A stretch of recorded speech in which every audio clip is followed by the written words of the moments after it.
Hey, what's up, everybody? Rod J back in the house here, taking it easy on a nice Sunday afternoon.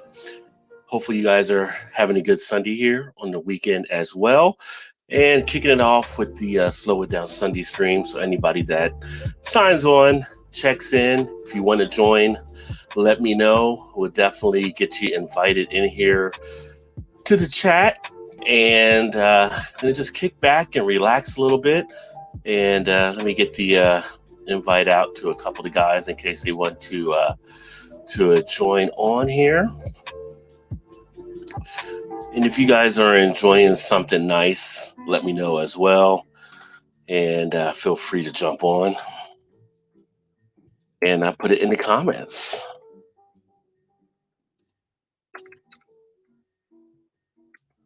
Bear with me.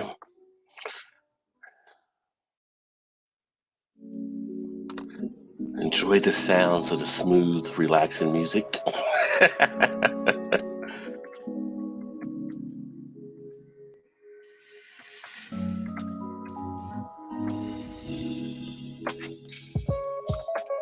All right, so got that out there. And shout out to Erie. What is up? She was in the house first, just about as almost as always. JV, what is going on? Cheers, brother. I just put the link in our group thing. So, JV, if you want to jump on, come on and join, my friend, if you're freed up. Terry, good to see you, my friend. Cheers to you as well. Terry, of course, over in the UK. And it's one of the reasons why I wanted to do a little bit of an earlier stream. So some of my friends there in the UK can actually maybe chime in where it's not too late for them over there. So hopefully things are going well, Terry. And if you guys haven't checked out Terry's quick beer reviews, I would definitely recommend checking out his channel. He does some great breakdowns of the beer that he actually enjoys and takes part in from time to time.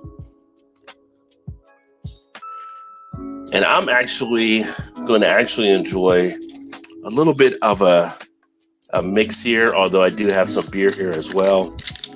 But right now I have a vanilla cafe frap, whatever you want to call it.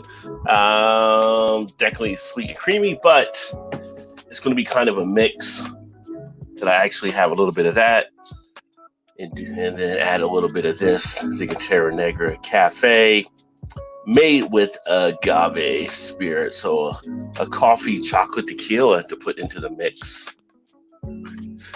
Hey, cheers, Adam. What is going on, my friend?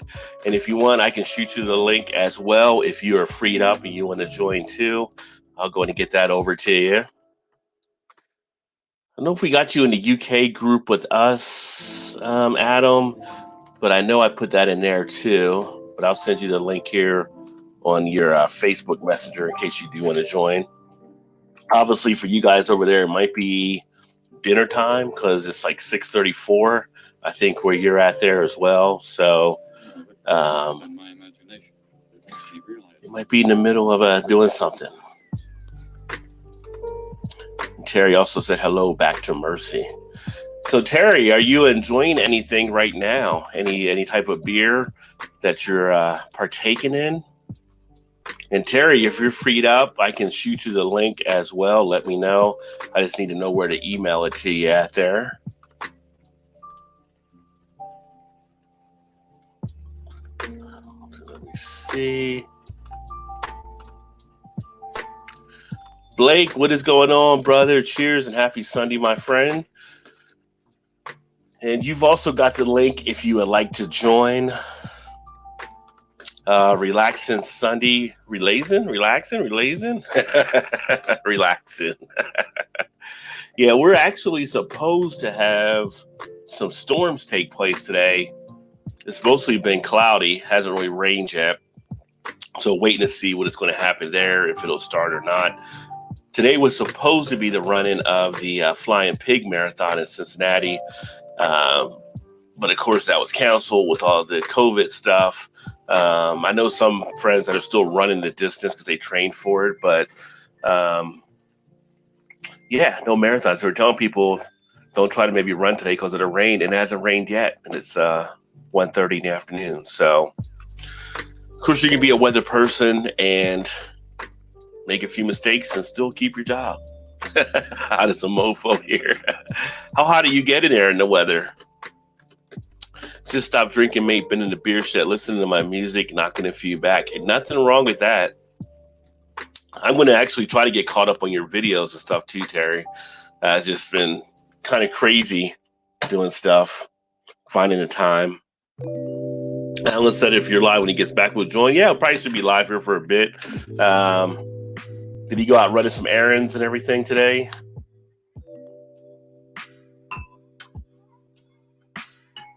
All right, so we got, can I get the rest in there? Maybe not. So right here, we got the Frappuccino poured in. I'm gonna go ahead and add the chocolate tequila.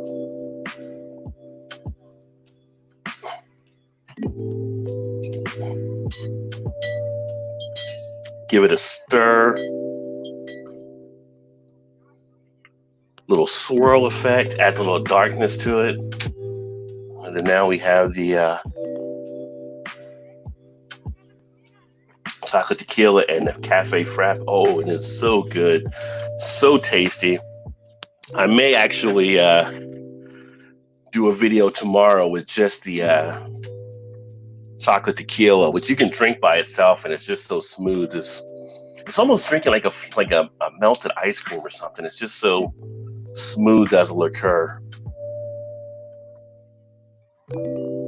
But yeah, if you like your little coffee with kick, if you're a fan of like Bailey's and coffee, then this really is something suitable to that. Blake's still recovering from last night. We had a fun time last night on the stream, so yeah, you might be recovering a little bit there.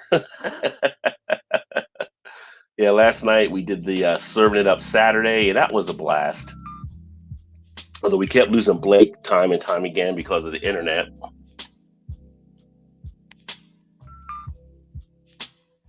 But when he was here, it was awesome, of course. Might join later if you're still on. About to go play outside with my boy. He thinks he can beat me in basketball. Go lay down the law. Let him know Daddy still runs it. Yeah, if you're freed up later, that's fine. Like I said, it looks delicious. It is. It's very delicious. If you like, cafe frap, iced coffee, kind of like the lattes, mochas, stuff like that, then you would like that one. And then, like I said, you put a little bit of that chocolate tequila in, ready to rock and roll and just chill. Jeremy, don't get crossed over by the kiddo. And it's 82, but humidity may as well be the dooms of hell. Well, if you're getting that much humidity, you guys might be expecting rain or something as well. Mercy says, yep, also recovering. Hope I was okay. Was quite tipsy. No, you were fine last night. So you were in good shape. We had some pretty good discussions there. Good time. Me, you, Blake there, Bounty, Swami for a bit. So it was all good and a good time had by all, I believe.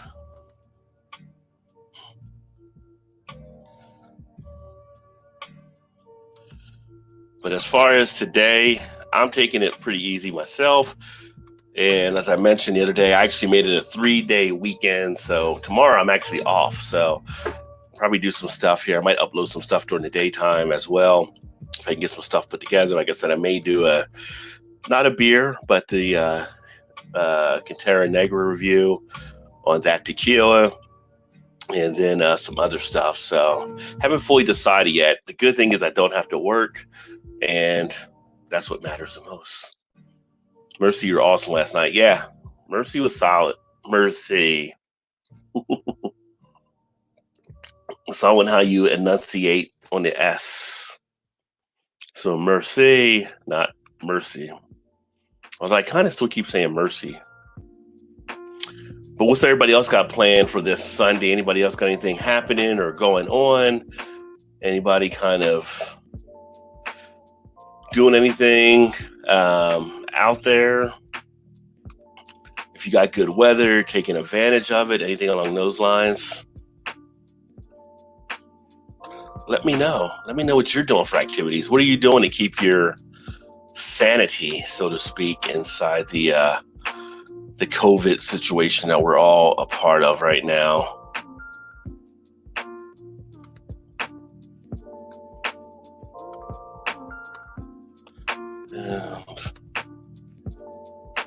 Laundry. Does laundry count to keep your sanity?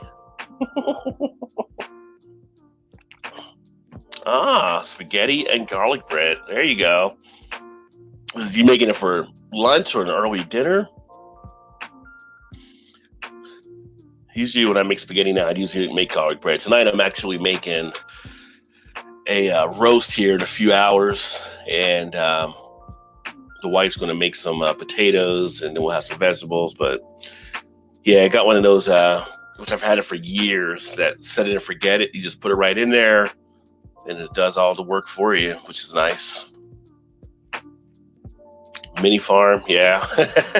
So what do you all have on your farm now? I mean, I know you got like, how many chickens do you have now? Like 9 or 10 of them, I believe. And then you got the rabbit. But is there any other animals that you added that I've missed? No, it makes me want to lose my shit. Yes, sir. Should be done in about 10 minutes. There you go. Blake the chef. The chefion. Blake should do some cooking on this channel. Do a Blake TV cooking channel. There you go, Blake. Craven Pan. What is Pancit?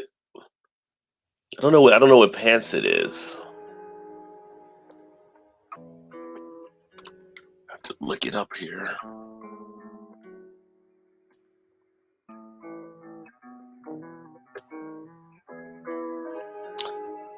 Oh, noodles and dishes made from them. It's like a Filipino cuisine, usually made with rice noodles. Huh. With Pancit, it said noodles were introduced into the Philippines early on by Chinese settlers in the archipelago, and over the centuries has been fully adopted into local cuisine, of which there are now numerous variants and types. It looks like it's like, well, it's not like lo mein or whatever, but like pho or whatever. It kind of reminds. Well, no, that's more like a soup. I've seen this before in places. I guess I didn't know it was called that though. It does look good though. I'm sure some of our restaurants here have it. Dutch, what is going on, my friend? Cheers. Hey, if you're freed up and you want to join, let me know. I know we've been talking about trying to get you on here, so if you got some time, let me know. I'll get you a link. Also, my dear no, I mean, I think it'd be kind of cool if you did like a little Blake TV. I mean, the thing with Blake TV, you can do all kinds of things, so you could add a little cooking in there. Well, you got more chickens than I thought you had. So you got 14 chickens now in the rabbit. But you have the dog, the 3 cats, 4 kittens, and 2 birds. That's kind of interesting because dogs, I thought dogs really like cats, but cats didn't really like birds. So it's interesting. Yes, it's amazing. Yeah, it looks really good. I would definitely give that a try. Sounds delicious, Erie. Yeah, I pulled it up on Google and took a look at it. It definitely looked really good. My aunt's Filipino, and oh my God, that and her lumpia make me super happy. Nice. Back when I was in college, we had friends from all over the world, different spots, and some of our friends from over in Malaysia. And we catered all together, and so we'd have like cooking nights and stuff, and they would make some great dishes. Those were some fun times. Those were happy times. Getting some of the different food from around the world that people were making. Drinking Diet Cherry 7 Up at the moment, but we'll have a beer with dinner. Eyeing up a New England IPA from Adams. Nice.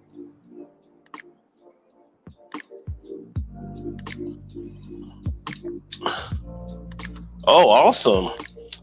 Dutch said he's about to go live in 45 with the Dutch Brewery. Well, that's awesome. Yeah, I'll have to check out the try to see if I can check out the video. The only problem I always have is if it's going to be in English or if it's going to be like in Dutch or something like that, where it's like to understand the language barrier. But that is great. That's what it's all about when you get on and do stuff with some of the other breweries.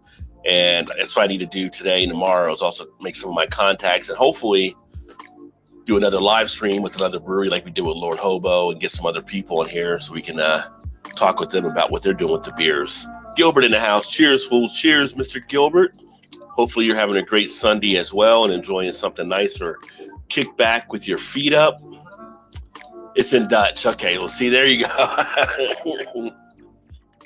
But I like that you have some that are like in English as well, too. So the Dutch one, I haven't gotten that down yet.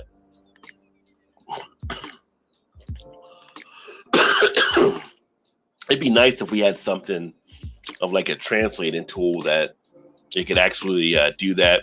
If you type it in on a transcript, you can get it transcripted over to your language. But it'd be nice if the audio could be worked through something. And Mercy says cheers to Dutch as well. And cheers back to Mercy there. Yeah. Check a couple other things here. See who else might be around as we kick it for a bit.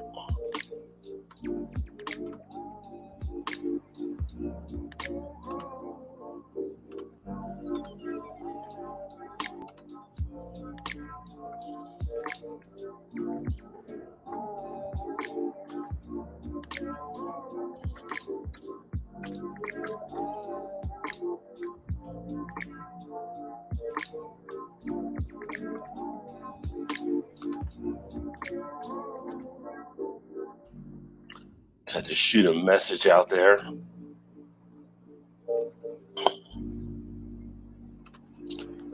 Plan on doing an English one with the brewery from Ireland. Oh, nice. Okay, that'd be cool. I still want to get to Ireland at some point. Definitely one on my bucket list at some point to get to Ireland, Scotland, London, all over Germany. So I can get over there. Like if I can get to Europe and do like a 2-week vacation at some point, that's what you really would need to do because you would want to get around to so many different places. And that's one good thing about over in Europe that we don't have really here in the States is a great mass transit system where people just jump on trains and go between the different countries. We just, for us, it kind of, we never really adopted it that well. I mean, we still have one train system, I guess you could say like Amtrak or whatever, but it's more a pain in the butt. It's not like as easy as it is over there. I'm here, not ready to start yet. It was a little early, went a little late last night, Ron, so I definitely understand. You'd be great to meet. Hey, I definitely agree. And I was talking to Mercy about that last night, coming over there, and we were talking about maybe getting together and stuff like that. And he knows the other people I know, like Peter, he's like 15 from the Clueless, and then Craig with Camp Beer Reviews and all the good guys over there, Harry, Blue Nose. So yeah, I'd love to get over there at some point. Google eating Filipinos on Forum, and it brought me to this stream. What's up, QT? Let me know, Rod, if make it to Ireland. Flights from Liverpool are about 25. It only takes 30 minutes. Wow, that is cheap. Oh, Lord, who called upon those whose name we do not say? Well, it's always good having QT around. It's like a good luck charm, right?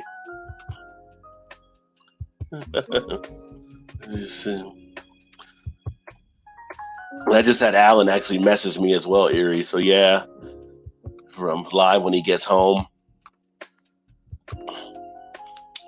And Erie with love, of course, yeah. That it is. You hearing the beers calling right now, Ron? With the National Guard for a free European trip. Yeah, but then you got to do like work and stuff as part of the National Guard, right? Like I just can't go there and just drink and come back when I want to. I'd be kind of having to do other stuff. Definitely went late last night for me, or should I say early this morning? Yeah, well, by the time you were done, I think you got off and it was probably 5 or 5:30 your time. And so went to about 1, but at 12:30, I think or so is when you got off. He had to get us a window unit. They're essential to living in the South. Yeah. Yeah. With the heat and the humidity you guys face, I would definitely say you want to have one of those.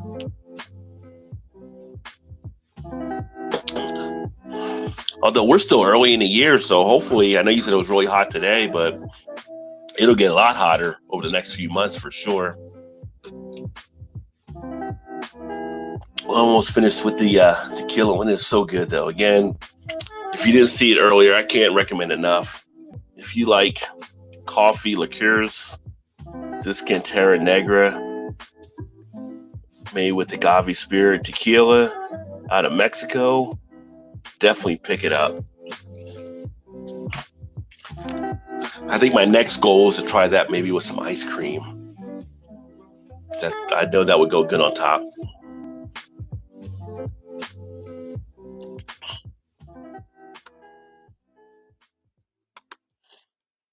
When I was watching a little bit earlier with Cuomo talking about the stuff in New York and everything like that, and he had some pretty relative points, but he was talking about people not wearing masks, and I definitely agree with what he was saying there. Like, to not wear a mask now in some areas when you're in social settings, he called it disrespectful. I definitely agree. I think it's kind of selfish. So it was kind of interesting watching him actually talk about that. You lost a broadcast last night. Oh, did you like get dropped out? That's when you disappeared at the end. I thought you had dropped off or whatever. Guinness float was a thing when I was at university. Yeah, they still do like some of the Guinness floats. They do other floats with some of the other beers now too. For a long time, and I haven't seen it in a while, but that Father's Root Beer, Not Your Father's Root Beer, they were actually serving that in bars with ice cream as floats. So I never did try that though, but people said it was actually pretty decent. Erie, you will have your man text me when he gets home, please, and thank you. We got us some spiked ice pops from the church yesterday. LOL, so we can't get over that, but maybe eat one of them suckers. How you get spiked ice pops from the church? The Erie says she will QT as well. Like, what are the ice pops spiked with? Like vodka or something? QT says thank you.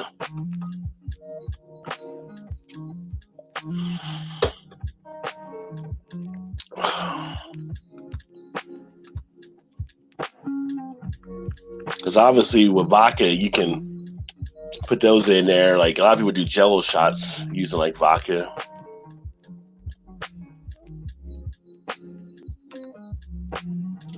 Which we know is a favorite of Blake as well. He does love his vodka.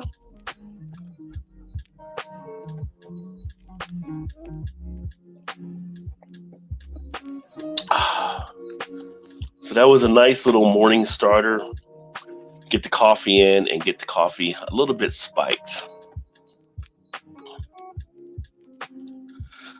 So, what else here? 92 degrees here today. Ouch. That does not sound comfortable at all. One is a spiced strawberry center. It has bourbon. Oh. I've never seen a church like be able to give out like spiked things though. Like, I don't know. I know like church, I guess you could have wine or whatever, but I don't think I've ever seen a church actually do that. But the funny thing is we do have a church here, like one of our mega churches called Crossroads, and they're trying to get more people in, but they put one on the university campus, the University of Cincinnati, and I believe they actually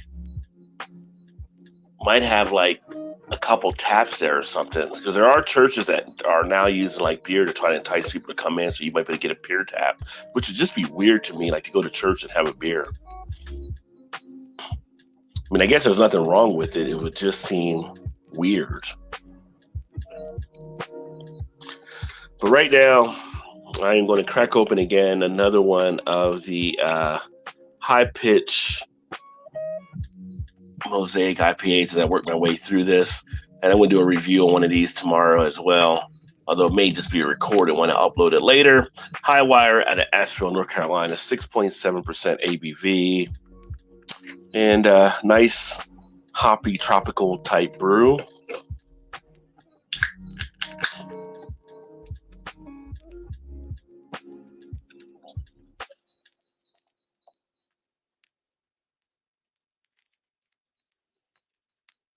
And as I always mention, High Wire is definitely a nice brewery you should check out if you're ever around that Asheville area.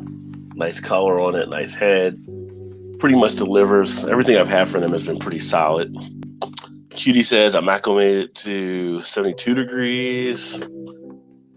Queen Anne's Run Venge, it has rum. Folly Jolly Beach, it has vodka.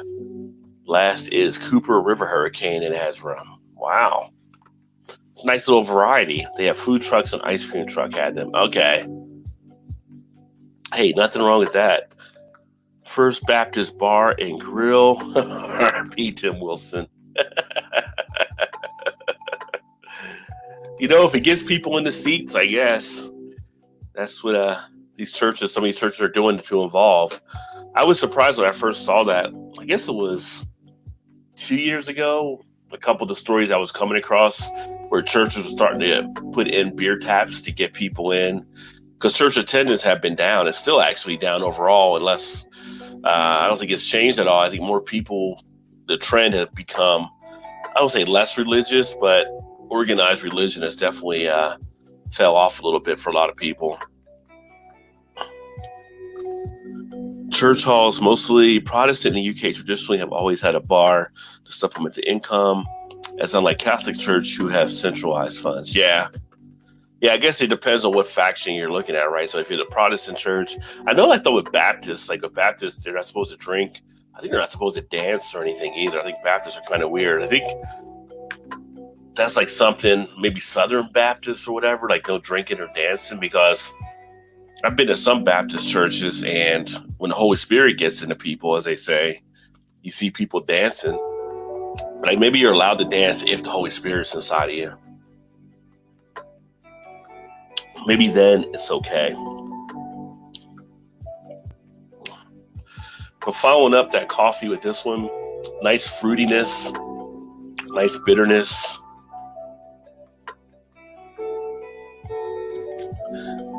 Oh, it is. I didn't know it was a song. Oh, wow. Okay. I thought you were making a joke, but I didn't know it was an actual song.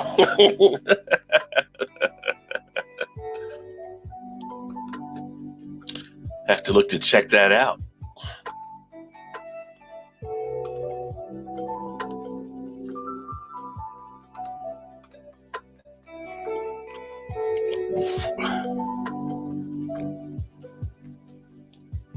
So nobody else is enjoying anything at this moment?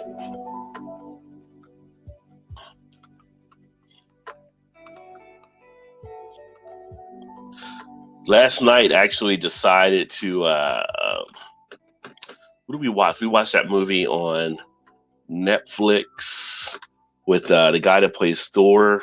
It was actually pretty good. Oh, what was the name of that movie? Let me see here. Let's look on my phone.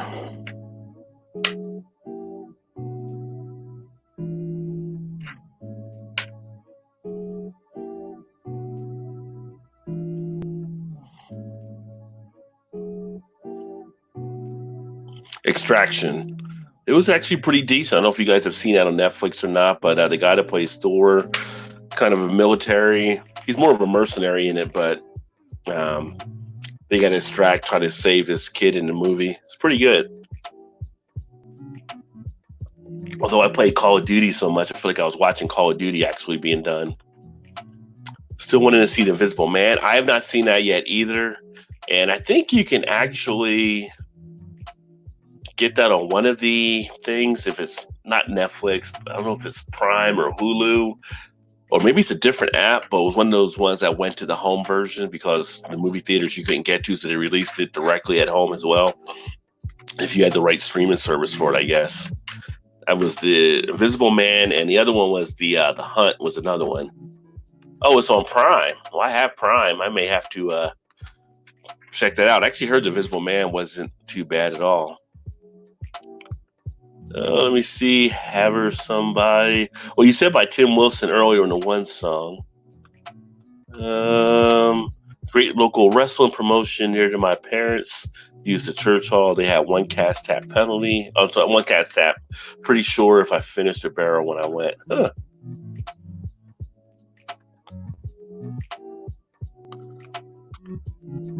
Invisible Man was brilliant, Mercy said. We rented Trolls instead. Ugh, the joy of having kids. Yeah, I heard the Trolls movie was a pretty big success, I think. And that's what's kind of leading to some movies, some of these theaters releasing movies directly to home. But they got like some of the theaters are blocking them now. I think it was AMC and Regal are saying they're not going to release any Universal movies because of them now going to direct release. So kind of interesting. Pluto TV is free. I haven't heard of Pluto TV. And there he says, I may have to try to watch it tonight. Yeah, tonight is the season finale for me for Westworld. So I'll be watching that at 9 o'clock. Hooked into that show for sure. So looking forward to seeing how season 3 actually ends. And I still got a lot of stuff in my DVR I haven't watched yet. Extraction, Have Her Some. Okay. Have you seen Extraction, QT? Did you watch that at all? It was pretty good. Yeah, Sling is free. You always see the Sling commercials as well. Never give it a try though. That's the funny thing with all this stay-at-home type stuff. A lot of the stuff on TV is still crap. Like there's not a lot of good programming taking place. We run it. Let's go to prison. Well, nothing wrong with a good comedy, right? Oh man, that's an old school one there. That's been a while. Watched the film on Netflix last night. So okay, Terry watched it. So we watched that last night, Terry, as well, or yesterday afternoon, actually. Extraction. Yeah, I thought it was pretty good as well. The guy that can't remember. Yeah, his name. The guy that plays Thor. He was pretty good in the role, and it was pretty much action throughout the film and stuff. So kind of had a little bit of intensity to it, which was pretty awesome.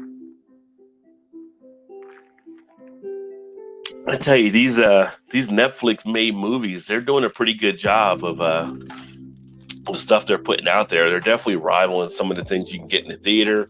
It's cheaper. You're in a comfort of your own home. I mean, what do you guys think about that? Like, when this whole thing clears up somewhat, they reopen theaters, do you think you'll still be going to the theaters the same way? Or are you going to maybe more watch movies at home? You think it'll impact you on what you want to do there as far as going out to see a movie in kind of a social type setting, or maybe not even a movie, maybe going to see a play or orchestra or anything out there, you know? I think it's definitely going to change how people react to it, but I was never one that liked to go to the movies as much unless it had to be like a big blockbuster type film, where some things you want to see in a big screen, but some things you're good watching them at home. And with the size of TVs now, a lot of people have big screens pretty much in their living room. So I think it'll be interesting going forward how many people really want to get back into the theaters. Newer Ryan Reynolds movie is good. It's called The Six. Yeah, that was good. That was with Something Six. I remember we saw that one a couple weeks ago, and that was actually pretty good too. That has some pretty good intensity with it, so I enjoyed that one as well.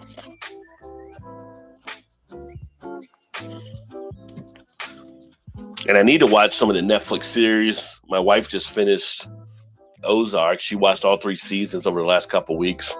Said how good it was as well. Everybody keeps telling me how good Ozark is, and I just haven't watched it yet. Theaters are obsolete. Yes, that's what I'm thinking, Cutie. I think we're getting to a point where we're seeing a changeover, right? But the funny thing is, I was reading an article week before last, and they were talking about how this might actually start to reemerge some of the drive-ins.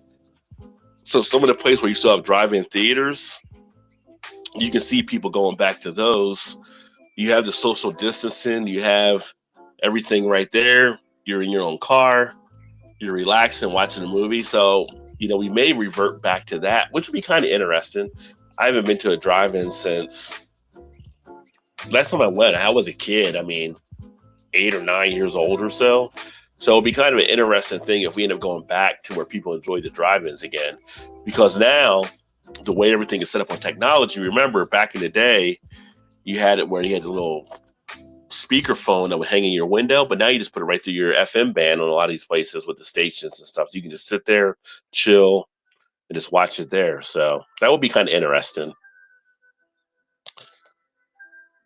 Gilbert says, stop going to theaters years ago. Those seats suck ass, being 6'6" and 260. Yeah, the seats are definitely, although the theaters we have here now, the ones we usually go to, they have the new like Dolby type seating they've had the last year or so, where you got the recliner action taking place. And so you can kind of stretch a little bit more comfortable type seating. But compared to the old seats, hard as hell, especially if you're a bigger guy trying to squeeze into those and just have the leg space you needed.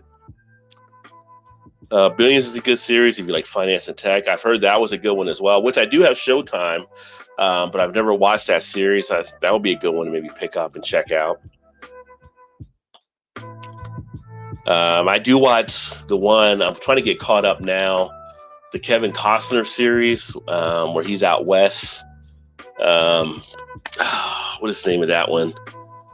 It's the one that's on Paramount. I started watching that a couple years ago, catching up now from last season, trying to get caught up before it starts again this year. Hey, what's happening, Chris? Cheers, my friend. Hope you are well also. Good to see you. Things are definitely good. If you're freed up and you want to join, let me know. I'll get you a link, my friend. Just kind of kicking it here on this Sunday stream and just chatting with whoever wants to chat and kind of relaxing as the weekend pretty much gets closed out. And Off the 10th, if you're not familiar with Off the 10th, Chris does great stuff on his channel as well. Probably one of the best video editors that I know on YouTube with the stuff that he does and how he hooks up his channels, his videos. Great job. So make sure you check out Chris there at Off the 10th as well. But yeah, if you want to jump on, let me know. I have not watched Blacklist. I always wanted to watch Blacklist, and I never had. And I'm a big fan of James Spader, so I've seen him in a lot of stuff previously. I felt like when it first came out, it wouldn't fit in my schedule. Because I think when it first came out, it was on Monday nights, and it might have been Monday Night Football or something else I was watching at the time. Now it's on Friday nights, I believe. But he's always been a good actor, so that's actually one that I wouldn't mind watching as well. Isn't this like the final season of that, though, I believe? Like, I think they're trying to wrap that one up, possibly. But he's always does a solid job. QT says, great series as well. So QT has watched that one, too. Rod is anti-tech, though. Hello. Yeah, right. But the one show I would love to see more come back from is Peaky Blinders. I'm a big fan of Peaky Blinders, and I'm waiting for the new season of that to take place. And I wish they would bring back, although I'm not sure if they're going to do any more with it, but more Luther. Luther was really good.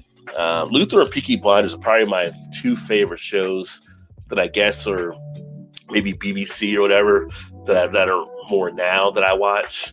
I would love to see both of those continue more. I would love to, however, a honeydew list take care of. Thanks for the shout out. Oh, you're welcome, brother. Thanks for swinging by, of course. And we all got those honeydew lists to do. So got to get them done. Happy wife, happy life. Turn of the century, build theaters have room. And most people were well under 6 foot. Don't get that. Yeah. Yeah, but I think the theaters now, they're trying to make them more accommodating. It's just if theaters can afford to do the renovations. AMC is one of our main theaters here, and they did put in everything to get it renovated. That you do have the leg room, you have the comfortable seats, you have more space. I think we have 16 different screenings in our theater, and some of them are like the IMAX type things, the 3D type things. You can still go to your little lower budget one that has a regular seat, or you can step it up and go to the ones with the bigger seats. So totally up to you and how you want to have that movie experience. Spader's amazing in everything. Exactly. Yeah, everything he pretty much does, he's been pretty much solid in. So I liked him in that 2 Days in the Valley. It was one of my favorite roles that he actually done in that one. Let's see. Should I do my own stuff? LOL. My day yesterday was doing wallpaper and flooring. Well, there's activities to actually do. I don't think I've never wallpapered or done flooring. I've done a few things around the house. I need to do more, but I'm always kind of like, is it cheaper to pay someone to actually do it? Because I'm the guy that will go pay and have somebody do it. But with the emergence of YouTube, I have done other things as well. I've fixed my furnace before because of YouTube. I've done stuff with like plumbing because of YouTube. I've done some things around the house because YouTube is actually a great learning thing to actually use. So QT's been watching Fear Factor. You're like, I can do that. Let me try it. No more Luther or rumors of Bjorn BMA. Sorry, but yeah, I thought when they gave us the last ones, we may not see any more of it, but it was just such a good little series there. But he's so big now that he's so popular, getting all these different movie projects. He probably can't work it in there. But the whole thing with him as Luther, and then the lady that played Alice, and the tension they had between them, it was kind of like they can be, but then they can't be together type situation. And it was like this, the line that he had to walk being a detective between good and evil and trying to keep that balance and not flipping over. It was just a well-written show. It was well put together, and it just delivered in so many different ways, I thought. But I mean, they better bring back Peaky Blinders. That's the one I definitely want them to bring back for sure. Don't skip my wine tube comment. Did I miss your wine tube comment? Rod is one of the best wine tubers out there. Hey, not only am I still on the FeeSpot list of the top 50 YouTube wine tubers or whatever they call it, I actually moved up last time we looked at it. And I don't know how I moved up because I didn't do anything else with wine, but I'm still listed on that list there. That's interesting, which is funny because there are people ranked lower than me who actually talk about wine. So take that into account. You know, I'm not even talking about wine, and I'm still got a better show than you do. Pretty funny when you think about it. But hey, any publicity is good publicity, right? Denny Crane lawyer series. I have not seen Denny Crane. Is that on Netflix as well, QT? Alex in the house. What is going on, Alex, the beer master? Cheers, my friend. And make sure you guys check out my buddy Alex up there in New Jersey. Last night he did a show when they did the pairing of Lunchables with beer as well. But I am drinking one that I was drinking last night as well from Highwire. It is the High Pitch Mosaic IPA and Highwire out of Asheville, North Carolina. Very solid, 6.7 ABV. Nice hoppy, fruity beer. Kind of was feeling like some more IPA recently. I've been drinking mainly stouts, porters, brown ales. some barley wines, stuff like that. And had a taste for IPA over the last couple of weeks, so I ended up picking up a 6-pack of that. A couple other ones that I'm going to do some reviews on tomorrow, or this week rather, and then just kind of kicking back and enjoying it right now. I am an important person. I can't wait. I've installed almost all the flooring in our place except the living room. Alan did most of that. Nice. Well, you are always an impatient person. Well, you're important and you're impatient. Okay. I said important the first time. Yeah, I like to get things done, like get them done as well. So nothing wrong with being impatient. In fact, there was if you're in business, you may have come across, there's like a skill set book called Strength Finders. And it's designed to find your strength that you actually have, and it identifies your top 5 personalities of you as a person. And then basically you're supposed to manage towards your strengths and not towards your weaknesses. Historically, in business and a lot of companies, when you like these HR reviews and stuff like that, they're known to really more so pick out your weaknesses. And what this belief is that you coach to the strengths, not the weaknesses. That makes a better person, so to speak. And one of my strengths was actually called activator, which is like you're saying, Aries, just being kind of impatient. You want to get things done as soon as you can go ahead and start getting it done. So I definitely agree and know what you're at that we're talking about there. And with new appliances, I do them all myself. Shoot even car stuff. Nice. Yeah, see, that's another thing. YouTube, going over YouTube and doing research. I've done stuff to the car, which probably saved me money from going to a mechanic to get stuff done. Even though I do have a guy who actually is pretty fair and can do stuff, it's just more of a pain to get the car to him because where he's at, I have to go there and not have to wait, which is no problem sometimes. If he's going to do something, he'll do it. He has an office, you can just sit there and wait while he does it. But it's kind of like, it's not as easy to get in because he has such a group of people that know him, and he's kind of built up a good name that he ended up getting his automotive certifications because he didn't want to get screwed over anymore. So he's very kind to people. He's not trying to screw people over. He gives you a really fair deal. So obviously he's a pretty popular guy to get stuff done. But yeah, I went on YouTube before and learned some stuff like that. So you don't have to go to him. I could just fix stuff myself, which I've done a few things. LOL, moving up, right? I don't know how. They're remaking Boston legal. I did not know that. What's up, BDO? Cheers, my friend. I did not see they were remaking that. And hey, BDO, I put a link in the messaging thing if you're free as well. So in our group thing that we have, I never really watched Boston Legal as much as back in the day. I watched more LA Law back then. The Boston Legal came after that. Caught some episodes, but it never really took me over like LA Law did when it first came out. Just means you are that awesome. There you go. And then Erie says, hey there, BDO. And hello back to Erie. And awesome, Rajay. And Alex, are you drinking on anything right now? Or are you kind of just resting or kicking back, chilling? What's going on? Craig's in the house. What's going on, Craig? Make sure you guys also check out Kent Beer Reviews and all the great stuff he's doing. He said, just listening and making a Spanish omelet and drinking future-proof collab with Brewdog Modern Times. Two good breweries.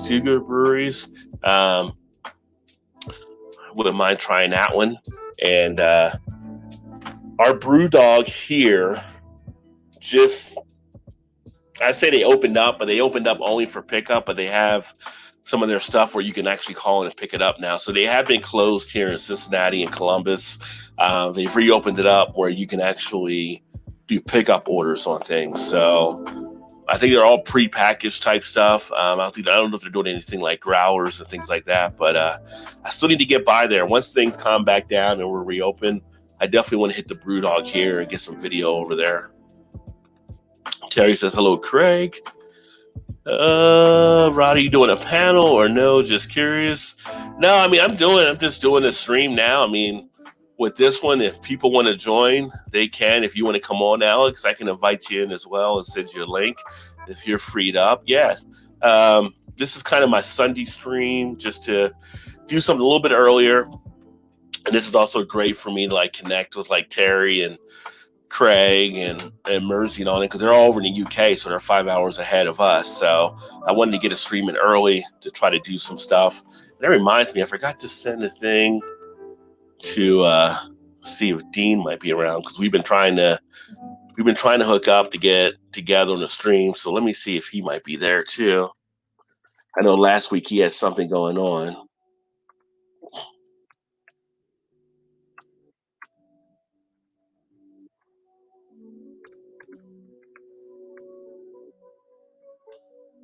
But yeah, but if you want to come on, Alex, I can definitely shoot you a link as well. Just relaxing, maxing, and relaxing. Nothing wrong with that.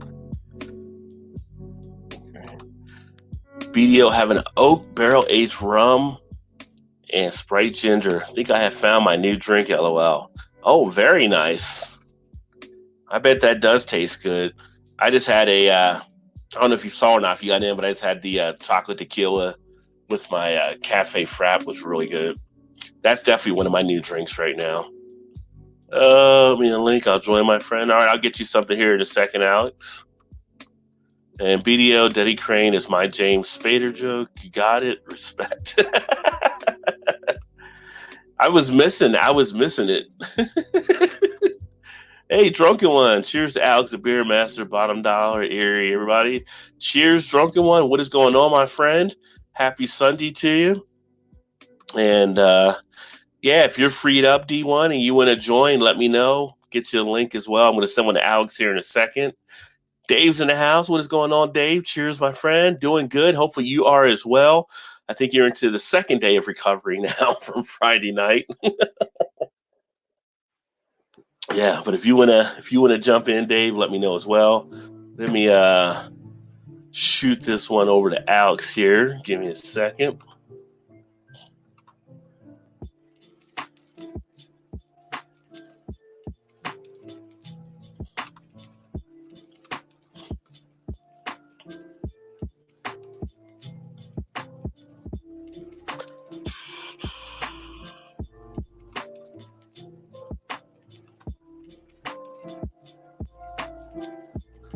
Computer.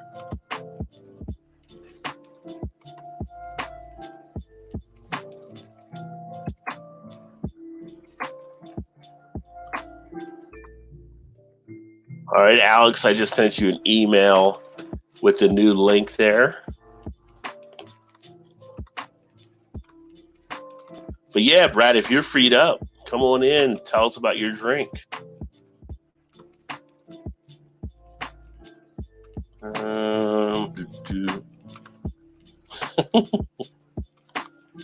Didi, what up? What up? What up, my friend? Cheers. Good to see you. Hopefully you're having a great Sunday. Oh man, just chilling and kicking back, relaxing. Cheers to Craig, D1, Hitter Drunken One. Girl, we drinking a coffee with Baileys. Oh, see, you had the coffee with the Baileys. I had the coffee with the tequila. What's everyone drinking? Mason Green, nice. But about to open a can or a bottle. Well, I just mentioned I just finished drinking the Terra Negra that I had in my iced coffee, which was good. Coffee tequila. And right now, actually, from where you're at, I'm drinking High Wire, the High Pitch Mosaic IPA. Kind of kicking back with that at this point and just chilling. I haven't had sangria in a long time. Afternoon all, great Dave hanging. Yeah, definitely, my friend. Great to have you here. And let me see. Like I said, if you're freed up, D1, I'll get you a link. You're going to jump on. Yeah, yeah. Dave had a good time the other night with Blake's Throwdown, and yesterday he was saying he was still recovering. I think he's finishing out today right now. So QT has one of my favorite shows of all time, he says. Nice. And yeah, I was wasted Friday night, LOL. I think everybody was getting a little bit of a buzz there for sure. So it was a good time. Go ahead and get Alex in. What's going on, man? How you doing? Doing good, doing good. Yeah, having a good Sunday. Yeah, I drank the beer earlier. Earlier. Yeah, It's- it's- check Stout Sunday. I drank the beer. what beer did you drink? Oh, damn. I have it on Instagram. I don't remember what it's called now. Let me go back to my Instagram here. And I will show you. Let's see here. All right. This is the beer I was drinking. Let me see here. Let me pull it up.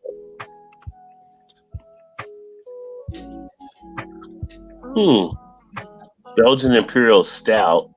Yep. Yeah. No, it looks good. What was the ABV on that one? I think 10%. Yeah, I was going to say, that's probably a pretty good one there if it's Belgian. Yeah. 10%. Now you're like going to take a break because you had a big beer this morning. Yeah. Well, these two beers here, I'm probably going to drink with one of my other YouTuber friends. Who's that one? Let me see. Oh, okay. Keys Double Shot Espresso Stout. Nice. And then what is that? Oh, Dugas. I've heard of some good stuff from them. Coffee Vanilla Deluxe. Nice. Imperial Barrel Aged Stout. Oh, you're gonna have a great Sunday. I'm not drinking them now. I'm going to do a review of one of my YouTube friends. Gotcha. It's going to be Robert, I think I'm doing a review with. Scout? Yeah. Robert? Yeah. I haven't seen Scout in a bit, so yeah, hopefully. I'm sure he's doing fine, but I just haven't seen him in a bit, so hopefully he's doing all right. Oh, he's doing great because I saw him earlier as well. So okay. You guys are doing Stout Sunday earlier? Yep. Okay. I hope Dean comes on here because I've been wanting to meet him because every time I want to come on here, you're doing something with him and I want to meet him. He's another YouTuber. Dean over in the UK? Yes. Yeah, I haven't heard back from him. Yeah, I just sent him a message. He was going to try to join last week if he wasn't too smashed, he said, but I think he was, so he didn't make it on. But yeah, we've been talking about doing another stream together or some things, and I'm like, well, if you're freed up, then come join right now too. So let's see what happens. Yeah. BDO said you're not the only one talking to Dave because Friday night, I think a few people got wasted that night over on Blake's. And Dave said he didn't remember much of Friday night, but you were funny as hell, especially when you were doing the Mickey Mouse voices. Those were pretty awesome. So Dave's Haunted was imitating Mickey Mouse on Blake's stream and had us freaking dying. Oh, Dragon's Milk, 11% in my cup. Yummy. Nice one. Nice one to have this morning or early afternoon there, D1. Drunk one keeps telling me I need to get Dragon's Milk, and I bet you I'll fall in love with it when I find it. It's very good. They have different variants of it as well, but just the base is very good by itself. Even they do just like the I'm trying to think what it was, a beer. I never had it, but I had the other version of it, which was the barrel age. It was 1050 from Oscar Blues. Oh yeah, I've never had the original Oscar Blues yet, but I've had the barrel age. You had the barrel age 1050. Which is really good. The base 1050 is really good. Like sometimes I question whether or not you need a barrel age if your base beer is already so good. And with Oscar Blues and the 1050 shows that, yeah, if you do it right, a barrel age can actually make it that much better. So that was one of the ones I said the base is really good. But yeah, the barrel is really, really good. So sometimes you get some that make a barrel and a regular, and it's not much of a difference, but they jack up the price or they make it look. And it's like you didn't really need this one because the other one is just about the same quality. You do get with the 1050 for sure. But I think I loaded a little bit, so I might have to revisit it because I did like it, but I think I was just a little buzzed or I just wasn't in the mood for it, and so I might have to revisit that on my channel. It's not a bad one to revisit for sure. Yeah. Not a bad one. Dave's Haunted said he's drinking coffee and he's drinking with coffee with Bailey's, which is delicious. Yeah. So yeah, coffee with Bailey is definitely good. So there's two people that have a Bailey and coffees this morning. Bottom Dollar said he had coffee with Kahlua this morning. So everybody's coffee. Like I said, I had a coffee with a chocolate tequila this morning, just a little bit ago. Really miss grabbing craft beers from the USA right now. Yeah, I don't even know if you guys can come across like at the border, because Chris is actually in Canada and Ontario, but he'll come down over like to where Buffalo and stuff because he knows Beer Patrol and everything like that. But I don't even think they can cross over right now with stuff happening, and some places obviously being closed. So it's kind of crazy. I saw they had one town out in New Mexico that they've actually sealed off that you can't leave or come into. Like they actually have sectioned off into it because of the COVID stuff, which was interesting. My mom puts amaretto and Bailey's in her coffee. Pretty yummy. Yeah. Amaretto is good too. And putting that with Bailey's, I'm not mad at mom. Alex is one of the coolest people here on the web. Yeah, Alex is very cool, my friend. You know Alex is cool. I'm cool beans. Didi cracked open a Brewprint Edinburgh Scotch Ale, 8.2, 19 IBU. Nice. The King's Army needs new recruits. 15 dead soldiers last night. Wow. I didn't hear about that. Dead soldiers from what? I don't know. I said Ron will have to let it. Oh, never mind. Ron's talking about Budweiser. I was thinking for some reason, I was thinking about Corona or something of my own, but last night Ron was on and Ron was knocking out Budweiser, the king of beers. So he's saying the King's Army they lost 15 beers last night. Oh, okay. He was having fun with the Budweiser. Roger, Corona's on the head so much you keep thinking Corona all the time. That. Do you think me and you will do our visit? Roger, if we don't do it, we can always do it the next year if it doesn't happen. But I still have faith that it will happen, Roger. I really do. It just depends on everything taking place and where we're at and getting up there and stuff. And obviously, I don't even know right now what's happening with my buddy's brewery. Because I don't know what New Jersey, what you're seeing there. Are they doing curbside pickups, or are a lot of the breweries closed around your area? I don't know. So I can look up Spellbound, see if it's open. Let me make sure. If that's one way I can find out, because it'll tell you if it's closed or open. So let me do that. Because I know some places are closed, but some are open. Spellbound Brewery. Let's find this out, my friend. It is open. It is open till 4 o'clock. So your friend's brewery is still open. Okay. So they're probably doing like pickup or something like that, because I don't know if they can have people come in as of yet. So we're still golden on that. So your friend's brewery is still around. I hope it stays around because I want to meet him. I think he'll be cool beans. Hanging out with you, hanging out with the other YouTubers, that would be cool.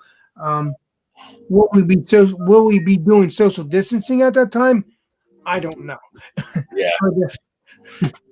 Yeah, chances are we may have to. So that's another thing, depending on how distancing and all that kind of stuff is. So, it could be kind of weird along those lines. There's the man. What's going on, brother? Not much, brother. How you doing? Good. How you doing down there? It's doing good. It's warm today. It's about 86 degrees outside. That's what Erie's saying, but the humidity even makes it worse. You were saying earlier. Yeah, it's not too bad out as far as humidity goes. It's got a nice breeze. It's a beautiful day.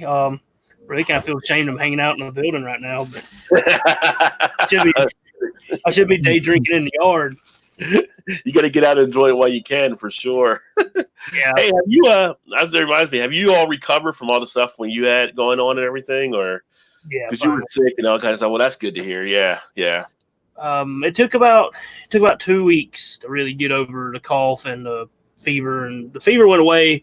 I had that phlegmy cough you have for a while. It took me a while to get over that part, but the rest of it's been good.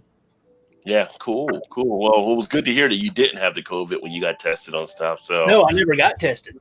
Yeah. Oh, you never did. Just when they got you in to get you taken care of. Yeah, they got me. Gave me a Z pack and told me to tough it out.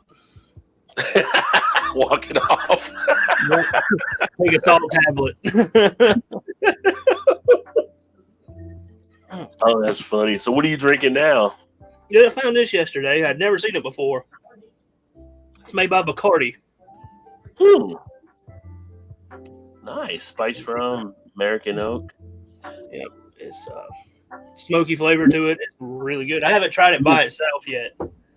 You just found it at one of the bottle stores you ran into or came across? Yep, I was just in there. I usually drink Blackbeard, and I couldn't find it. And they had this. Hell, I'll try it. Nice. I bought that, and I bought some it was honey habanero moonshine. Ooh. How was that? It's rough if it's not cold. I got it in the freezer right now. Well, the honey would make it kind of smooth, but that habanero, depending on what it is, I'm sure it adds a nice kick to it. Yeah, moonshine has enough kick as it is. Right, when you put habanero into it. Mm-hmm. So Roger, when me and you hang out, do you want to do some moonshine too? Get the old smoky moonshine. I want to try that. Oh, I can get that here. I mean, I'm in Kentucky. I can get actual moonshine here. I mean, I don't have to even get the brand kind you see in the stores. I can get stuff stronger than that if I want it. I got friends who have found me that do moonshine. And What kind of moonshine does your friends make? I mean, it's just straight like moonshine. It's the hair on your chest if you don't have any. I don't know what you want to call it, but they do like, those flavors, but it's a lot stronger than the stuff you get in the store. yeah, white lightning mixed with fruits. Yeah. Can I try one? Can I try one of your friends? Can I try one of your friends? I don't have any of it now, but it's not like something you can just buy anywhere. I mean, you have to know people to actually get that because it is illegal to make. Right, but can you ask your friend, since you might come by and visit me, do you want to try it? Can I try it with you, or you think that wouldn't be a good idea? I mean, it just depends. I mean, it depends if I drive or if I fly. Because if I fly, I'm not going to be able to really check it anywhere. So, yeah. At the same point, I wouldn't want to get stopped carrying moonshine either by the police. I drove from here to Montana one time, and that was so nerve wracking. I was like, I would never do that again. You can always tell the police you're dropping off the moonshine from to famous Alex, the beer master. Yeah, you take that across state lines, you're definitely bootlegging at that point. You'll be fine, Roger. I think I took 5 gallons with me. Yeah, and you were nervous the whole time driving with them too. Like, hell yeah! And I took it just for me and my buddies to have while we were there, and wasn't selling it. It's just I went to school there, and they all begged me to bring some back to try at the frat house. So I did. You'll be fine, Roger. I have faith in you. Let me see here. I'm serious, Roger. I have faith in you. You'll be fine. Let me see. Cutie has said Swami invited him to his channel yesterday. He's not ready for me. You know what? You and Swami together would be one hell of a stream, though. If anybody can make Swami speechless, it'd be QT. Oh, let's see. What happened, Ronald? I think he was talking about his beers. He lost 15 buds last night. He was talking about the King's Army. Ron was going through some Budweisers on the stream last night. Oh man. Watch that really good movie. Whatever you said about the king or whatever. There's for a second. Watch. It's kind of the sequel to Braveheart. It's called Robert the Bruce. Oh, okay. It's really good. It's kind of long and slow to begin with, but it's a really good movie. Was it on Netflix or Prime or? It was on pay-per-view when I watched. I don't know if it's still there or not, as far as what's going to be on Netflix. But it was really good. Beautiful cinematography. Okay. Yeah, Three Floyds has one of their beers. Robert the Bruce is kind of dedicated to him. So yeah. Well, man, it's Print Brew. Print Scotch Ale is lovely. The aroma of the malts are nice. So that's what Didi I picked up today was that one. No crossing yet. No non-essential travel across the board. So yeah, so you can't get in from Canada back into the States now until all this stuff clears up because Chris is in Ontario, Brad, I was saying earlier. So he would come over to Buffalo to get a lot of the American craft beer and go back. He can't do that now. He's kind of limited. Like, let me in. They don't carry anything at the duty-free shop you could just stop and get there on the border? No, I think with the way they do, they can come in and they can take back it's less than a case or something. So they can make runs across the border, but they're limited. But I don't think they have a duty-free shop for that. Yeah, I went through the duty-free shop right there. Probably the one that he comes by whenever I was in Buffalo and went to Niagara Falls. Mm-hmm. Coming back through, and they had a literal wooden keg of Jack Daniels there for like a tenth of what you pay for it in the States. If I would have only been 21 years old, I'd have threw it in the truck and brought it back with me. Like, I'm gonna need all of these. I'm buying them all right now. Yeah. I mean, a whole like a keg, wooden keg. You just throw it in the back of the truck and bring it home. I was 19, so I couldn't do it. Hey, Roger, will you ever move back to New Jersey since you have all your family here? I don't think I would move back to New Jersey. I mean, it's just really my mom's just there. Really, I've got like some brothers and half brothers and sisters down in Virginia and Georgia. I got rest of my family's in Virginia. So, I mean, it's just comfortable here. It's like, actually, Cincinnati is one of the best living areas, and that includes like Northern Kentucky, where I'm at in the country, for what you get for the value and what you earn and what you can buy. I mean, some of the places I see, like where our house would cost in other places, is crazy ridiculous. And it doesn't make any sense, Roger, that your mom's here and the rest of your family's not here. It doesn't make any sense to me. But well, no, it's just her. I mean, I was only child, so I mean, she's in New Jersey. I'm here, and we got like cousins and aunts and all that kind of stuff down in Virginia and everything. So, where's your dad? Roger? I don't want to get too personal, but where's your dad? I don't ever hear anything about him. They got divorced when I was a kid, so I never talked to him. So, okay. Yeah, but I think he's in Georgia right now, but I never really talked to him. So, is he a Roger as well, or is he just no same name? Oh no, same name. I never really understood that as much when people name their kids the same name anyway. I feel like that's gotta be one of the selfish acts that people can. I'm gonna name you the same name as mine or whatever. It's like, why can't the kid be their own identity? You know? Yeah. I'm so great. You get to be named after me. It's like when I work with the people I work with, and I call up like some of the advisors, and their sons are the same name. It's like, I got one name. It's like, I need to speak to Joe, and they're like, do you want senior or junior? It's like, fuck, I don't know. It just said Joe. It's just like, I don't know. I just felt like I can see why people, I guess, do it, just because they want to have their name live on. But at the same point, it's just like kind of a selfish type thing. And then you're someone like George Foreman, who names all your boys George. Like, what does that prove? At least he didn't name him Blanket. I mean, come on. I mean, that's a little much. I can understand George Jr. than Blanket. Oh man. Do you see the sweetness is on point? It will not make you sick after a few. Talking about the Scotch. You have a link. Ronald, respect to your fallen. Oh, Ron is a man. He had me cracking up. Ron was a blast last night. Yeah. Ron was definitely deep into the King's Army for sure last night. Them buds were going down easy. Link to join. I'll just shoot you an email, Dave. Let me see. That went down too quick. I'll be right back. Okay. Yeah, Roger, I thought your whole family was here. I don't know why I thought that, but for some reason I thought there's bits and pieces of your family here. I don't know why. I was thinking that. No, it's just my mom that's just there. I'll say, Dave, I just put my email in the comments. If you want to email me, I shoot you the link. I don't ever put the link in the comments just because it can be crazy sometimes. But if you email me, I'll get it to you. Trolls. QT said Ron trolled me. What the fuck? So Roger, that's why you're a New Jersey boy, because you lived with your mom 20, 30 years ago. I grew up in New Jersey, so yeah. Okay. So yeah, so you little Chris Rock there. Hey, what's going on, Thomas? Cheers, my friend. Good to see you. Hopefully you are doing well. Yeah, can you join, brother? Yeah, definitely. So just shoot me an email to that link there, and I'll shoot you the link to the show.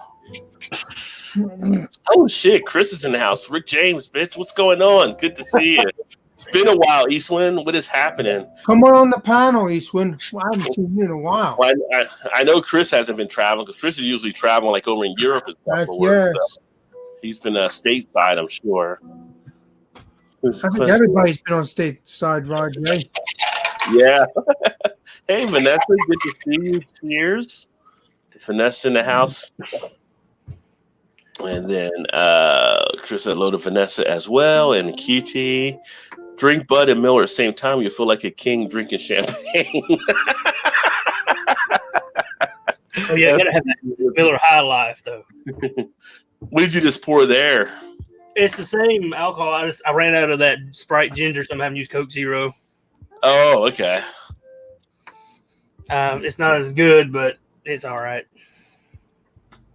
Did Vanessa at the llama farm. She was watching the Crow family fly down to eat the goose eggs.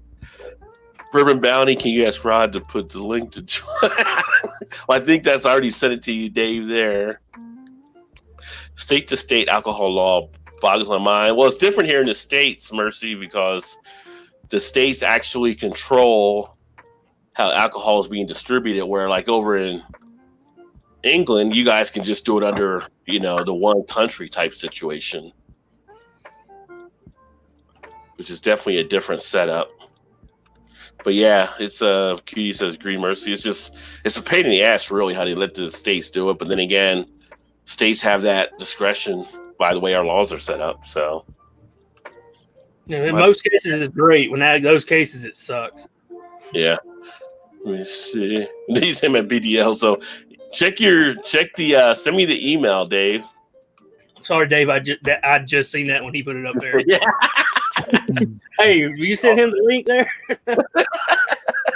Is Arberg whiskey any good? I have not had Arberg before. Have you ever come across that, Brad? No, I've never even heard of it. Never heard of it. Yeah, if we need Whiskey Scout on here or Malted or one of the whiskey guys, they probably had it before a bourbon. Hey, Roger, do you have Kyle's email? I'm talking about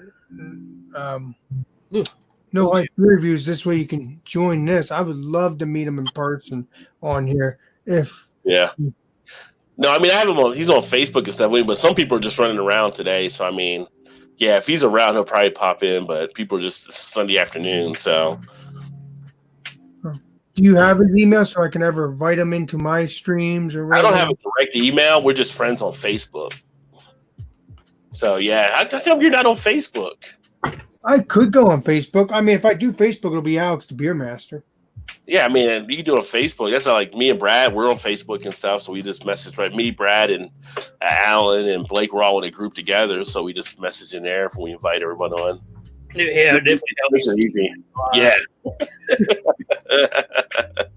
I do need to call you though. I gotta remember that. I gotta write that down. Call you about that camera situation. Yeah, we gotta talk about that the camera thing. Yeah.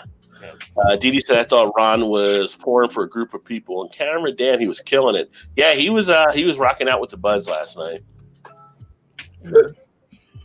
Sorry, phone's going off. Okay, so Dave got the message there.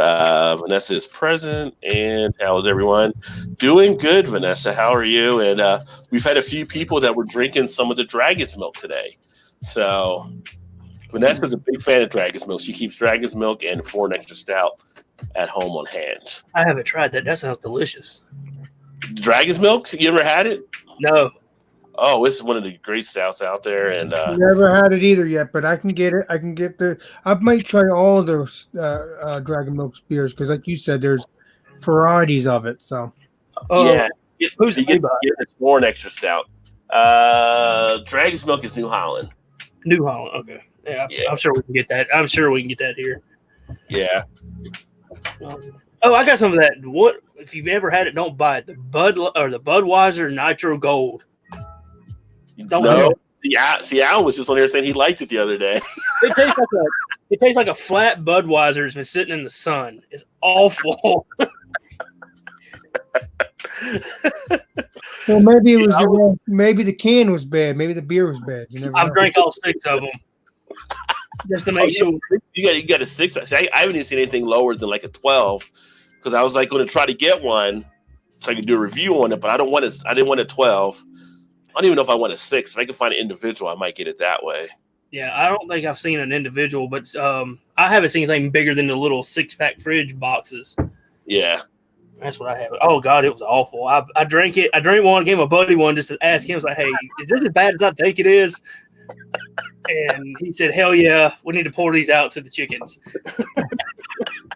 Where's the dog at? Let the dog finish it. If he was bigger, I would, but I don't know if I want to give a whole Budweiser to a terrier. He'd be running around in circles. Ron, what is happening? Cheers, my friend. What's up, Ron? Why don't you come on the panel, Ron? You too. You too, Ron. Hopefully you're doing good there. All right. I put the Dragon's Milk on my untapped list. So I remember to get it.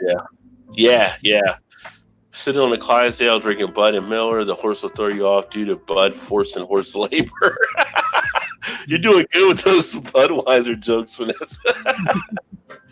Ron said, I clicked the link, nothing happened. What link did you try to click, Ron? I'd have to send you the link via email. If you want to shoot me an email, I can get you the link if you want to join up with us for sure, my friend.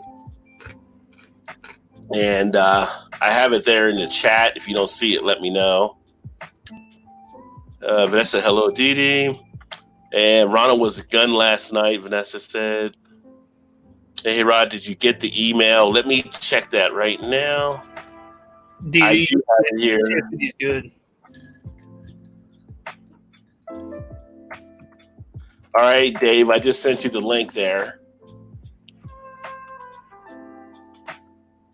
So Dave will be jumping on here. Base has several different Arbergs available. No, I've never heard about an Arberg, but it doesn't hurt to try. New baby llama's due soon. Going to try to be here for it. If you could send one of those to Erie, she will love you for life for getting her baby llama. Alan, maybe not so much, but I'll come pick up two, and I'll bring one here for my goats, and I'll just drop one off at Alan's house. There you go. Just leave it in the yard tied to a tree. Got Dragon's Milk Stout, base cut off $7 for 4. They raised price up to $17.95. Well, $17.95 is where it should be at for that, but you were definitely getting a good deal when you had it for the 7. I thought he was going to show a tattoo of the Clydesdale on his ass.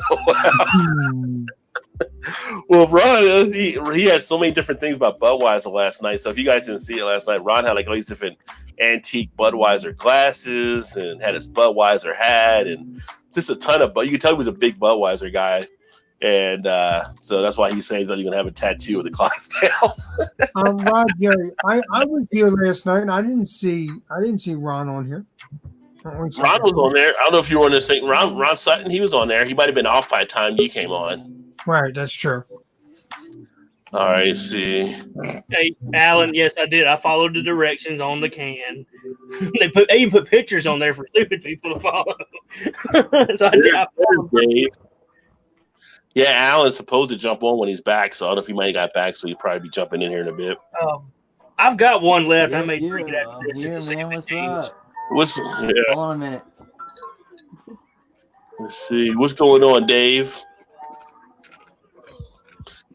Getting this nitro stout, I tried to drink, but I had to spit it back out. SD, I did that 3 times to be fair.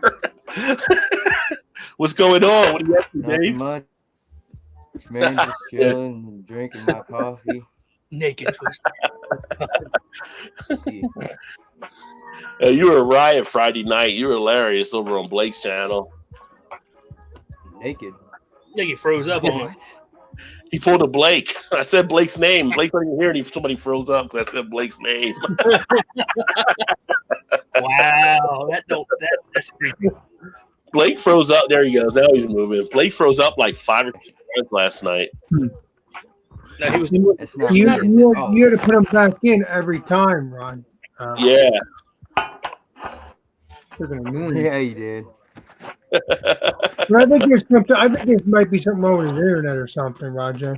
I think it was just the internet where Blake's at that was causing issues. It happens on other streams too. Dragon's Milk is awesome, and at 1050, yeah, both of them are. And then Ron said, "Cheers to Alex as well." And Ron's up in Massachusetts, where they're definitely going through some of the Corona stuff as well, for sure. I think Mass is one of those states that probably right behind like New Jersey or so. I mean, they've got a lot of stuff happening. I thought the cases were dropping in New Jersey, but I guess not. No, there was a report that I read earlier today that they're actually thinking New Jersey's numbers aren't fully accurate. They think there's more than they're guess what actually I found out? finding. What'd you find out?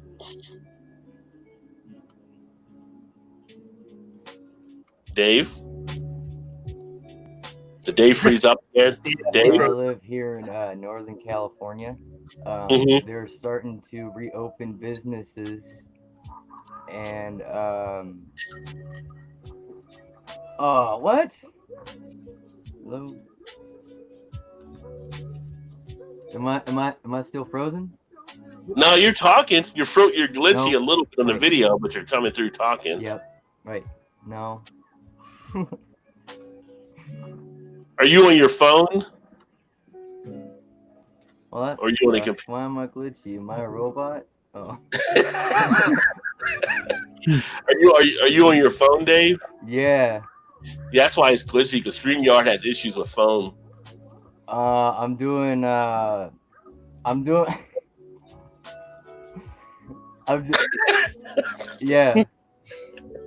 Why am I watching like a kung fu movie here? What is going on? Yeah, I'm waiting for my laptop to come in. So, Roger, you think New Jersey's lying then, basically, and that's why we don't know about them? Sorry. That's all right. I don't know. I wouldn't say they're definitely lying. I'm just thinking they're underreported and stuff, maybe not really knowing what the actual number may be. I think there's other stuff not maybe being counted or disclosed. Like there's certain things with some deaths they're thinking, because this came out on NJ.com. I saw a link this morning when I was reading through some stuff that there's stuff that happened to people that actually may have been there, but they weren't reported as it. So they're thinking some things aren't fully accurate on what's being shared and told. And wow. Yeah. So, but you can find that in a lot of different states, possibly where things are. And the other way, you're going to have people saying it's Corona, where it may not have been Corona. It might have been something else too, but maybe they got hit with Corona, but maybe it was more of a heart thing they already had that caused them to die. You just don't know. So I can see where there's gray areas and all the stuff happening. So some of this stuff might not be Corona. It might just mainly be heart attacks. How's it now? Some stuff. Now you're just all dark. There you go. Now you're back. What'd you say, Rajay? Oh, I figured it was. Oh, no, it was Dave. Yeah, now you're back. Still frozen. I'm saying, some of these heart attacks might not have anything to do with Corona. It might just be a heart attack. Yeah, I mean, it goes both ways. Some may not, and some may. I mean, we can hear you fine, Dave. It's just your video's a little glitchy. I think it's just because you're on a phone with StreamYard.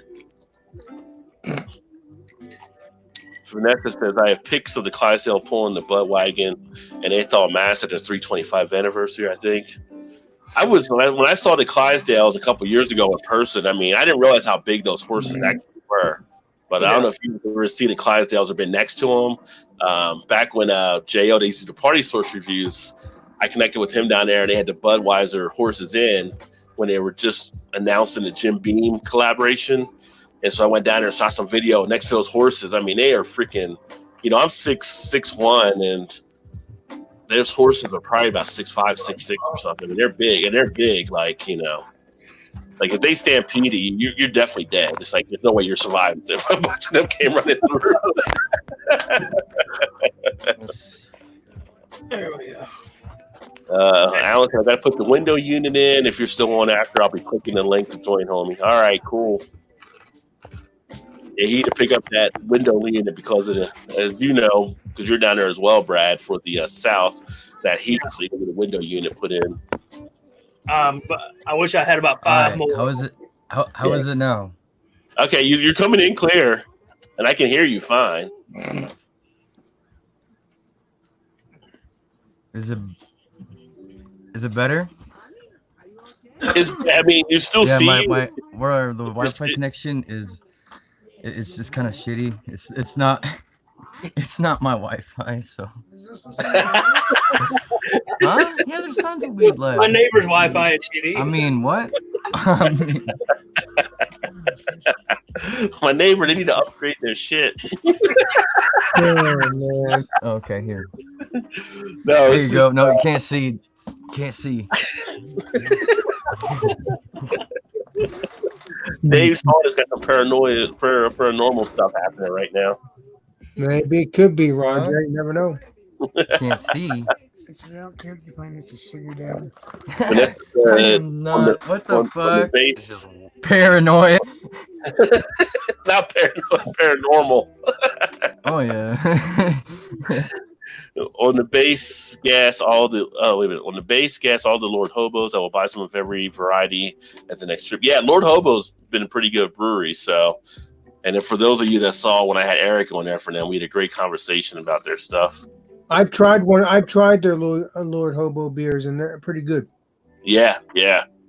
By the way, BDO, did you flip the night? Oh, yeah. So you already answered and said you did do that to 3 times, and yeah. So not out of the can, right? You put it in the glass. No, I put it in the glass. I put it in I've tried, I've tried Angelica Juicy IPA from I think it was Lord Hobo, and it was pretty good. Yeah. Their boom sauce I've had was pretty good. Same thing with that. I had that as well. I believe it was Boone sauce or something else. Because there's spin-offs. There's the Boone sauce, and then there was a something else sauce. I don't remember now. Yeah. Anyway, I can't remember these things. Derpy Llama 7s is now an unauthorized therapy animal for Oh, hospital. Doom sauce. Doom. Yeah, Doom sauce is a different one. Yeah, that's another one. Llama, he had the one floppy ear and always held his tongue. Who is Derpy Llama? That's like llamas. She goes to llama farm, so that's like one of the llamas there. And I guess Derpy Llama might be what they call one of the llamas. Derpy Llama might be what they call one of the llamas. Yeah, that didn't work. Yeah, cut that. You know I'm live, right? Yeah, now I can. Yeah, I don't know. Now you're Cut that. Yeah, You know I'm live. You got some type of delay going on there. What is that? You just Yeah. farted Yeah. in here. You got some type of delay going on there. I gotta mute Dave there till he figures it out. He probably has YouTube on in a different window. That's usually what happens to me. Dave, unmute yourself when you come back. It's just we couldn't have that feedback. He figures it out. He probably has YouTube on in a different window. That's usually what happens to me. Yeah. Dave, unmute yourself when you come back. It's just we couldn't have that feedback. You got feedback, man. We still have feedback. Can you hear me now? Now we can hear you. I can hear you now. Yeah. Hello? You got feedback, man. We still have feedback. What? Now we can hear you. I can hear you now. Oh, Yeah. Okay, good. Sorry, No, you got my house you got some type of is delay. haunted, so that could be another reason too. No, All you my got shit drains, got my brain, everything drains. So yeah. Yeah, I'm was gonna have even to- using the spirit box last night, and it told me that Satan lives here. I'm pretty out about. I'm gonna have to. I'm hoping Satan kicks in for rent, but but I'm gonna have to cut you off. I don't do I got any Satan worshiping. Okay, I don't. I swear. But I'm gonna have to cut you off, Dave. I'm gonna have to drop you off here because I swear. Here, I got it. I'm getting feedback, Dave. I'm gonna have to drop you off here because it's too much.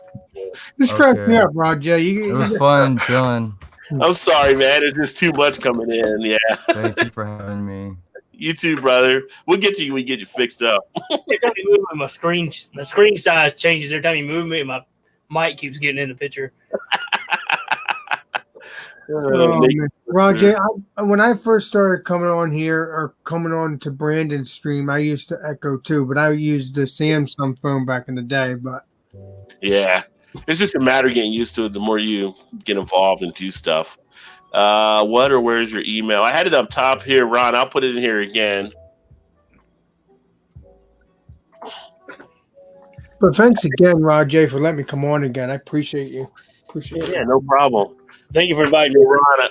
Yeah, definitely. Hey, Ron, I just put the email in there that you can hit. And the Drunken One was there, so he actually put it there as well. I told Drunken One to let me know, come on in. But I didn't see anything from Drunken One. Oh, there's Ron. I got it now, Ron. Hold on.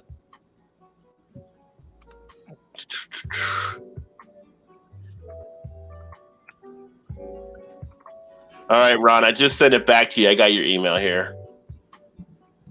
And Roger, if you want me to, I missed it the first time when you sent it over. What do you say, Alex? I said if you want my name to be moderator, I can do. If you want me to, I don't know. Since we're friends now, and we've been friends for like maybe a year, I think 2 years. I don't remember.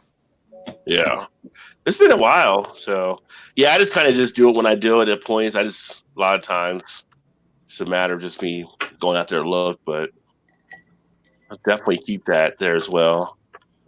No, I'm saying, Roger. I'm saying if you want me to have a wrench, I don't mind having one. I don't really care. Okay. I said we chatted about the Exorcist movie and Rod's feet went kablooey. Yeah, that was crazy. That was Friday night, but I think it was something with the program I was using, which I actually got fixed here. But yeah, we talked about the Exorcist and everything started going haywire.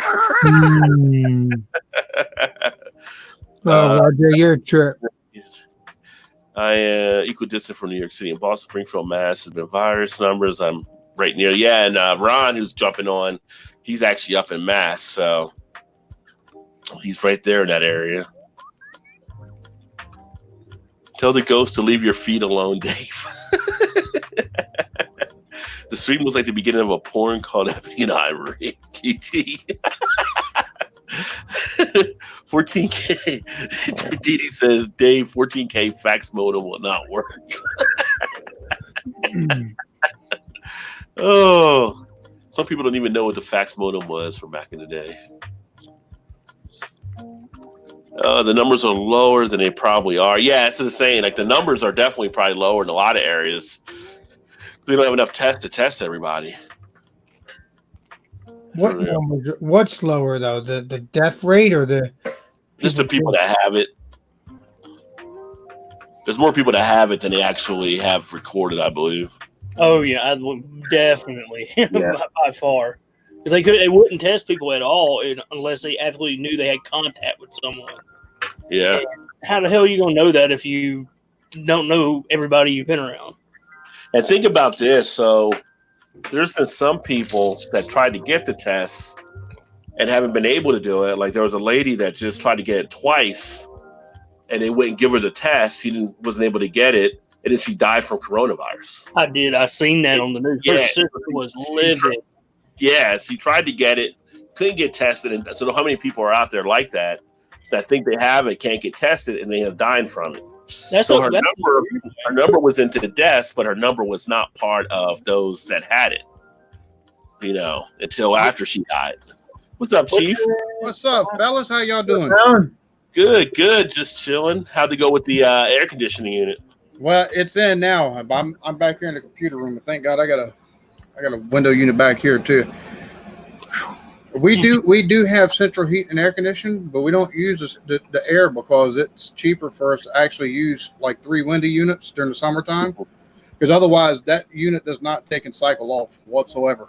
Yeah, just keep going the whole time. Mm-hmm. I know your pain.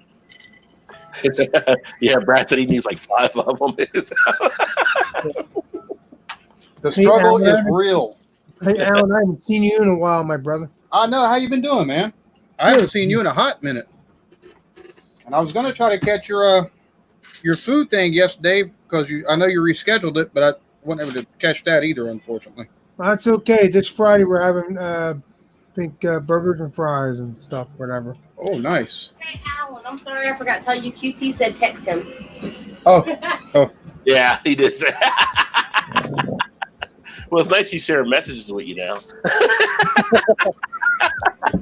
Well, I just take and give him a heads up on what's going on sometimes. That or ask him how he's doing. Yeah. Got to keep up with folks that, look, they're a little bit crazy, so you got to make sure they're doing all right every so often. Right. Yeah, QT said Dave was from a calculator. Dave was having some issues. The TI-85 sucked for live streaming. Yeah, Vanessa said, yeah, they are. I don't think he had that. He didn't even have that strip for the sunlight power. Yeah. He's turned upside down trying to spell boobs.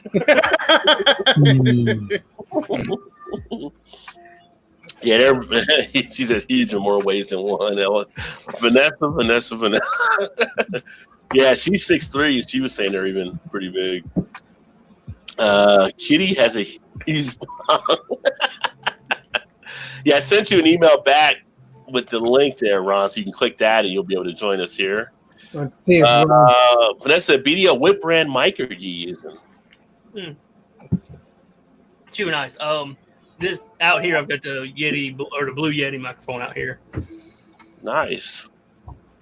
I was actually going to try to get the Blue Yeti. We got a program at work where we get like reward points and stuff. We can like order stuff through merchandise.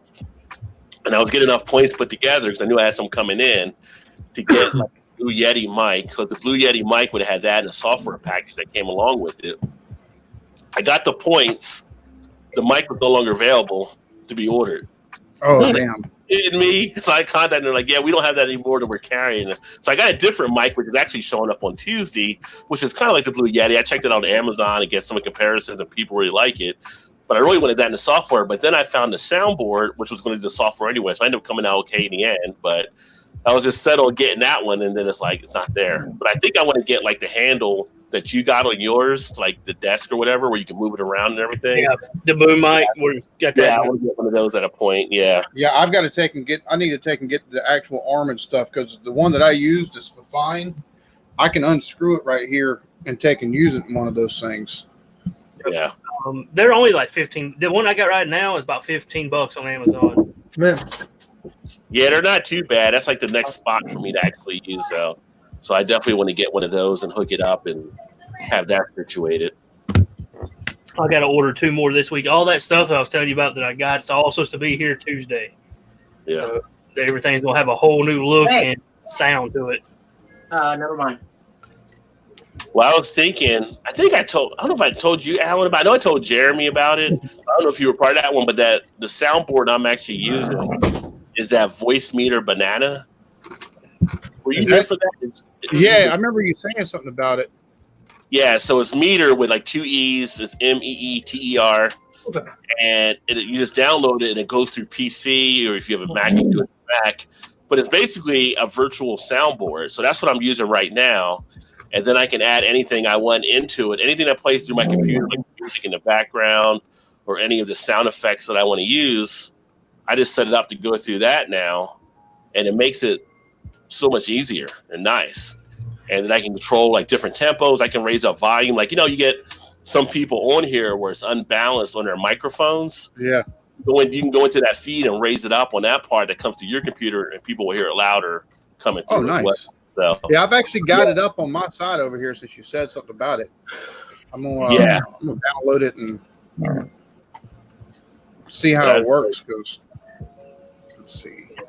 It's got a 15 band equalizer on it, so I've actually been able to adjust it for the sounds and stuff like that. And yeah, you get like 3 inputs. You can use like 3 different microphone inputs. If you were using it like for a podcast, you would dedicate each line to whatever input, and then you have the virtual inputs, which is everything playing on your computer. So anything I want to put on my computer, I run it through the virtual input, and it just comes out as well. Yep. Nice. I got the Rodecaster Pro. It's a physical soundboard. Yeah, that's the thing. That's what I was looking at. And then I was like, I don't even need to get the physical now because I have the one now on the computer, which is awesome. But I wanted to use XLR mics so I can take them out on the road and use them on the road. So this I can plug it in, use just what you're doing virtually, and or I can record straight to it and bring it back and edit with it. Yeah, I'm excited. The one that I have, if you have like I have a USB port that makes 4 USB outlets out of one. So if you had like 2 other USB mics, you would just plug those in, and it would dedicate to each line on here. You'd have people separated that way. Have you looked at that voice meter potato? Holy crap, the options that are on that thing. No, I just looked at the banana. I didn't know there was a potato. Yeah, it's right. The VB Audio software, the website where they've got the voice meter actual stuff. It's got like, let's see, in here. Here's what I'll do. Take and do a screen share real quick. Chrome has a bug. Okay, whatever. Oh, wow. That's impressive. And then let me go ahead and pull it up here. Hey, Ron, I did send you the email. It might be showing up in your junk folder, though. So just check there, too. But it should come from rodjbeerguy@gmail.com. So that's it there.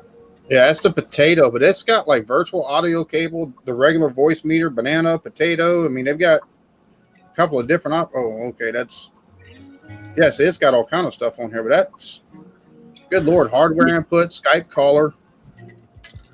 Yeah, if you click on banana. Oh yeah, I've got that. I've got that downloaded. I didn't know about the potato. The potato definitely gives you a little bit more. I can use that for doing live streams when I do my solos. Yeah. Right here going down too easy.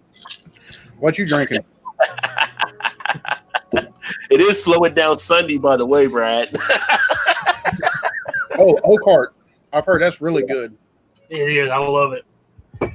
I'm gonna go get my last one of them Budweiser things. I'm gonna give it one more shot, but we're gonna see you live do the Budweiser Nitro. Here we go. Oh, let me see here. Bottom dollar, we got that there, and GoFundMe for Dave's neighbor's internet upgrade. Dave might be trying to get the signal off the neighbor there for sure. You probably went next door. What's wrong with your internet?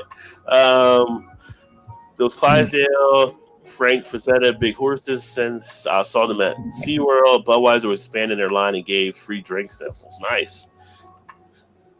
Dave looks like a future star on the Catch a Predator with dial-up. Shame on you, the horses. Boom Sauce, Angelic, and others were there. Yeah, Boom Sauces was really like their flagship for the longest time. It probably still is. I've had the Angelic as well, and then the others Delicious beer. Boom Sauce, Angelic, and others were there.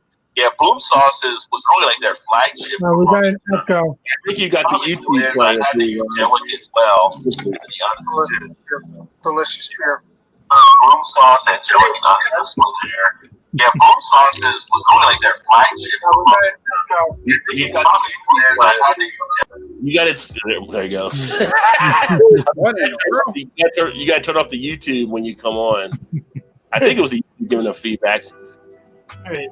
There's the front of the can. Oh, there it is. Oh yeah, looks pretty neat. I'll have to try that Budweiser. That's the only Budweiser I like. Is that night? As far as I don't like the light either, but like the full flavor Budweiser, I like that. It's got the directions on the back there. Yeah, there's the backside of directions. Let's see what it looks like. Does it? Three times. Is it actually black? Like, is it actual black beer? When you pour it, it's dark. No, it's gold. No. It's just nitro infused, man. 1, 2, 3. Pour it down. Pour it hard and straight down, right? Yep. Let me see if I can get it. What's up, Ron? Nice to see you, buddy. How you doing, Alex? Doing that. Can you hear me? We can hear you. Okay. We're watching Brad do his Nitro Gold Budweiser. Looks creamy. I think I would like it. It's got a nice malty flavor to it. I can. There it goes. Cascade effect isn't with some of the other nitros which you're used to. Are you going to chug it? God. Chug it down. That's the only way I can stick it, though. What's going on in Massachusetts, Ron? How you been doing, my friend? It's been a while. Yeah. Can you hear me? Ron, can you hear me? Not bad. You were mentioning about the coronavirus. It's pretty bad in the city of Boston. In the city area of Boston, it's bad. Yep. Can you hear me? Yeah, I can hear you. You're like delayed, I think. Are you not listening through YouTube, but listening through StreamYard? StreamYard, yeah. Because you will listen through StreamYard, not YouTube, because it'll be delayed. Yep. I am. I mean, we hear you, but you're like delayed or something, it seems. It's something about that spot down there. I don't know. Oh, wow. Okay. Is it better? I mean, we can hear you. It's just like when we were talking, you were coming in a little bit later, so I didn't know if you were listening to YouTube or listening to us through stream. So long as you don't have YouTube playing, it should be just through StreamYard because that causes an issue. Yeah. How about now? Am I delayed? I think is your YouTube on? Or did you turn YouTube off? Like, your YouTube shouldn't be on. It should just be StreamYard. QT.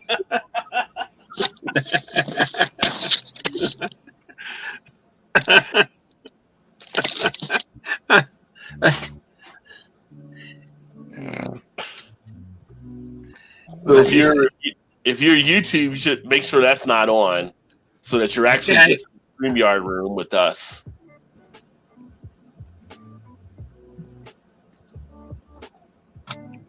Yeah.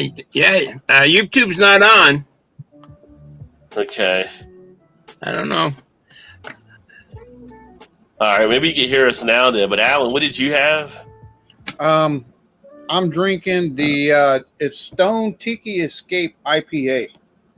I haven't seen that one. This tastes good on first sip. I'm gonna tell you right now. It's really good. What does it taste like? You got like pineapple and tangerine.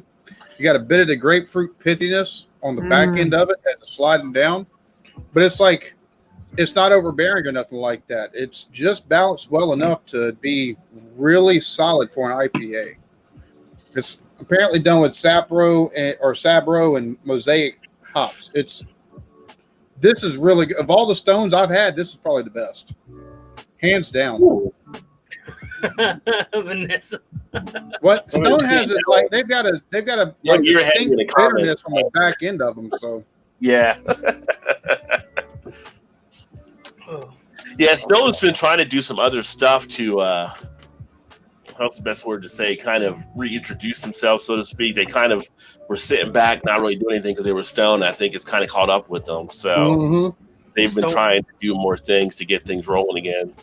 Yeah, and it's not like they make bad beers by any stretch of the imagination. It's just they've got that distinct bitterness. It's kind of like with Lagunitas. They've all, I don't care what it is, you've got a distinct flavor on that back end that's just, it's the way Lagunitas is, and it's the pale ale and it's the something all of them. They have like I can't describe it, but it's it's Lagunitas whenever you drink it. Same with Sierra Nevada. Yeah, I have a feeling it's the water wherever they're at and what they brew with. I think so too. Sometimes they have a special yeast for some of the breweries that kind of is their specialty yeast too. That can through well. I think Lagunitas though, they're or is it Sierra Nevada? Lagunitas with that brown sugar. I think that's the one exception to all their beers because that shit right there is crazy good and crazy strong. That Undercover Shutdown is still one of my favorites. So I need to make a trip this week to the damn bottle store.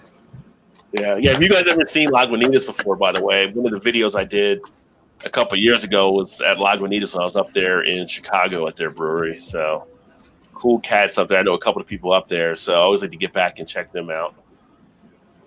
I was listening to a podcast the other day. They were you talk about Chicago beers. Goosehead. They did a podcast with the guys that open and run that. Man, I did not realize how big of a brewery that really is. What, Goose Island? Goose Island is huge. But they were bought out by AB and Bev or whatever. But they've got all the financial backing of the world, so they did some expansion, and their distribution is fucking insane now. Yeah, there's some things that get knocked on Goose Island from their baseline beers. They've been kind of left alone, supposedly with their Bourbon County stuff, but some people will swear like their 312 and their IPA, that stuff had changed over the years. But most of the time, I'm thinking Goose Island. It's not like their flavors profile changes over time because their yeast keeps kind of mutating with time because they use the same yeast from year to year on other stuff, and it kind of mutates itself over time. Yeah, there's different things that reflect. The one thing about craft breweries is a lot of times their stuff will change from year to year based on what may be happening there. But there's also kind of a belief that some of them, when they get taken over by some of the macros, cost controls get put on them. And so they start doing other things they may not want to do because now they're under Big Brother or whatever, too. So Well, that'd be like Wicked Weed. Wicked Weed is owned by AB InBev. Everybody's like, "Oh yeah, it's a great craft brewery." Well, technically, if you look at their distribution and the fact they were bought out by AB InBev, they're no longer technically a craft beer company anymore. Yeah, but they've got phenomenal beer, especially their sours. Like they've got a lot of the really sour stuff, like the ones done with the I can't remember the name of them, but it's a special type of like the Brachia. Brettanomyces? Yeah, Brettanomyces and stuff like that. Yeah. They've got beers that are labeled Brettanomycin, and it gives you the flavor, like the fruit that it was done with, and they're funky as shit, but God, they taste good. They're like 10 to 12% alcohol, so you're like drinking a fucking wine, but it's really good. Yeah, we went up there to the brewery in Asheville that they have. I want to go there. I really do, because I heard there's like 100 beers on tap and their own stuff. Yeah, and Asheville's a weird joint to go to anyway, but if you get into that place, it gets really weird really fast. A lot of good beer coming out of Asheville, though, for sure. But good Wicked Weed, because they're owned by AB InBev, they're not seen as a craft brewery by the Brew Association. So there's like beer festivals they're not invited to because they're not considered craft brew. So a lot of the craft brewing, like they wouldn't get invited. Something like, say, Avery may not get invited. Lagunitas wouldn't get invited because they're not technically considered craft brewing in some spots. All right, we got Ron back, so hopefully you can hear us now. I hope it's straightened out. It sounds like it's now. Have I still got the echo? No, you're good. You're good to go. Nope. Who you got there, brother? Shipping out of Boston. Oh, Jack's Abbey. Nice. I can get their beers. I think I accidentally came across them, but I never tried them. They do some great lagers. Yeah, they initially, when they first started, it was just lager beers. Mm-hmm. Yeah, I think they still just do lagers, but they got a partner brewery now that they're putting the ales under. Yeah, it's a Springdale. Springdale. Yeah.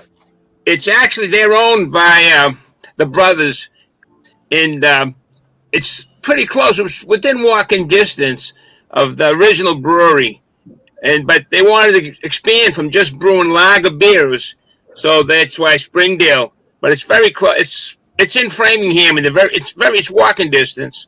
Yeah, and I've had a couple of ales from Springdale, which are good. But I had one of the best Baltic porters I had was from Jack's Abbey. It was so damn good too. I mean, the Springdale brews are more expensive than the Jack's Abbey. It's a smaller brewery, and they don't brew as much, so the price has gone up on a 4-pack. Wow. Yeah. So you were saying up there, you guys are getting a lot of stuff from the Corona stuff too, where you're at your area. I know Massachusetts was pretty affected, like, kind of behind New Jersey and stuff up there on stuff. So it's not too bad. I live about 17 to 20 miles north of Boston, city of Boston. Mm-hmm. And city of Boston is pretty bad right now. It's a lot of casualties there. If you see the numbers of deaths, that right in that one city, Boston, and then it's got a sister city close called Somerville. That region is truly cities with a lot of people, and they have. It's tough there. I mean, it's very strict laws there. Stay in the house. Everybody to wear a mask. Police aren't really stopping anybody for mild violation like speeding, going through a red light or anything. They're not stopping you for inspection stickers because everybody's nervous about getting it. We've lost a lot of policemen in this state of the coronavirus. Yeah, they're on the front line. So, when you look at the encompassing of everything, it's kind of like, does it really matter on the sticker when we're trying to save lives? You don't need to deal with some of that stuff. And some of those agencies aren't even open probably, so you can't even get a new sticker because there aren't people there. Like here in Kentucky, like you basically got your motor vehicle thing through the mail. If they were there, you can't get in. But they're not stopping people if you don't have anything that may be expired or so. Yeah, it came kind of close to home the other night. My youngest daughter is a nurse in Mesa, Arizona, and she we keep in close contact, but she'd come down with a cough, and she couldn't work. They wouldn't allow her to work naturally, but they had to go in, and she took a coronavirus test. That was a day or two ago. I haven't heard results. Going to call her today to see what the results are. She's young. She's 24, 23. She's young, but still, she's got asthma. She's always had asthma, and I worry about that aspect of it. But being a nurse, they're right up there. No, thoughts out to her, and hopefully it pans out. And tell her for what she's doing out there. She's on the front line, and it's a scary thing for those people. So, definitely appreciate her for what she's doing and trying to help people, but hopefully she's safe as well. It's tough. It's tough. You see, all these different things, and the nurses and the doctors, and that's the thing that gets me kind of pissed off with these protesters and seeing some of the videos where I see them yelling at nurses and doctors. Like, you got to be outside your mind in some type of way. I mean, like, you're sitting there attacking the people that you may have to come to if you do pick up something. You can understand where you may want to get to work or stuff like that. You see stupid signs like I want a haircut type thing. Like, seriously, you're going to bitch about a haircut at a time like this? So, my beard and my hair. Your worst thing is you might have a mullet, but they're trying to do stuff to also preserve lives here. So, man, the worst thing I've seen so far is people claiming or putting up like memes on the internet, comparing, like, saying, "If why are we trying to be like Hitler and force people into doing stuff?" I'm like, really? You can't get a haircut, and you're trying to compare that to the Holocaust? You gotta calm the fuck down a little bit.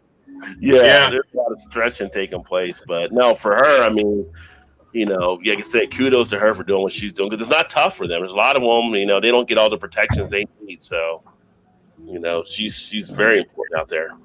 Yeah. My wife, she just found the haircutting equipment. So what I'm going to do is I'm going to have her give me a mullet. just for joking around, and then I'll have a few days, take pictures and so, and then I'm going to have her cut everything off to a real crew cut like the Marines have. I think people should bring back the Mr. T mohawks myself.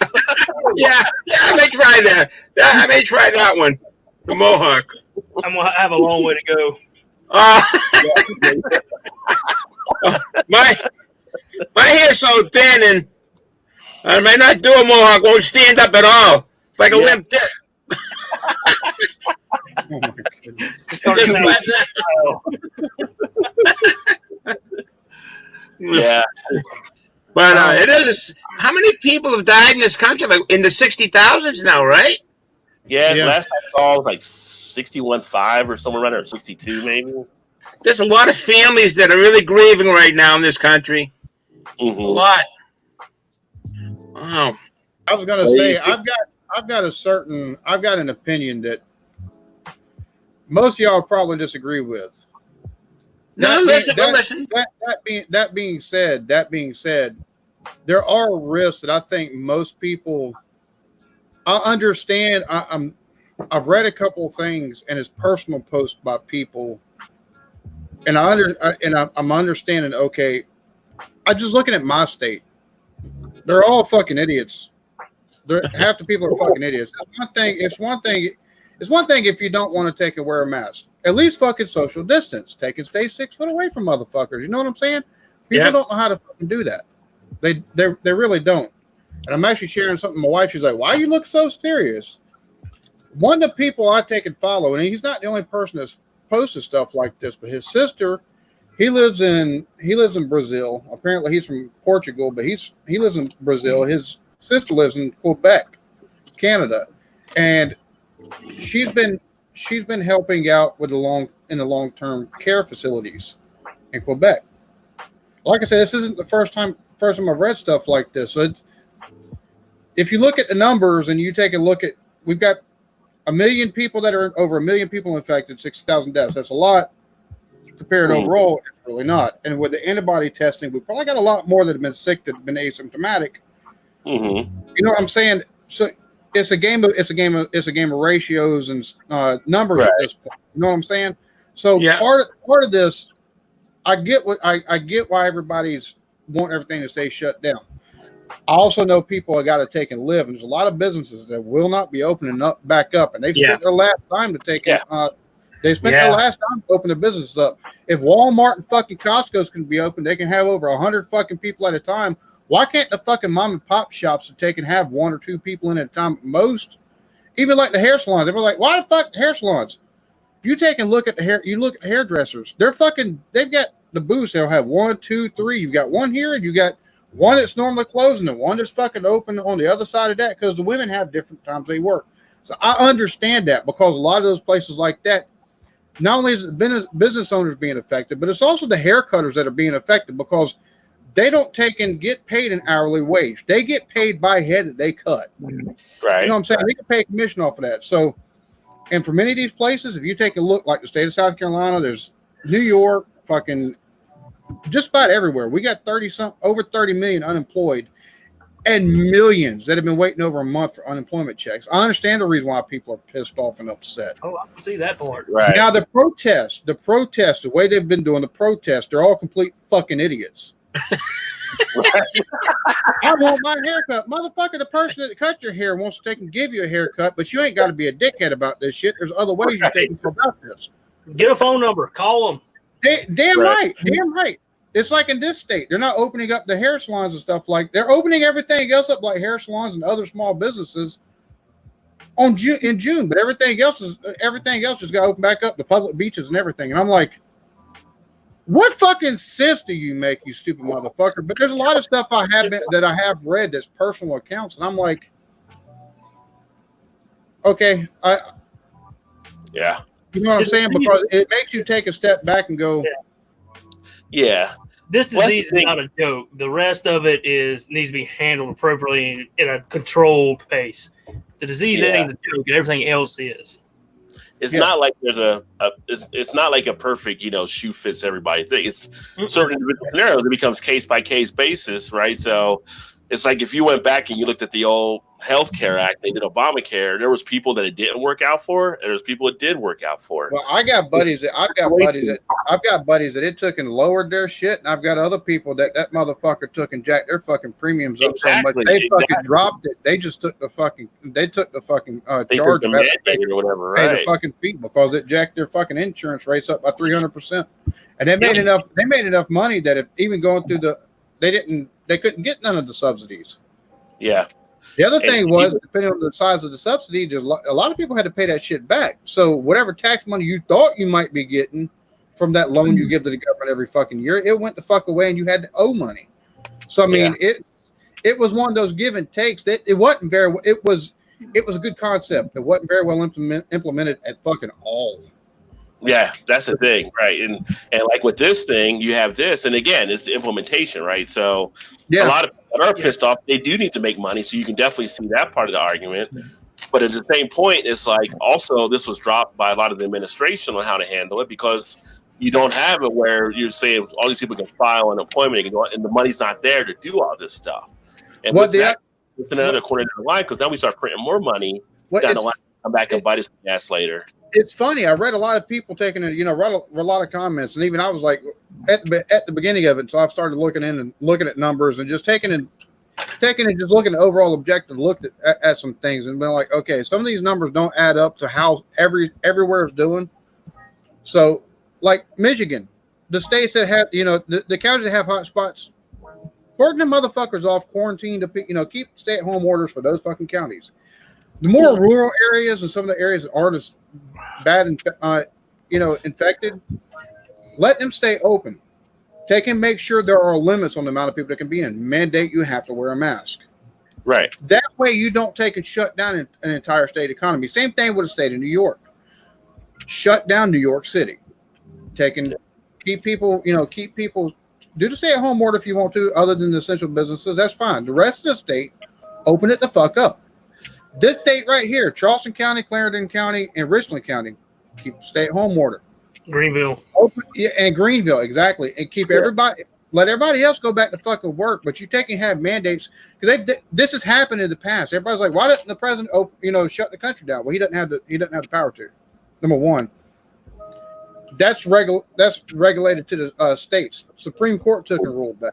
That's regulated to the states. President doesn't have the power to do that unless he takes and enacts some very, very hairy stuff that would take and cause some. You want to talk about? Which was the other reason why when Trump was talking about opening everything, you couldn't do that either. It was up to the governors. So exactly. Well, that's the reason why he gave the guidelines on when they should. And you got states like Georgia where it's like, all right, fuck it, we're gonna do this. It's like Atlanta people are like, what the fuck are you doing? We can't even go to the Waffle House, motherfucker. Open the state up. You mentioned Atlanta, and today I saw one of the things out there was people that were lined up at one of the malls because Nike went ahead and released the new Air Jordan. All these people are lined up on top of each other. Maybe 20% had a mask or something on. There's no social distancing. All waiting is like, no, we're not tone deaf. It's like, and then the point you're like, Nike, you should just release this online and let people order it rather than have all these people show up to try to buy at the store. Keep the store closed. Air Jordan's going to sell online if you release them online. Why put people out there to do this? Yeah. Yeah. But I went to Kroger yesterday. Yesterday at Kroger was I went there to get some stuff, and about 60% of people had the mask on. And you're in this place where you're not going to social distance in the grocery store. It was kind of like, at this point, I just find it disrespectful. And, I thought Cuomo hit on it today. I posted on my Facebook, that's basically what he said. If you're not wearing a mask, you're just being disrespectful to other people because you may not have it or think you may not have it, but you don't know possibly. And you may be passing something to someone else going to take it home to their family. And it's kind of like at that point, you become just an asshole if you're out there doing it, trying to say, well, I'm not going to wear a mask because of this and that. It's like, okay, well, that's you. But you may spread it to somebody else, not knowingly. Bro, here you can't find them here. Yeah. Now, if you can't find them, I guess that brings up a different thing there. And that's my thing. I don't wear one, but I also don't get close enough to people to fucking. You know what I'm saying? I stay good. I'll take and go to fucking around, mother. I'll go to fucking. It's like you're sitting there looking at the bananas and people reaching over you. They got no mask. I'm like, back up! I will hit you with my cart. Oh yeah, definitely. But dude, if somebody starts coming close, I'll fucking move. I don't get close to nobody because it's the whole asymptomatic thing. Now, I'm gonna be honest with you. I think this has been around in the States for a lot longer than what the fuck they give it credit for. My wife was down for over 2 weeks back in it was early fucking February, late fucking January. Like she fucking. Dude, she was out of work for a week and a half, and that's not like her at all. She went, they didn't test her for the flu at all. Half the people that were getting tested in this area were coming up negative for the flu, even though they had the flu symptoms. Yeah. But she run a fever for like 3 weeks. She got to where she'd have a coughing fit so bad she couldn't fucking breathe. And her body, dude, she'd be in the bathroom in the tub crying because her body hurts so fucking bad. Wow. That's you take a look at everything, all of the stuff. I believe we've all fucking had it because I didn't even take it to YouTube for a fucking week with this shit. I don't think I got it real bad, but I know the wife at least had it. The kids, they all were stopped up and everything like that. They all had fucking real bad congestion, real bad fucking fevers for like 2 weeks. So I think it's already been around once in the U.S. before they even caught it here. So yeah, I think it definitely was here before we started paying attention to it. QT's killing me over here. How long do you think it's been here, Rajay? I mean, I think we reacted to it way after that actually showed up. They had the thing before they thought Washington was where it was introduced, and then they come back later thinking it was actually maybe in California before Washington. But this could have been something with the way that the world we travel and stuff. It wouldn't surprise me if this was like in the fall or something they got into our environment. They're talking about they think it might have been here as early. I've heard people say they think it's been here as early as November of last year, which would be about the same time that it took and showed up in Wuhan. So but we've got so many people that take and travel due to family because we've got so many, former, Chinese citizens and also Chinese students that take and live here. And Wuhan being one of the economic, cultural, and educational centers there in China, there's a good chance that it crossbred over here, like When from you China. think about it, how long that some of the scientists say they think it could actually last on surfaces. It might have been a flight that was over to a part of China or wherever it may have been, and they didn't clean that area because sometimes on those planes, all they do is kind of vacuum to get the next crew on and out and stuff. They don't really do like a full breaking down of everything. Someone else got on a flight to go from somewhere else somewhere. They picked it up because it was on the surface. They went down and reached for a magazine and they touched the back of a headrest and then it starts getting passed around. So that's Yeah, the thing. because it stays on surfaces like longer than any other fucking virus. That even like the original SARS virus. Because this is the whole name of it's like SARS COVID-19 or SARS. It's like a long fucking, but it's part of the SARS family. Yes. But it stays on surfaces for a lot longer. Like it'll stay on cardboard for over a week because it's so porous and stuff like that. It's a SARS, sudden acute respiratory syndrome, acute respiratory syndrome disease, which is SARS-CoV-19. What was the original SARS? It was SARS something blah blah blah. I think it was 2010. There you go. Yeah. Yeah. I was like, That's me.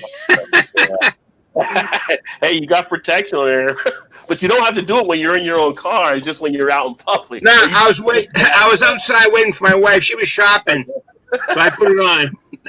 I just want to make sure because we got people hyperventilating out in the roads because they don't know to take it off when they're in their car. My niece took and posted about that. She said, I'm waiting for Walmart grocery pickup. And I look over and there's two other people in there sitting in their cars with the mask on. She's like, I'm thinking you in your cars, they do take and load it into your trunk. You gotta talk to them.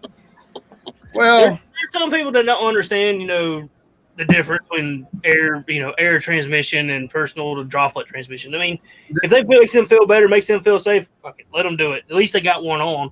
But the Nave is right. The Nave, and he doesn't come around much anymore, but the Nave is right. Half the world is on the wrong side of the bell curve. Yeah. Maybe, yeah. I still take a check up on him on Twitter, so. Where's he Now, at? He's got his hands and stuff. I went to the package store. I don't know what you call your area. Around here, liquor store and beer store, they're called package stores in the Boston area. And everybody pretty well, mostly, I'd say 87% had masks on. And we were all spaced. Everybody was doing well. But what really surprised me, they had 3 cashiers, all females. None of them had a mask on. There was no barrier, no plexiglass barrier. And none of them had and I was really surprised. I asked, she said, I'm keeping the distance, but I don't know. Dealing with that many people all day, 8-hour work, I'd be concerned if I were her. Yeah, well, I think it's like Alan said that too. Like sometimes, or Brad said it. Sometimes people don't have it, and some companies they don't have it to give their employees. Like I went to Party Source to get stuff a few weekends ago, and some of the employees had it on, and some didn't. Now they did have the plastic shield. It was kind of the stupid thing. They had a plastic shield in front of it, but it was only like one panel. Where you put the stuff on the conveyor belt, there was no plastic shield. So when they come to get the stuff from you, they're not protected. And when you pay your credit card and they package your stuff, wasn't protected. So unless you stand in this one little spot, there's no protection, and they're hardly in that spot. And I was talking to her about it, and they said, they try to get the employees to do it, but not every employees have it. She was surprised they were letting employees work without having the mask, and then also let people in without masks. And you could tell she was concerned about working there on the front line like that, dealing with people. I'm going to tell you one thing that this whole deal has made me realize what you normally wouldn't thought about beforehand, how much shit you touch on a daily basis that everybody else touches. Yeah. Gas pumps, credit card machines, doors. It really opens your eyes to. Well, they always said the worst place in the bathroom was the handle leaving on the door. Oh hell no! I kick that motherfucker over. Yeah. Well, if you got to pull it in, people have to do that. But a lot of times people just grab it with their hand and open it rather than using a paper towel or something. I'll stand there and wait. Long before this coronavirus came here, I've always worn a hat ever since I was in the Army. Even before this coronavirus came, whenever I would come to a door or shopping or anything, I would take the hat off and use it like a glove. Put it back on. Yeah. I always did that for the years. I always felt kind of uncomfortable of seeing some places where people's hands are, like in a men's room, and they go over. I'm like, geez, the guy came out of the stall, heard all kinds of grunting in there, and he never washed his hands. You know, yikes! So my hat comes off like a glove. You know, and I have plenty of hats, so I. One thing I've seen is probably the best. Grunting, I like that. It's like if a fart can escape a pair of underwear and jeans, how the hell is a piece of cloth going to keep you from catching coronavirus? Yeah. That's thinking. Yeah. Well, yeah. Well, that's the thing. That's why before they were kind of not doing it. We're like, well, if you wear it, you're not passing. If they're wearing it, they're not passing. So it's supposed to make the numbers work. But yeah. Here's my question. Why the fuck did it wait so long for them to figure out the masks are supposed to be effective? Because fucking South Korea did that shit 2.5 months ago, and they fucking plateaued after like 3 fucking weeks. We got the data the same day South Korea did. So. Yeah. Has anybody figured out what the hell's up with Kim Jong-il? He's alive. They showed video. He was at events this weekend. Yeah, he's alive still. So does he look any more bloated since he had that fucking surgery? Because that was a big motherfucker, anyways. He looked kind of bloated there, but I mean, he did. Oh, he was that surgeon's not alive anymore. He looked like an 8-pound waterhead, anyways. Now it probably looks like a 12-pound fucking waterhead. He probably like he got a goddamn mixture between a fucking watermelon, like the county fair watermelon winner on his fucking head. A watermelon. His sister. You talk about pressure being a doctor. Imagine being a heart surgeon working on him over there. Like, you can't mess up. He's dead. He's gone. He's gone. Yeah. He's Alex, you're awfully quiet there. Let me ask you a question. The place where you buy your beer, how is that? It feel safe there? I haven't been there in a while. My brother-in-law got me beer the other day, Coors Banquet, but now I have to order more craft beer because I have only 2 left by craft beer. You're ordering it, I say. Uh-huh. No, that's smart, though. No, I'm saying my brother-in-law went and got me my Coors Banquet, but I think when I want my craft beer, I think I'm going to order that and then go and get it or have someone else go get it, something like that. I don't know. But so, I get scared, Ron, because I don't want to die. But everybody keeps telling me that. Don't blame you. We have breweries that are delivering. Trillium Brewery in Boston. They'll come all the ways up to New Hampshire and deliver, and no charge for the delivery. And you have to pay by so much though. But they won't come to New Jersey. I want to try all that. That's too far south. I had to take and go on mybottlecollectors.com to take and actually order some. Was it that Orange Julius beer? That was some. Damn. That's a good beer from Treehouse. Yeah, it is. It is. It's really good. I can see a reason why people say it's one of the best beers I've ever had. I don't see people standing in line for hours because we've got a beer down here called Enchantment Under the Sea by Edmunds Oast that I think is better than what that is. Yeah.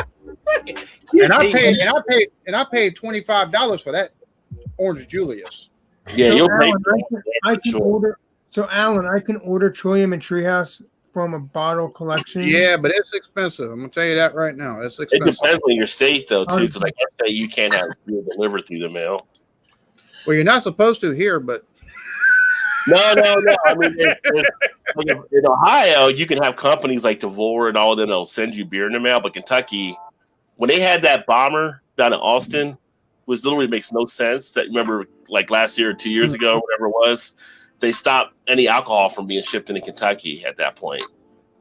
It had nothing to do with alcohol, but you could because I was getting a beer of the month club, and they were sending me beers here, and they notified us to let us know that they couldn't do that anymore. So I had to ship it to my buddy in Ohio, who had to bring it to work for me. But Kentucky's one of the states where you can't get beer shipped. But I was going to say to Ron Sutton, I didn't see your email there until now, a little bit ago, but I did send you a link in the email as well. I need to catch up on these comments. I didn't realize there were so many comments out there. Oh, so man. Much conversation. QT's over here making me about throw up. Oh, well, Cutie, we'll skip over his then. Oh, no, it's making because they're so funny. I'm trying to hold it and keep from laughing. I'm gagging. What is the name of the program again, Rod, or link to the page?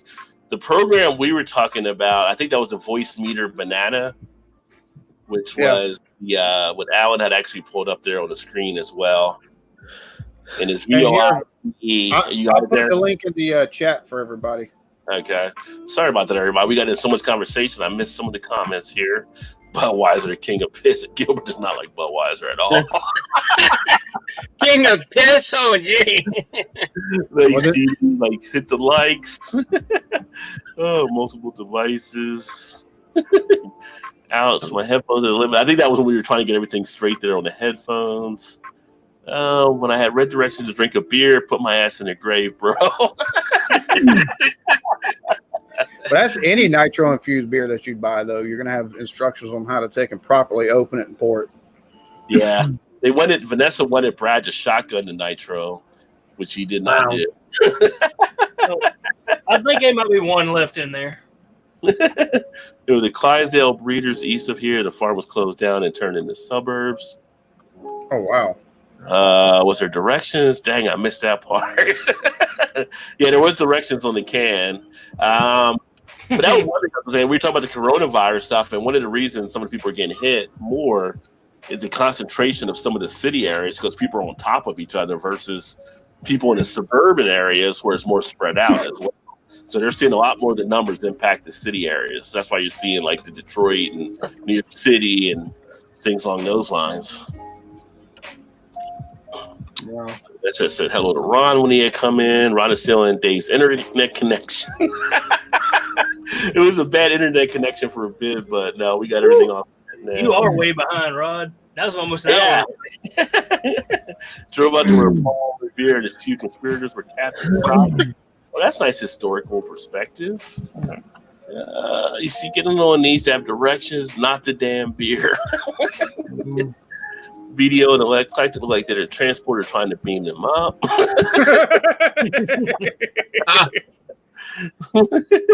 Ron looks like a slow older version of Ron Jeremy. Ron Jeremy's not your kin, is it, Ron? Ron Jeremy, wish. Yeah. A lot of time it's water and bacteria, which can cause a difference. There. Vanessa said Ron Jeremy was interested. Also, Winfield Farms, the birthplace of Northern Dancer, and just north of me are suburbs now. The graves are stables, are protected. Like the one uncle on Christmas, he always asks you to decline. Cutie's trying to basically give her a little bit of a roast here. Let's see. I learned really young to be wary of relatives asking for lap time. Smart move when you apply it. Yeah. Who makes up these things? To join the collective if it's okay with Rod. Yeah, we can send you the link there. You got to be wearing fully clothed. You can't come in with a bra on, GT. My grandma was an amazing stripper, he says. I got his grandpa a birthday card. Yes, please don't get too weird. This isn't me or Blake's stream, QT. Yeah. Welcome, Dennis. Welcome. First time seeing you here as well. Sipping on a Hofbrau Dunkin' today. Nice. Definitely recommends, and that is a good one. That's an awesome avatar there, too. I'll give him that. Yeah. King of Lagers. Let me see. Minx Laura, cheers. Hi from the UK. Awesome to have you here. Love the UK, folks. And again, One of the reasons why I do a day stream is because of the friends I have there in the UK, and they can actually chime in as well. And nice to always meet another person from the UK. It says, hope everyone is doing well. Keep safe, friends. You as well, Minx Lord. We'll definitely check you out as well. That one thing. Hello to our former overlords. I really hate how YouTube has made it where you can't click the 3 buttons and go to the person's channel. That's just one of the worst moves I've seen in the last year or so with them. Same here with Fairfield County and New Haven, and now mine of Hartford County. I need a notary public to seal my renewal form for my carry permit. I have not found one yet. Yeah, you do have one.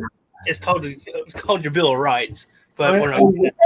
Roger, I agree. That is stupid. You can go right to the channel. Yeah. Judy said I got tested today. Turns out I have a gag flex. Gag. Gag flex. Halfway into reading QT's comments, you get hit with something like that. He's the dirtier version of Blake. Yeah. He says the stuff that Blake knows he shouldn't even say. Yeah. Blake has a filter. Blake is our like comedic relief, and then you got like the X-rated stuff you see on Showtime. That's QT. Yeah. My friend in England and her family healed up from the virus. They are feeling good now. Well, that's great to hear that they actually came through. I would just let Alan cut my hair. You feel comfortable with that, Alan? You good with the clippers? I'm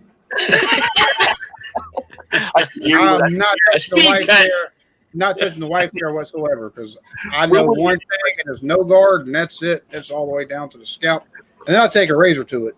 Woo. I'm thinking, what would Erie look like with a bowl cut?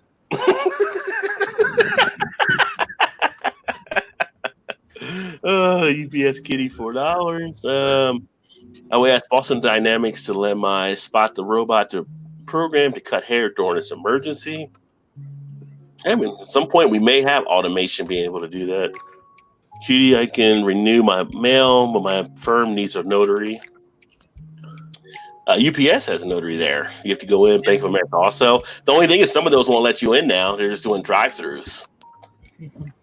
Long care homes are getting smashed up here. Yeah, that's the thing. Once it gets into like the long-term care facility, trying to control it at that point, and then people that are there that don't have it, and they're not letting them family members take them out because they're afraid they might be contagious and it hasn't shown up yet. And that's a tough fit for families, you know.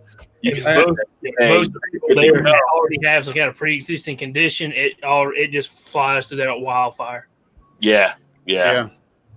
Hey, I took and tweeted out your stream and took and put you out on the Collect That Beard community link or community page too. So thanks, brother. Appreciate that. That way, we can get some more folks in here and maybe some new faces and stuff like that. Hey, Rod, Alan, are you gonna put the link out also on Discord too, bud? Oh, cool. What is Discord? Hear about Discord? Oh no, I didn't do it. I'm just telling you. I'm just letting you know you didn't do that yet for Discord. Yeah, no. I haven't done it because hell, it's basically just me, you, Trevor. Trevor's got Twitter too, so Trevor will see it, and Fixie Clary and Vanessa. So whoever takes would join from Discord, they can see it from Twitter too, because they follow me on Twitter as well. Oh, okay. I need to join your Discord because I don't even use mine as much, but I need to use it more. I need to start leaving the damn thing open on my phone and on the computer, so that way people want to take and talk or whatever. I've been meaning to do that. It's just it slips your mind. I need to take and have it where it starts with the computer, so that way it's already there. What is it, like a chat room for your channel or something? You can you can not only do like text. It's like basically a message board is what it is. You can set up different categories within your Discord too. But there's also voice chat. Like me and Jason, whenever I take and play Magic the Gathering Arena. Acid Burn or Jason, one of my buddies that I took and met when I was on Twitch, he'll take and join on the old Allen's Beer and Gaming server, and me and him will take and talk as we're taking and playing. Yeah, it's almost like your own personal server in a way. It is. Like people in and right. My Discord is out, so if you want to follow me on there. Alan's already done that. He's already following me. But if you guys want to join, just look up Alex the Beer Master on my Discord. Yeah.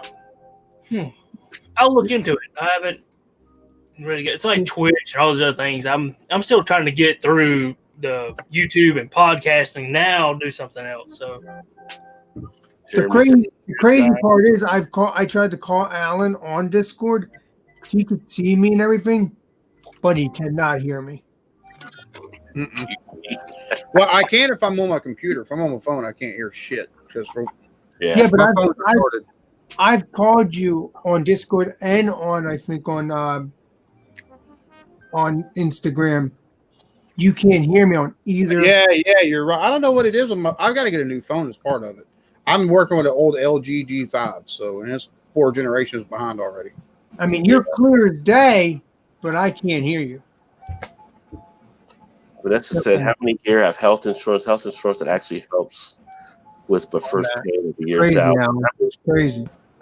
Our health insurance that I got is pretty good through our company, but that's the problem when you also had some of the stuff that goes back to the Obamacare situation. It changed up the healthcare landscape, and now you have some people paying more for less coverage they had previously, which is kind of not the way it was supposed to go. But shouldn't be.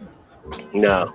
I mean, but again, we're the only developed country really without a national healthcare plan. Which I think he'd have been better served because he had the House and the Senate. He'd have been better served just taking and pushing through straight up single payer healthcare than to take and roll out what was rolled out, because the implementation of that shit is a damn good fucking idea. It really was. You take a look at places like Sweden, Norway. I think like Sweden and Norway and places like that, they have the socialized healthcare, but they also leave you the option if you want to get private healthcare, you can do so. I think that's the perfect blend of what needs to be done.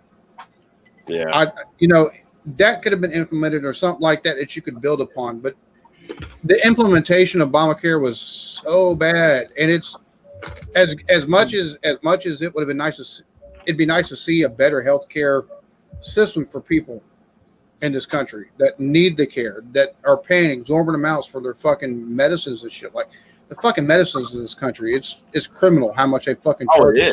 My EpiPens, don't even get me started on the whole EpiPen shit. That and glucose. EpiPens and the fucking stuff for diabetics, man, it's fucking retarded. You have to have to live. I mean, if you have an allergy or something, you have to have an EpiPen.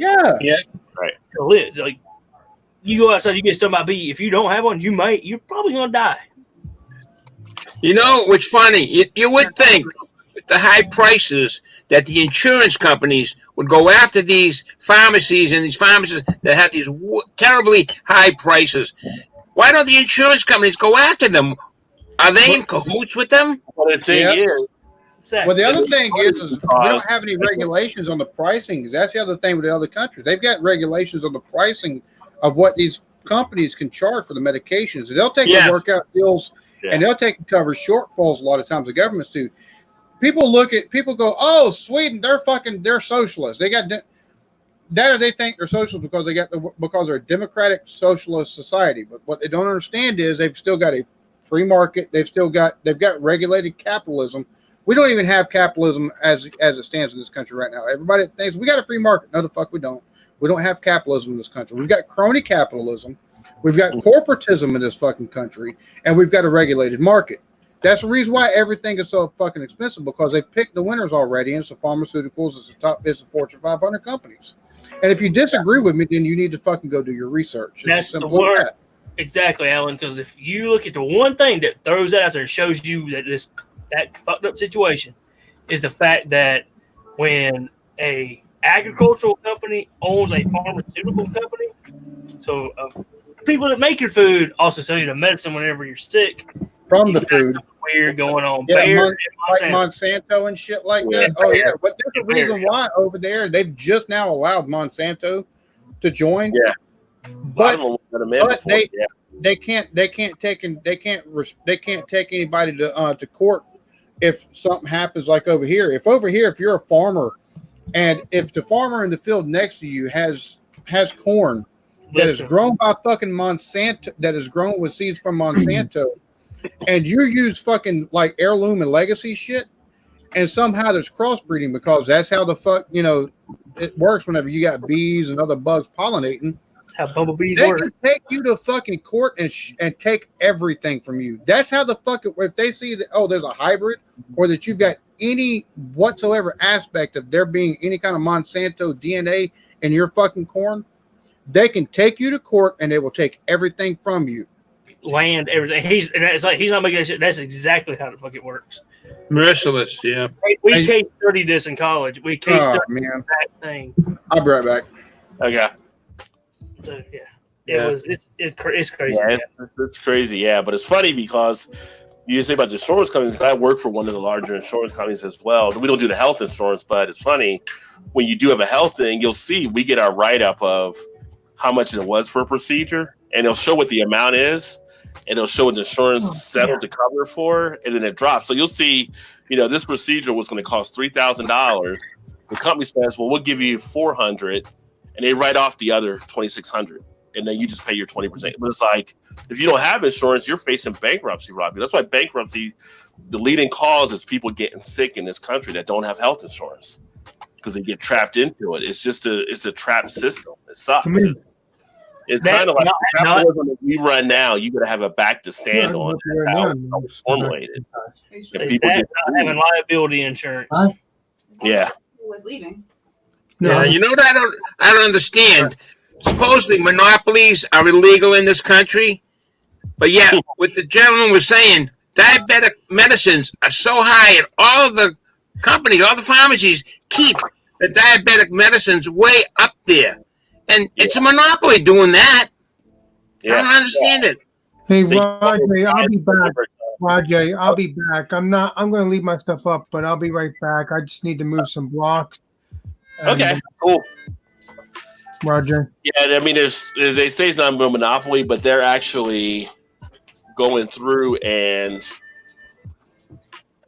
controlling who can set what prices and stuff out there. So in a way, it's not fully a monopoly, but then again, it actually is. In reality, it's not, but in practicality, it is. It's kind of a shady. It's like a shell game. They're actually dealing with a lot of that stuff, and you see it with utilities. You see it with the healthcare. You see all these different companies out there. That's why they always have to go in front of Congress whenever they're going to do these large mergers. Like right now, Sprint is merging with T-Mobile. How powerful would that be versus the other companies that are out there? And they're basically letting Sprint merge with T-Mobile, which is going to put them in a greater aspect versus the other telecom. So it's all a shell game. It's just, but that's what happens with capitalism. You grow it out there. And when I was back in college in the 90s, in business, it was a big thing. Is at some point we knew you'd have companies that would start eating up other companies. We knew the banks would do it. You knew other industries would do it. That's why you remember back in the 90s or whatever, you had all these different banks out there. Now you have like about 7 or 8 that control all the other ones. Even if you go to another one, they're actually probably owned by a bigger one. So it's just it's a cannibalistic type scenario in capitalism. When it comes to that technology, look at AT&T. Yeah. Well, half the banks need to be broken up because they're violating the federal antitrust laws. Yeah. Yeah. And same thing with a lot of technology companies like AT&T. They need to be broken. They need to be broken up because they're violating the federal antitrust laws. Well, that's the reason why you got places like Sweden. They're doing it right. They don't allow stuff like that. If you want to take and merge with somebody, that's going to merge with another company. But you can't take and eat all the smaller companies up. Yeah. That's what they're approving for Sprint and T-Mobile to actually come together. How much is that going to be a disadvantage to the other telecom companies versus that? I mean, that's huge. And then they set the table for other people trying to catch up to them. I mean, what are they going to be called? T-Sprint? Like, I don't know. But I've never liked Sprint. I've never liked fucking T-Mobile. Hey, Rajay, I'll be back in a little bit. I'm going to sign off. Okay, all right, brother. All right, man. All right, Alex. See you, Alex. Cheers to you, buddy. It's good seeing you, man. Cheers, my friend. Appreciate you. I'm Hey, Rajay, how long are you going to be on? You going to be on for a couple more hours? I might be on for, I don't know, probably maybe until 5, if that, if people want to hang out. I got to make a roast here at some point for dinner. So if I don't see you here, that means you want to do your thing. Okay, if not, I'll see you when I see you then. All right, brother. Peace out, everybody. I see you. Later, man. Yeah, so it's just, it's always one of those things. And that's why I always said the best system is kind of a mix of a capitalistic system with some of the social attributes. And that's what democratic socialism really is. Like Alan was breaking down. It's kind of like all these people get pissed off about healthcare. And it's like, hey, you know what? That's kind of what Sanders was trying to give you guys, but you didn't want to go with Sanders. Or it was something like, everybody's on a universal income now. It's like, hey, that's what Yang was trying to tell you guys before, but y'all didn't want to listen to Yang. So it's like, and they're still running Biden like he's fucking viable. Get the fuck out of here with that shit. Even Democrats don't want to fucking vote for Biden. This 2020 election is going to be very interesting because you got like two guys that are just polarizing. I don't know if they're more polarizing than it was in 2016, because there was definitely with Hillary, you had a lot of polarization, but there's a lot of people not behind Biden either. This would be a good year for a very middle of the road independent to jump in. Yeah, I agree with you. I'm an independent, and that's what we got to go with thinking. Independent. You're right. If they had run, if the Democrats would have run Yang, I'd have been voting for Yang this year.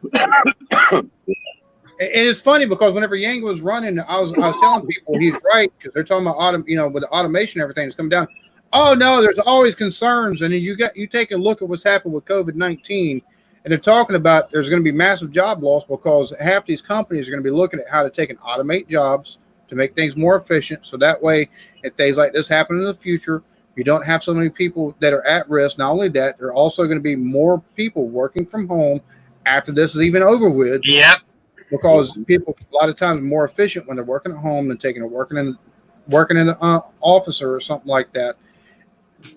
What I'm like, y'all had a fucking candidate that could have had this motherfucker even on business. He'd eat fucking Trump's fucking lunch.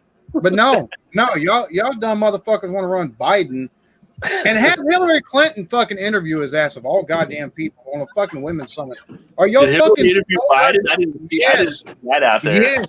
There's the Democrats are so fucking tone deaf. It's not even funny. Like Democratic National Party, they're so fucking tone deaf. And people are like, oh no, Biden's gonna win. You're a fucking idiot if you think that.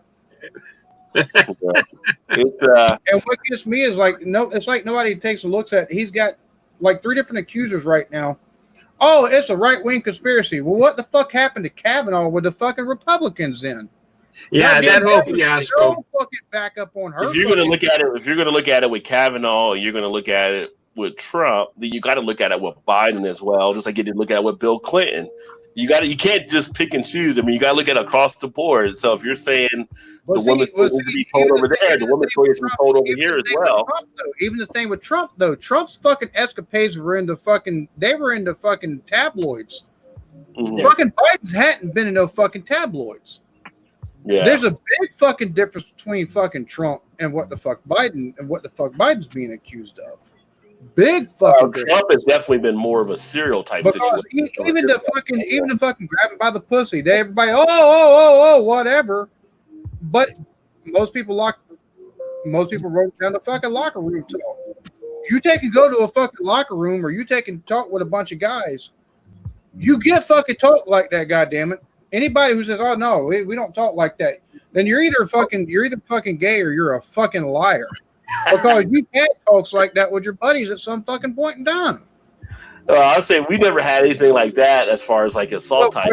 We also don't have that. There's also talk you did have that you're like, that does happen in the locker room. That yeah. No. Some of the talk you're like, okay, that's somebody that's got too much money, and that's somebody who's got too much power. So he's living a whole different lifestyle than what the fuck we are. That's for damn sure. Definitely. Yeah. But with Biden stuff, it's more akin to the stuff with Kavanaugh. Because it come out of fucking, it come out of fucking left field. Trump's shit didn't come out of left field. We all expected that shit. That's the reason I'm surprised. Oh, yeah. We all kind of knew that. Yeah. Millionaire playboy kind of thing. We knew. Oh, yeah. Oh, yeah. But Kavanaugh stuff came out of left field. And so, those apparently Biden. He wasn't what Epstein and Bill was. So either one, they were still partying with Epstein. MSNBC had to take, and they did an interview with Blasey Ford. And they had to preface it with, hey, look, we tried corroborating this and we couldn't. So, and even her story has changed in the interview that we took and give to her from what she's come out with publicly. Yeah. This is what we've got. MSNBC had to fucking do that before they did that. There's a fucking neighbor that's corroborating the fucking the last lady that's corroborating her fucking report. You're talking about for Biden. Yeah, for Biden. And so the thing one of the neighbors, what the fuck? There was one neighbor collaborating, and there was one neighbor that said it was kind of mentioned, but it wasn't like in detail, like she's saying now. There's a couple other people that said they weren't. They didn't really know. It's interesting, but yeah. But if you do have collaboration there, you got to investigate it fully. Like I said, you can't. And you can't being done. There's no defense if you're not also investigating the same for the other. And that's what I'm saying. It's being done completely differently. So just between that and it's not like that, but it's more the fact of you listen to this motherfucker talk, and it sounds like somebody with fucking dementia half the fucking time. How the fuck are you gonna run him? You're like, if you start off one more time, like, look, folks. you know what's happened with this country, and it used to be a good thing years ago, the two-party system. Well, that two-party system is biting everybody in the ass right now. We, the voters, they are so stuck in their own minds, Republicans and Democrats, they won't listen to anybody, and they only want to get their agenda in. Being a patriot American is lost. You know, it's going by, oh, well, I'm a Republican. I'm more American than the Democrats. The Democrats say the same stupid thing. But you know what happens? Nobody gets for the country or the people of the country. Us, they don't listen to us anymore. Yeah, no, it's not. And they also don't realize that in the academia circles, you do have a lot of people coming from the far left, from the academic world once they graduate and stuff like that. But you've also got people who take a look. Okay, both of them are full of shit for the most part and all the fuck they're saying, but they've got this that is good. They've got this that is good.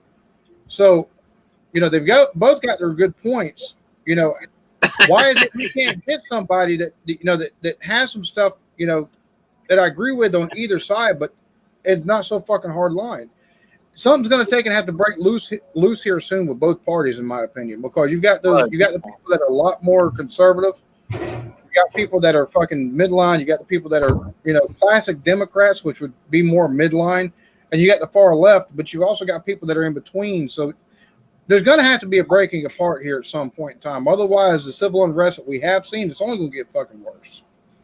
Well, you're not having parties communicate. That's why they're both parties being taken over by fringe elements and a lot of stuff. Yeah. You've lost that sense. Yeah. What's going on, Sutton?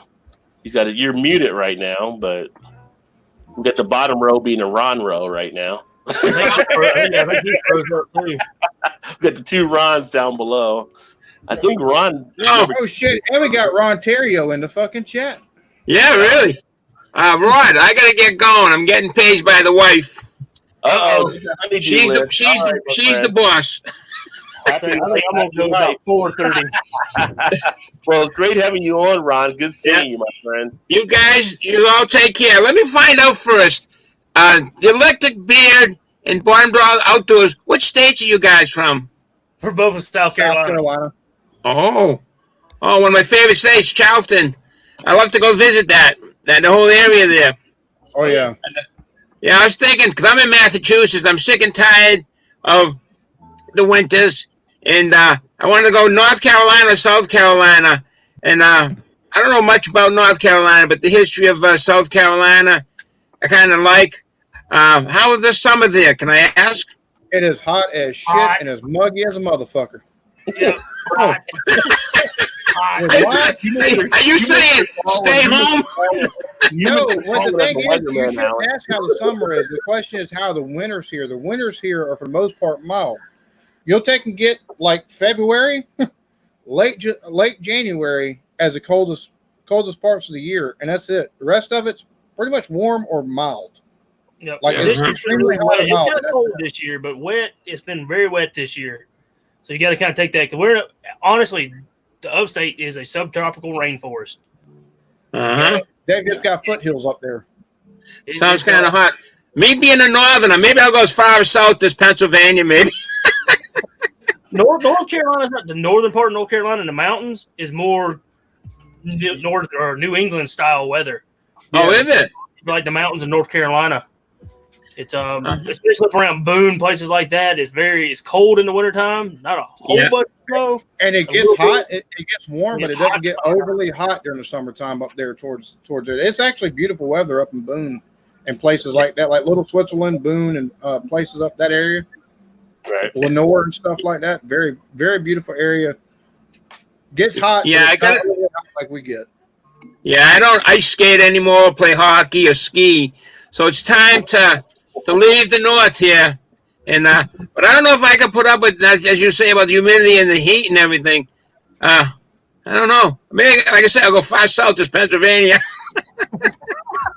We go to Charleston to get that ocean breeze coming in, right? So we live here in this rough. I'm 40 miles outside of Charleston. I don't know what the fuck a ocean breeze is. I got too many goddamn woods. Ocean breeze is good. yeah. All right, guys, you have a good day. Nice talking with you. Hope to meet on this chat again. Ron J, thank you for having me.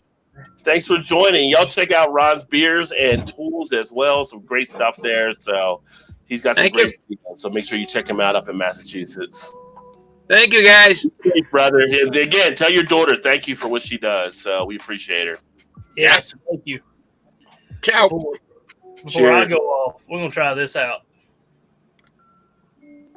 Let me see here. Oh, Belle Isle. I don't know where Scout went. I thought Scout would pop back in. That's the honey habanero moonshine you told me about. Okay. Yeah, he popped out, or he froze up and left. I wonder if so many people getting on StreamYard is causing issues. It must be. Mr. Sutton as well in the house. I kind of stepped away from doing the live stream and stuff because it's so and what I do is so oversaturated. Everybody has shows every night. It's just I kind of stepped away from it. I've also right now we've got you've got the perfect amount of people on a stream, like 4 people on a panel. I think that's like the perfect members. You start adding more people than that, you get people that it's hard to keep up with conversation that goes on, or you got people that feel like they're left out. Right. For me, well, when I get on, you'll have the perfect person on your panel. Perfect timing, Ron. Perfect timing. Like here's Scout, right? So I think it's that balance. You got to have the people on that know, okay, you can talk, but you can't dominate. So it's talking, get your point, let other people get in. Some people go on a tangent too much, and it's like, okay, you got to bring it back in some. You talk about me attacked a little bit. No, not Alan. No, never. I'm like the lower left-hand corner. You never let your wife play in the breaker box. No. What's going on, Scout? It's been a while. Did you see what Brad had? I was on here, and then suddenly everything shut off. And my wife's out there clicking the breaker box. Now she blows the breaker once in a while in the bathroom. I guess it's the top left breaker. She don't start at the top left one, the very first one. She starts middle ways down and goes through all the breakers. Before she goes back to the top left one. Now we think if we read left to right, top to bottom, we would start at point A. Well, the thing is, if you're in a breaker box, it's the one not going in the direction as the other ones that you know the one that's blown. You just flip it back over, right? So why the move besides just that one? Which one doesn't like the others? Move that one over. Hey, Whiskey, do what we did at our stores. We changed them all out to the ones that when they break, they have an orange indicator. Just change them out and do that. Make it easy. No. I rent this house, so I'm not doing it. Oh, well, don't do that. Show yours again, Brad, so Scout can see it. Man. Oh, I was kind of amazed. This is what Brad's doing right now. Belle Isle Honey Habanero Premium Moonshine. Ooh, I want to find that. That sounds damn good, homie. It's good. As long as I put it in the freezer, it's a lot better cold. Yeah, you're killing some of them strange tastes that come off of it. This year, I mean, it's moonshine sometimes. Yeah, for moonshine, it's only 70 proof, so it's not like hardcore moonshine. No, that's all right. That's only 35%. That's pretty low. Spectrum. If you mix, I'll tell you what. If you was to make a barbecue sauce with this, it would be fucking outstanding because it has both. It's very sweet and hot. I use now when I do my ribs or my pork butts anymore. Part of my marinade that I put on everything contains about half a cup of apple pie moonshine. Yes, And I will pour that and a mixture of a few other things. I need to find me some apple pie moonshine. Damn it! It's been a minute since I've asked. I went through all my moonshine. Unfortunately, I've got to find some. Yeah, I haven't had moonshine in a while, but I got some over. Vanessa's been trying to get me to try the dill pickle, which I do have the dill pickle up my spot here, but I haven't picked it up. But speaking of stuff, because Brad was spitballing about ideas for podcasts, that would be a bad one. Making barbecue sauce using moonshine as your feature ingredient. Ooh. I'm just spitballing ideas at your way. That's all I'm doing. You could start. I will try that. That would be good on some fish or some kind of like turkey or something. I don't know how to go with deer. What you could do with it is you could take and try it in different like batch sizes, like one big enough for like a whole fucking hog, one that's enough for like a Boston butt, one that's enough for like if you want to take and put it on like some pork ribs and stuff like that, one for if you want to take and put it on fish and chicken. So you could take and find you take and use that as your I guess the main flavor ingredient, but also use like your paprika and your cayenne or whatever, or paprika and stuff like that. And then take and play with the different measurements for the different size meats. That way you can be like, look, this is what I've come up with. If you're going to take and use it for this, this, or this, this is the measurements you want to take and use for all of it. I think that'd be a damn good thing. I'm going to be honest with you. Next time I go out to town, I'm going to be looking for that. Yeah. If I can't find it in town, I'll take a go to Mount Pleasant and I'll find that motherfucker at the bottle store because they've got liquor store attached. They got everything. Like I've had my stepdad go, "Oh yeah, it's hard to find this." I'm like, Mount Pleasant. Yeah. I've seen it in there. Speaking of my podcast this week, Alan, I kind of made it for guys like you who are starting a little farm. It's just for you guys. Awesome. So, I'm trying to tell the wife we got to. I need to buy some more lumber. I want to take and buy. We'll hold off on the pigs for a little bit. But I do need to buy some meat chickens because just reading all the stuff from like Tyson and Purdue and stuff like that, we're gonna really start seeing some crackdowns on how much people can buy some shit here shortly. Well, it's for people who have chicken coops, like rabbits and stuff like that. It's how to protect them from predators. It's the longest one I've made, except for the hog hunting episode. So. All right, I got you. It's all informational. There's no funny shit in it. It's all information because I figured right now everybody's buying rabbits, everybody's buying chickens, trying to survive during this and the meat shortage. How to protect those animals in whatever gardens you plant. So it's long, it's drawn out, but it's good information because I've done this as a profession for many years. So it's my professional opinion. Speaking of wifey, she said, "Let's be honest. Who wants to go back to work if they're on unemployment? I mean, to go back to work and bring a $500 a week, stay home, and she said $1,000 a month. She means $1,000 a week. Yeah, which technically in this state, with the way they've got it set up, I'm looking into it. Due to the fact that I've got kids, I can't make videos like I normally do, which means I've lost out on income. Technically, under the like those that are self-employed, I could take and file for unemployment technically. Yeah, but is your YouTube like an LLC or a business? Because you'd have to have that set up to file unemployment, right? No. No, sure? Just as long as you file, I have to file a 1099. Yeah, 1099. Right. That's a requirement here. You don't have to have an LLC or nothing like that. As long as you file a 1099, doesn't matter if you're a business owner, if you're a gig worker or something like that.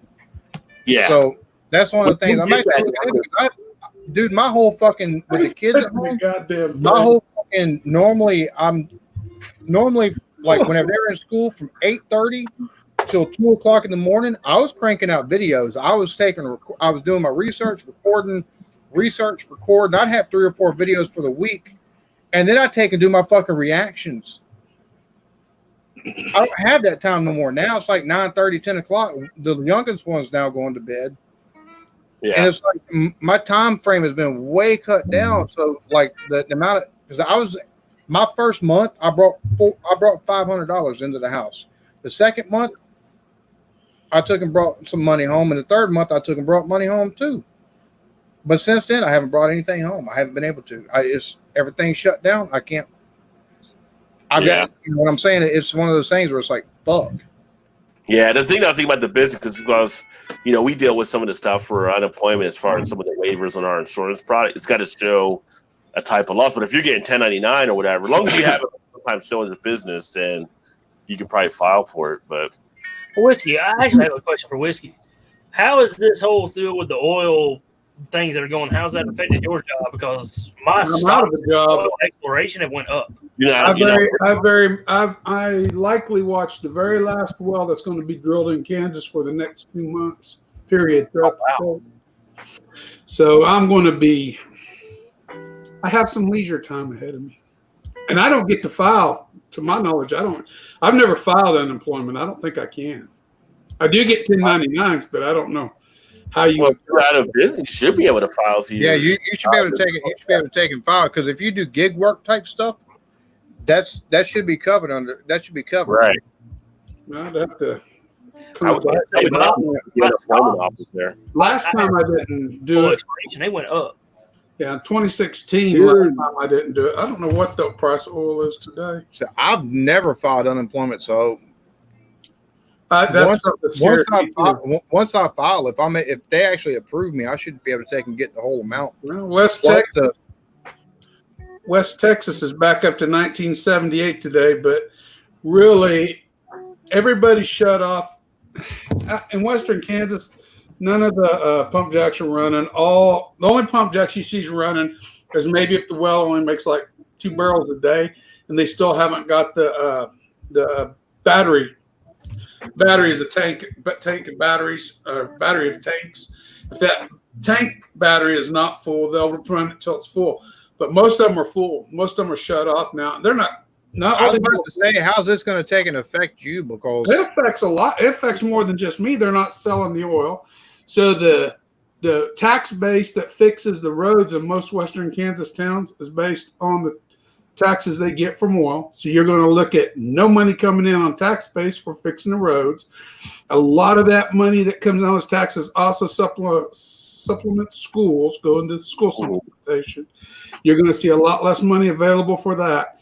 And this is based really on what happened back in 2016 and 2009. Ellis County, they tanked bad. I mean, they were on the verge of bankruptcy, literally. I mean, you can't bankrupt the county, but if there was such a thing, Ellis County was on the verge of it this last time. And we worked 6 years from 09 to 16 before it cleaned up good, before it fell off the earth again. So now we're at 16 to 20, so that's a 4-year flip on the oscillation. So I don't know. I maybe another. If this comes back, you might have 6 months to a year before it falls off again. But any of the companies that you take and do the geological stuff for, any of them take and do like the fracking or anything like that? Fracking is only really big in southern Kansas in the gas part. I mean, you frack every well. It's called stimulating, and there's big fracks and there's little fracks. When we stimulate a well, usually in northwest Kansas or central Kansas to northwest Kansas, you go in there and you might inject, it looks like a propane tank. It shows up and they will send hot acid down there. And after they acidize it, then they'll plug it with little polystyrene balls. Mm-hmm. Polystyrene balls will fit in all the fractures because they'll force it in under pressure. It cracks the formation and those little balls hold that formation together. They've used other things. They use walnut hulls. But this works best and it's the least expensive of the bunch. But you're only probably subsurface fracking, maybe 100 square yards in any direction at very most. Most of it's a lot less than that. Now, south central Kansas, when you get into the upper Mississippi and the big oil fields there, they'll run a large frac. That became the new thing then. Call them super fracs. A frac in northwest Kansas costs maybe $15,000, $20,000. A frac in south central Kansas, when they hit that Mississippi, and they'll have several frac tanks lined up, and I mean diesel trailer truck frac tanks full. I mean, they'll have 6, 7 of them, if not more, lined up. They'll have pressure pumps on there that's bringing that thing well over 4,000 or 5,000 pounds per square inch, and that's downhole pressures. Once they hit that button, now they call the company up, the guy who's paying for it, the company president or whoever. They let him have the honor of pushing the button because when you push that button, you just pushed $1 million. Good gracious day. Wow. See, that's the kind of information you need to Hey, Whiskey want Scott. to hear. Oh, People shit. understand We fracking got- how it works. We've got 21090 in the house. Cheers to 21090. Hopefully y'all fellas are doing all right. I know I can't remember which one of y'all runs the actual YouTube. But, That's usually Todd. yeah, That, yeah. But yeah. you're Cheers to y'all. I owe y'all some beer for the states for South Carolina. My apologies, I haven't gotten out to you yet. when you frack though down in Kansas, a lot of our beds, we don't have a lot of convoluted beds, which means a lot of beds ain't coming up to surface. It's all subsurface. And as long as you don't crack the upper shales, you're not going to get any infiltration to lower water zone. Now, when they frack like that in Wyoming and some of the other states that have a lot of convoluted bedding that actually comes to surface, when they hit that frack, sometimes that's when it penetrates all the way to surface. And you see that, I think you can go still on YouTube and find it where a guy has one of his wells and his well shoots up water straight in the air with natural gas, high natural gas content. It gets so cold in Wyoming, it starts freezing. And he literally has a icicle growing straight out of the ground. I mean, it's wow. And it's just a frozen stem of ice, 50 feet high. It's just one of those things. I mean, that's when, and that's a lack of Whiskey knowledge. Yes. Go ahead. Hey. Okay. My grandfather was a wildcatter. It was back, turn of the century. And they think this fracking stuff's new. Well, they used to call it blowing a pocket in the well. And they drop that nitro down and blow a big hole. Oh, yeah. And just open it up for a place the oil to gather. And as far as around here, the gas drilling around here is phenomenal. It's phenomenal. And they're building 2 cracker facilities within, I'd say within a 60-mile radius of my house. I mean, billion-dollar facilities. Oh, yeah. Billion-dollar facilities, all for natural gas. It's the same way. We got all these coal-fired power plants around here. And if they didn't have to sell that gas on the open market, they could sell it right to the local power plants, and they'd recoup their cost in electric bills. Oh yeah, it's ridiculous. Well, but they have to sell it on the open market, so it goes worldwide rather than staying in this country. Right. In South Central Kansas, what you'll have sometimes when you start a well, you'll have what we call incidental gas or just a little bleed off of natural gas that comes out with the oil. And that natural gas, they take it sometimes and they run the pump that pumps the oil well off the natural gas bleed off. And it works all right as long as you don't got water, because even the farmers, they used to siphon off to the farmer's house, and he got to run free on natural gas coming out of the ground. As long as it was good quality. It wasn't some bad natural gas. Yeah, they had to put that canister that smells like burnt almonds in it. They had to put that canister on it. Yeah, you put the heater treater. I got to run. I'm sorry. Guys. I got some things I got to do this afternoon. So y'all have a wonderful day. Thanks for having me on. Blake, Hey, thanks for going, Brad. Nice seeing you, Brad. Brad. Good to see you, Brad. Good to see you, man. Y'all Get your ass out of here. I was just about to light in too. I was about to light in too. Blake, send me your address. Will do, brother. Will do. What's going on, Blake, brother? What's happening? Oh man, another day in hee haw hell, homie. How you doing? I don't think hee haw's real. All right, shoot. Come on down, brother. Come on down. I'm going to have time. What happened to you last night, brother? You fell off the channel like you slipped out of your chair or something last night. No, man, the bear kept What trying to happened? rape Too me, much and I wasn't vodka. having none of it. Social distancing 101. My net was just dropping in and out, brother. Yeah, he was having all kinds of issues last night. Oh, don't worry. I've had my family here. We've been watching the show and everything. Been feeding them spaghetti and stuff all day, and they finally left. I was like, "Get the fuck out of here!" Yeah, I love y'all too. Stay 6 feet away from me. I gotta get on ride. It's funny. I was looking at Craig's comment. He's like, "Yeah, it seems to me America doesn't act as one country, disjointed state." I mean, it's different parts and different. I think there's a belief. If there was ways to make it survive and you could split the country, I think some people would be on board with that. It's just kind of crazy. Well, you got to understand the United States. It's the United States of America. It's a confederation. All the states technically are a confederation of states that have agreed we're in this together. Right. But we're still our own entity. We still have our own sovereignty. Right. We're called the United States of Embarrassment. United States of Embarrassment, folks. Well, it's kind of like that family, right? It's like we all fight amongst ourselves, but then when somebody from outside fucks with the family, fuck you.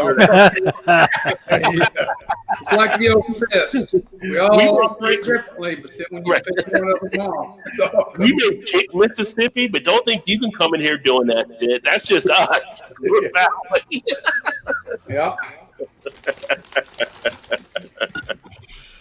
Didi said a lot of states could apply for the federal Obamacare. They didn't allow for Medicaid money given by the feds. Those states destroyed went up. States that took more for feds and then they gave it tax. Yeah, I mean, I'm in Kentucky. In Kentucky, we actually benefited from the Obamacare. I think Kentucky did their own state thing inside of it, but not all of them followed the same thing as well. So it definitely caused issues.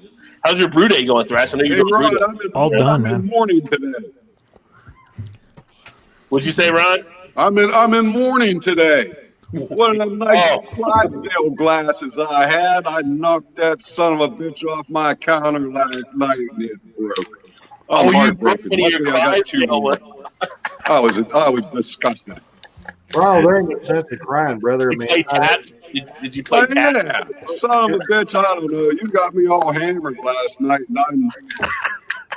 It wasn't me. Yeah. It was. I was one of the dead soldiers. I was one of the king's men. Yeah. For those of you that watched it last night, that killed me. It took you a while to get that joke. You had to reach up and pull it down. It did take me a while at first, and I caught on with the king part. But last night I served it up Saturday. Ron went through Budweiser. The king's men. I had 15 dead soldiers. 15 soldiers, and now they lost one of their battleships. So a glass was lost making. Yeah. I thought he was upset because he don't get to see his hero all the time. I'm my bad, bro. Shit, my bad, Ryan. Yeah, dude. My bad, Bo. Who's my hero? I look in the mirror every morning. That's who my hero is. Every morning I look in the mirror and I say, "Wow, there's my hero." I think we're all upset we don't see enough Blake, right? That's everybody. Oh, God, especially the police.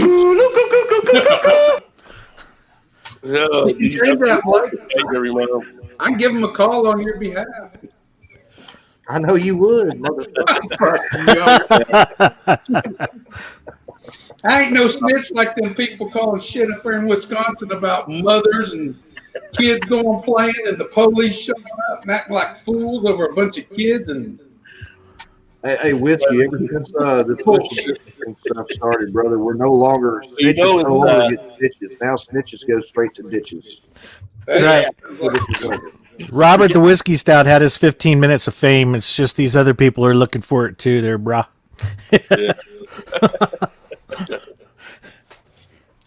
They're preventing the hospital system from being overrun, so you must head to the hospital. They can treat you before you die. is she back? Or I think that's when you're talking about the corona stuff. Yeah. I thought she said she had to go make dinner. Did she? I'm still trying to get caught up. We had so much good conversation. I was way behind in the comments here. Brother, you're like an hour and a half behind. Yeah, at 3:22, I must head out to make dinner, folks. By now. Yeah, wow, it did go down. Yeah. Well, it was good conversation, so it's hard to keep up on all the comments there. But I listened to some of the stuff, and I decided I better drink some before I get on here. Yeah, I got on here, and everything went to hell, so I'm deciding to drink a little more. Welcome to the party, brother. Yeah. Well, I rode my motorcycle all day yesterday. I didn't do no drinking yesterday, so I broke both of them, not just one. I mean, you're not like drunk at one? Hell, I put a photo on. Love you, Dio. I was going down the road. Yeah, Vanessa was saying their area is getting a lot of people out of New York with the corona version 2 of severe acute respiratory syndrome, coronavirus family. Yeah, I miss Nave too. I know he's doing some stuff taking care of family, but good guy, and hopefully we'll get him back.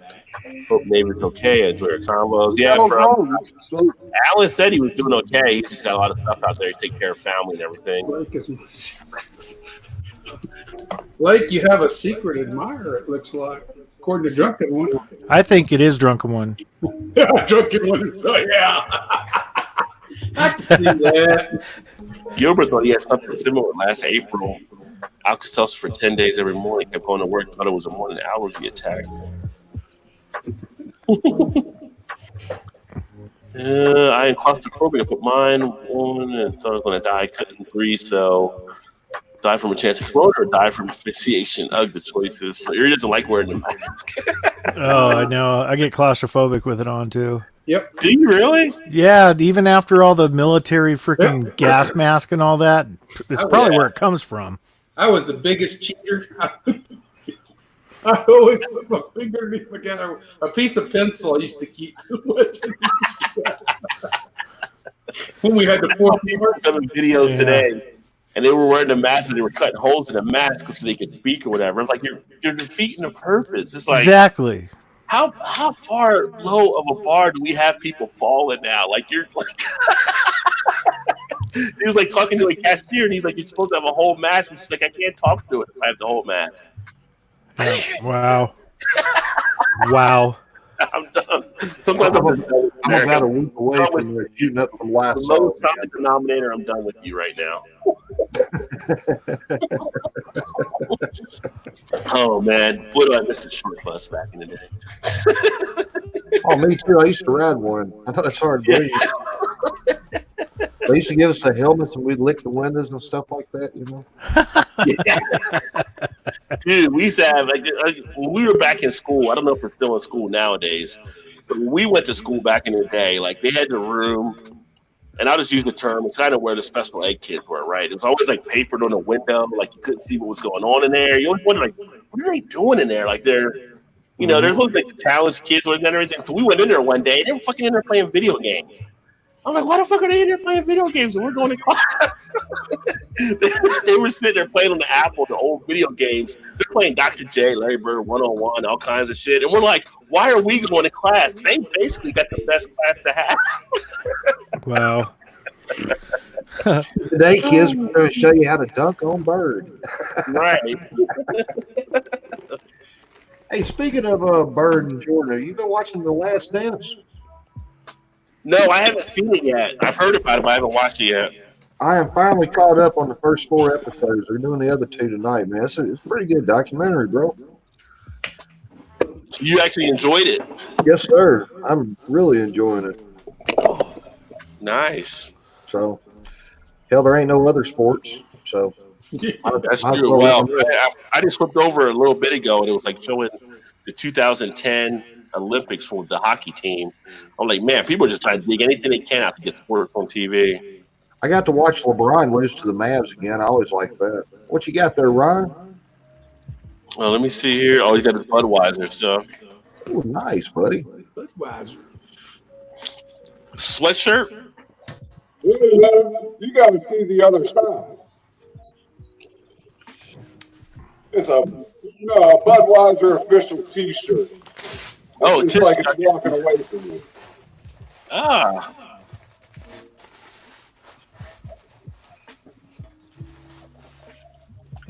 Hey, you got a big bump. That son of a bitch anywhere. I get comments on that all the time. That's an oldie. Hey man, I should have held stock in him. You should have. Well, he disappeared again. Dropped again. Erie said, I'm liking these doctor appointments. So I have an appointment tomorrow, and I get to go to the parking lot, talk to the doctor, and they bring the meds out to my car. It's social outcast stream. No, I don't wear a mask either, Ron.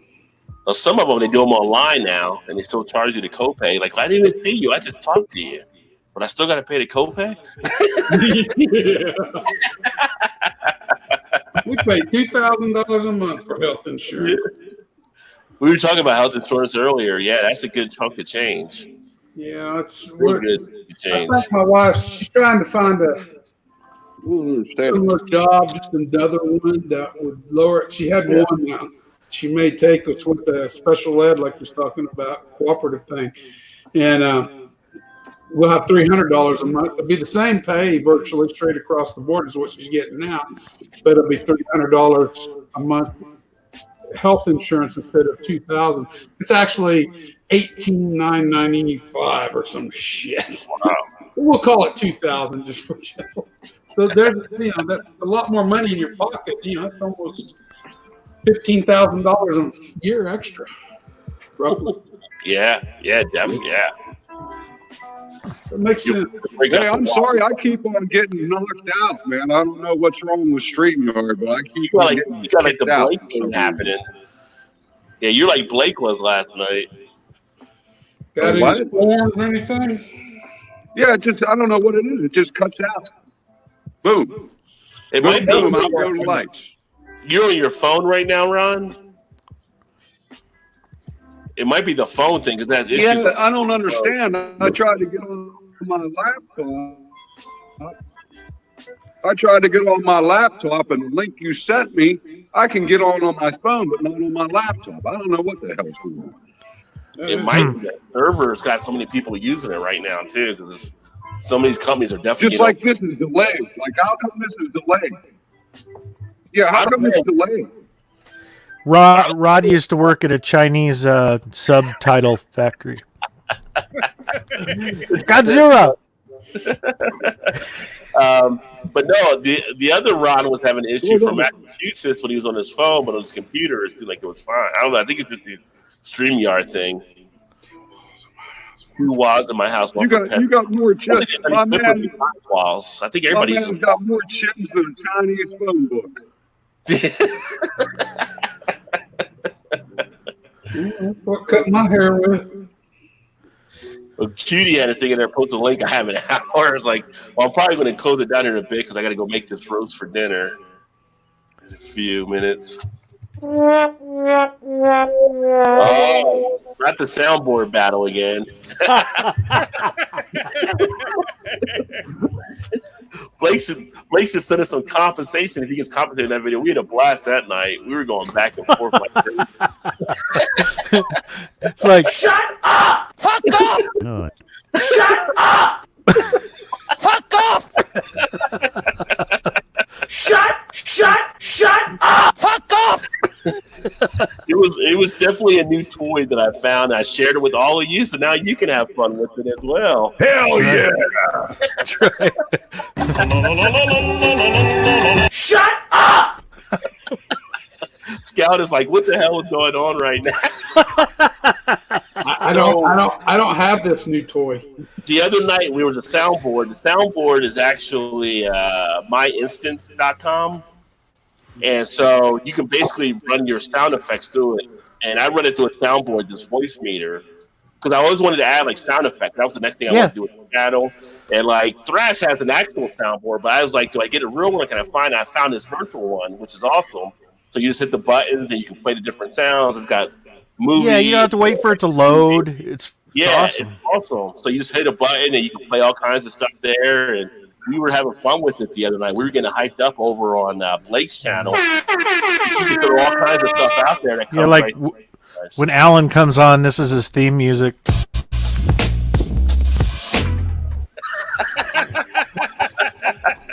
And of course, for Blake, we got John Cena sucks.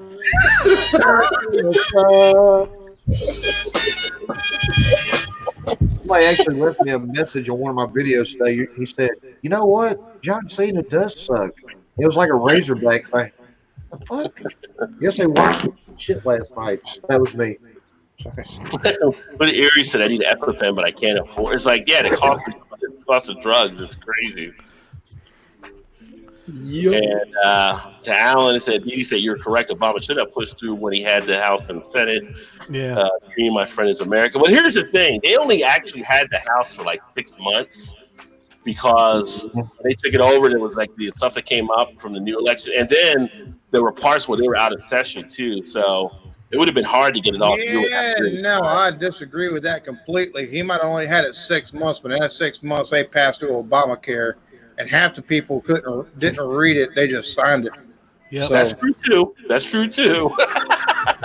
they could have been like, "I we're doing socialized health care," and the Republicans be like, "We fucking disagree." The Democrats can be like, "Well, we're going to nuclear option. Fuck y'all, pass it through," and they fucking pass it through. That's true. That could have fucking happened. I mean, he had the House and Senate. Thanks, like Obama. a majority of that shit. They could have filibustered all they fucking want. They'd have been like, "Are y'all fucking done reading Green Eggs and Ham yet?" Like, Ted Cruz did. Who was it? Thanks, Green Obama. Eggs? It was Ted Cruz. Ted Cruz read Cruz did it. Green Eggs and Ham for like 12 hours on the fucking Senate floor for a filibuster. I don't look. In the words of Joe Biden, that's a bunch of malarkey. It's a thing. No, in the words of Joe Biden, you know that thing? It's a thing. That thing. But the problem is Joe Biden don't know what the thing is. God bless you. Yeah. What I have fear of is Joe Biden gets elected, he's gonna go, "Oh, what's this red thing here that's kind of round? Oh, is that nuclear war?" That was our launch plan. Obamacare. Let's play with the keys. What do you think of Obamacare? Right. Have y'all seen I got the keys. Have y'all seen that the Asian giant hornet has made its way to the U.S. over on the West I Coast? did. I posted a story about that earlier today on Facebook too. Dude, that is bad for the. Someone had to bring that in because that's out of their fly pattern. So Yeah, somebody had to bring that in either as a pet or to come in on shipping containers. But the thing about it is, we've already got problems with the honeybees in this country. Exactly. That right there is just another thing. And folks, I'm gonna tell you right now, if we have problems with honeybees already, and that's what pollinates for your fucking crops and your foods, we get another fucking threat to them that they can't fucking contain. We're fucked. We're in trouble.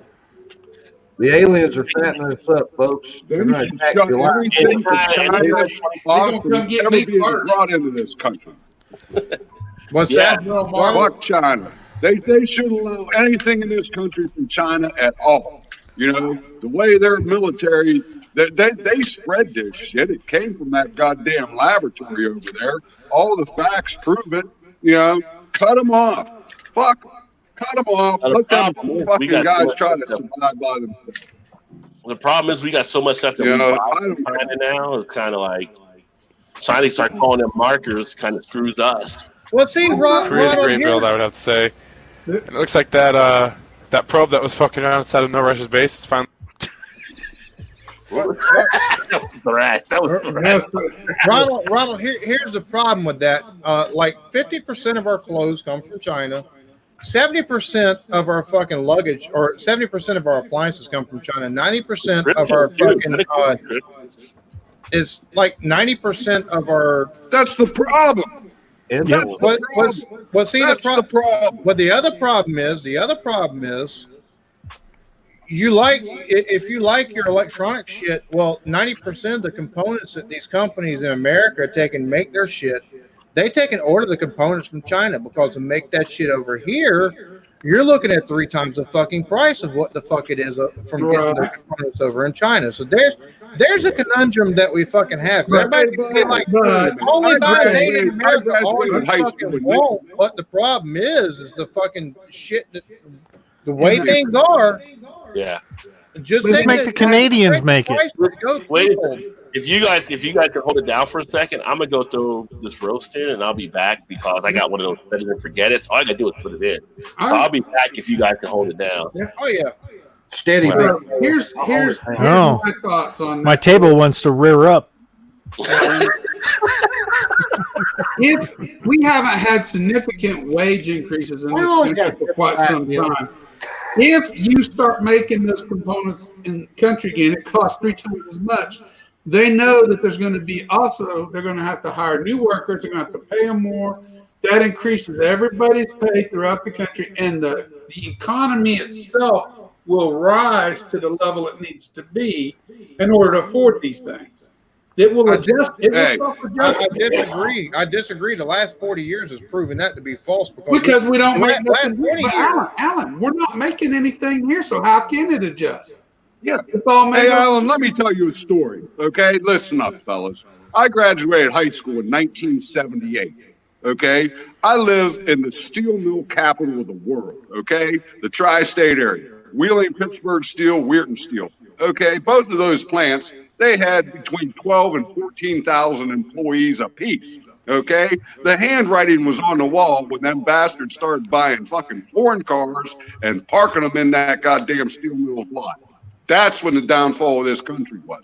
The other thing was when Reagan closed, he shut down the traffic controllers, the flight traffic controllers union. That was the downfall of this country.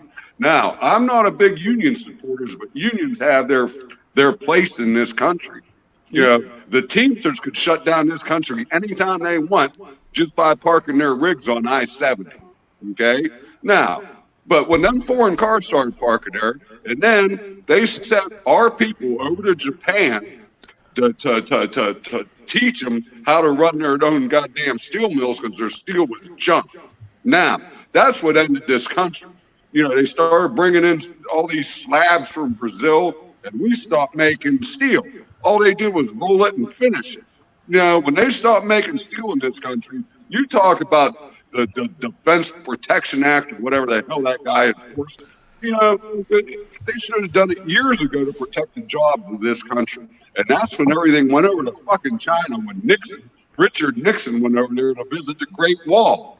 You know, that was a disgrace. He should have never went over there. Never.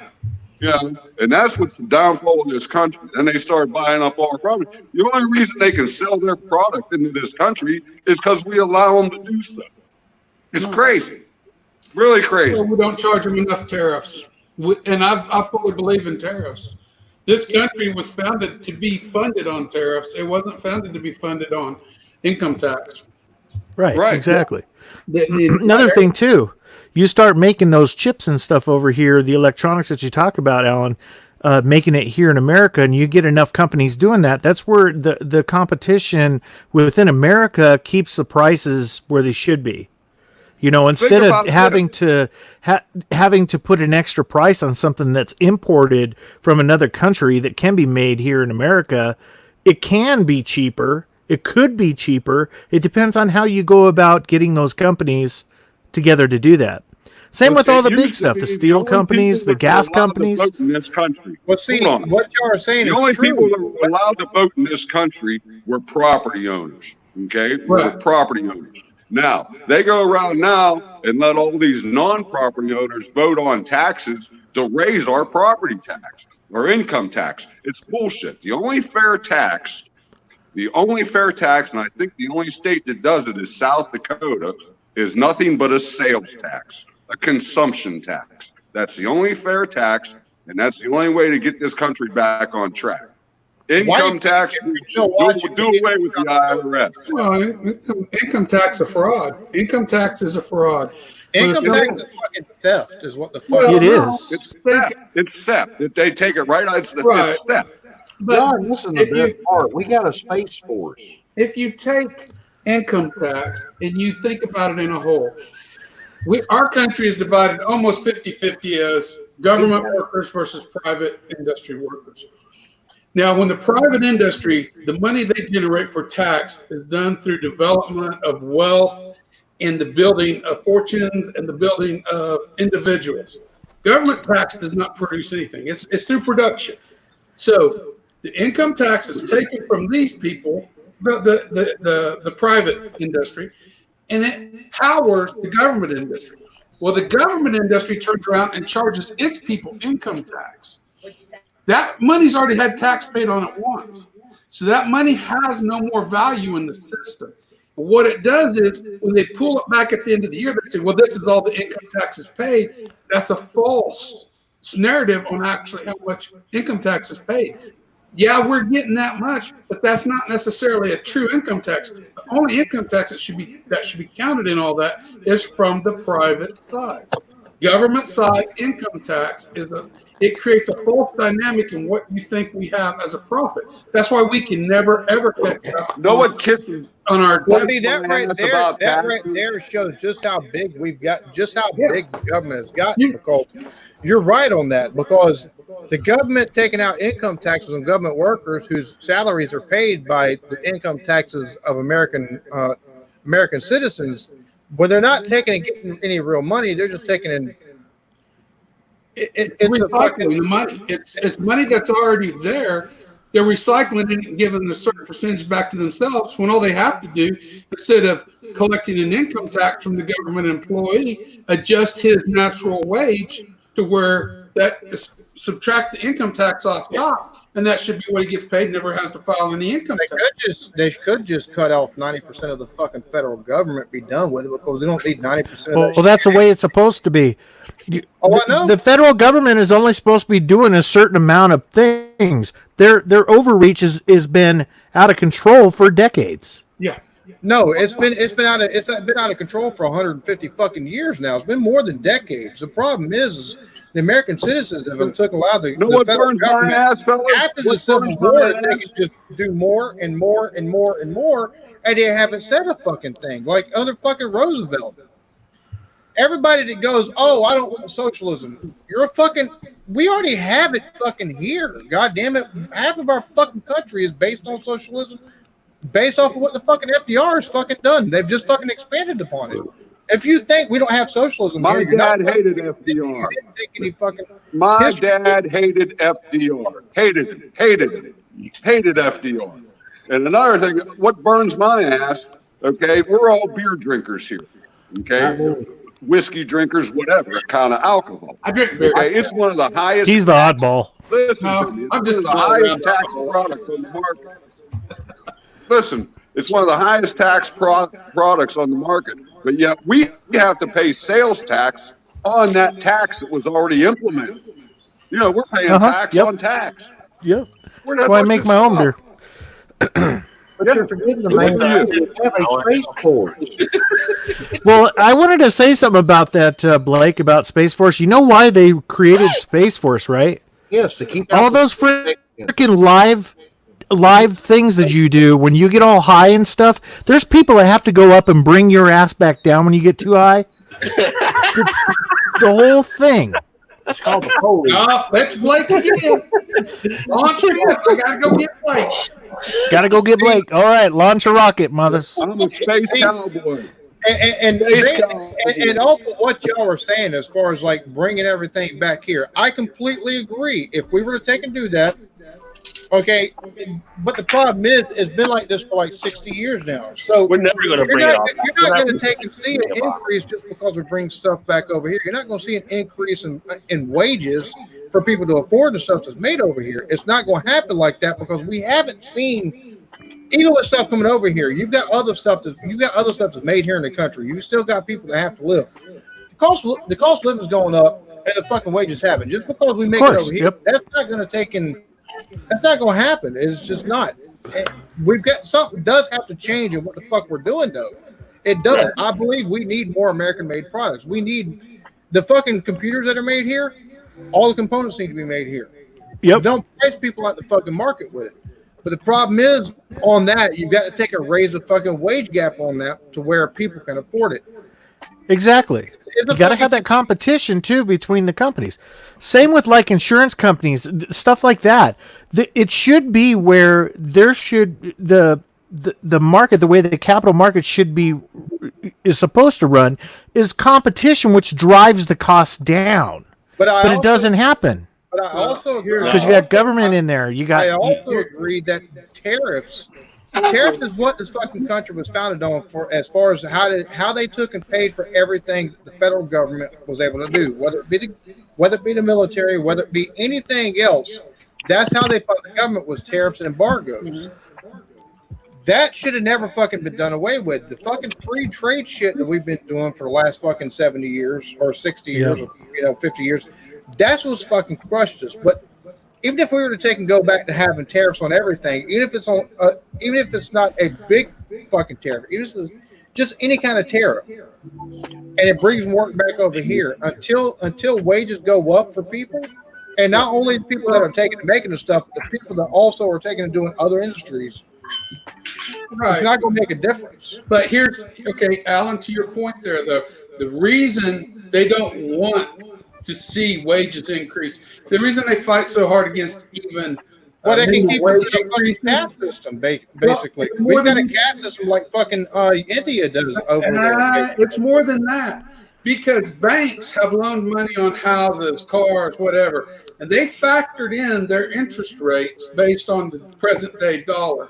If we had a sudden increase in inflation over 3-6 months time, where the dollar now is 5 times the value of one, in other words, they're only going to make about 20% back of what they get as the original investment. So in other words, if your wages go up $1,000, let's say, and you was at $100 and you bought this $100,000 house, you're suddenly paying that $100,000 that house off instead of in 20 years. You can pay it off in 5 years just by adding extra to your note, and it doesn't affect your way of life or your lifestyle. The bank loses money in that situation.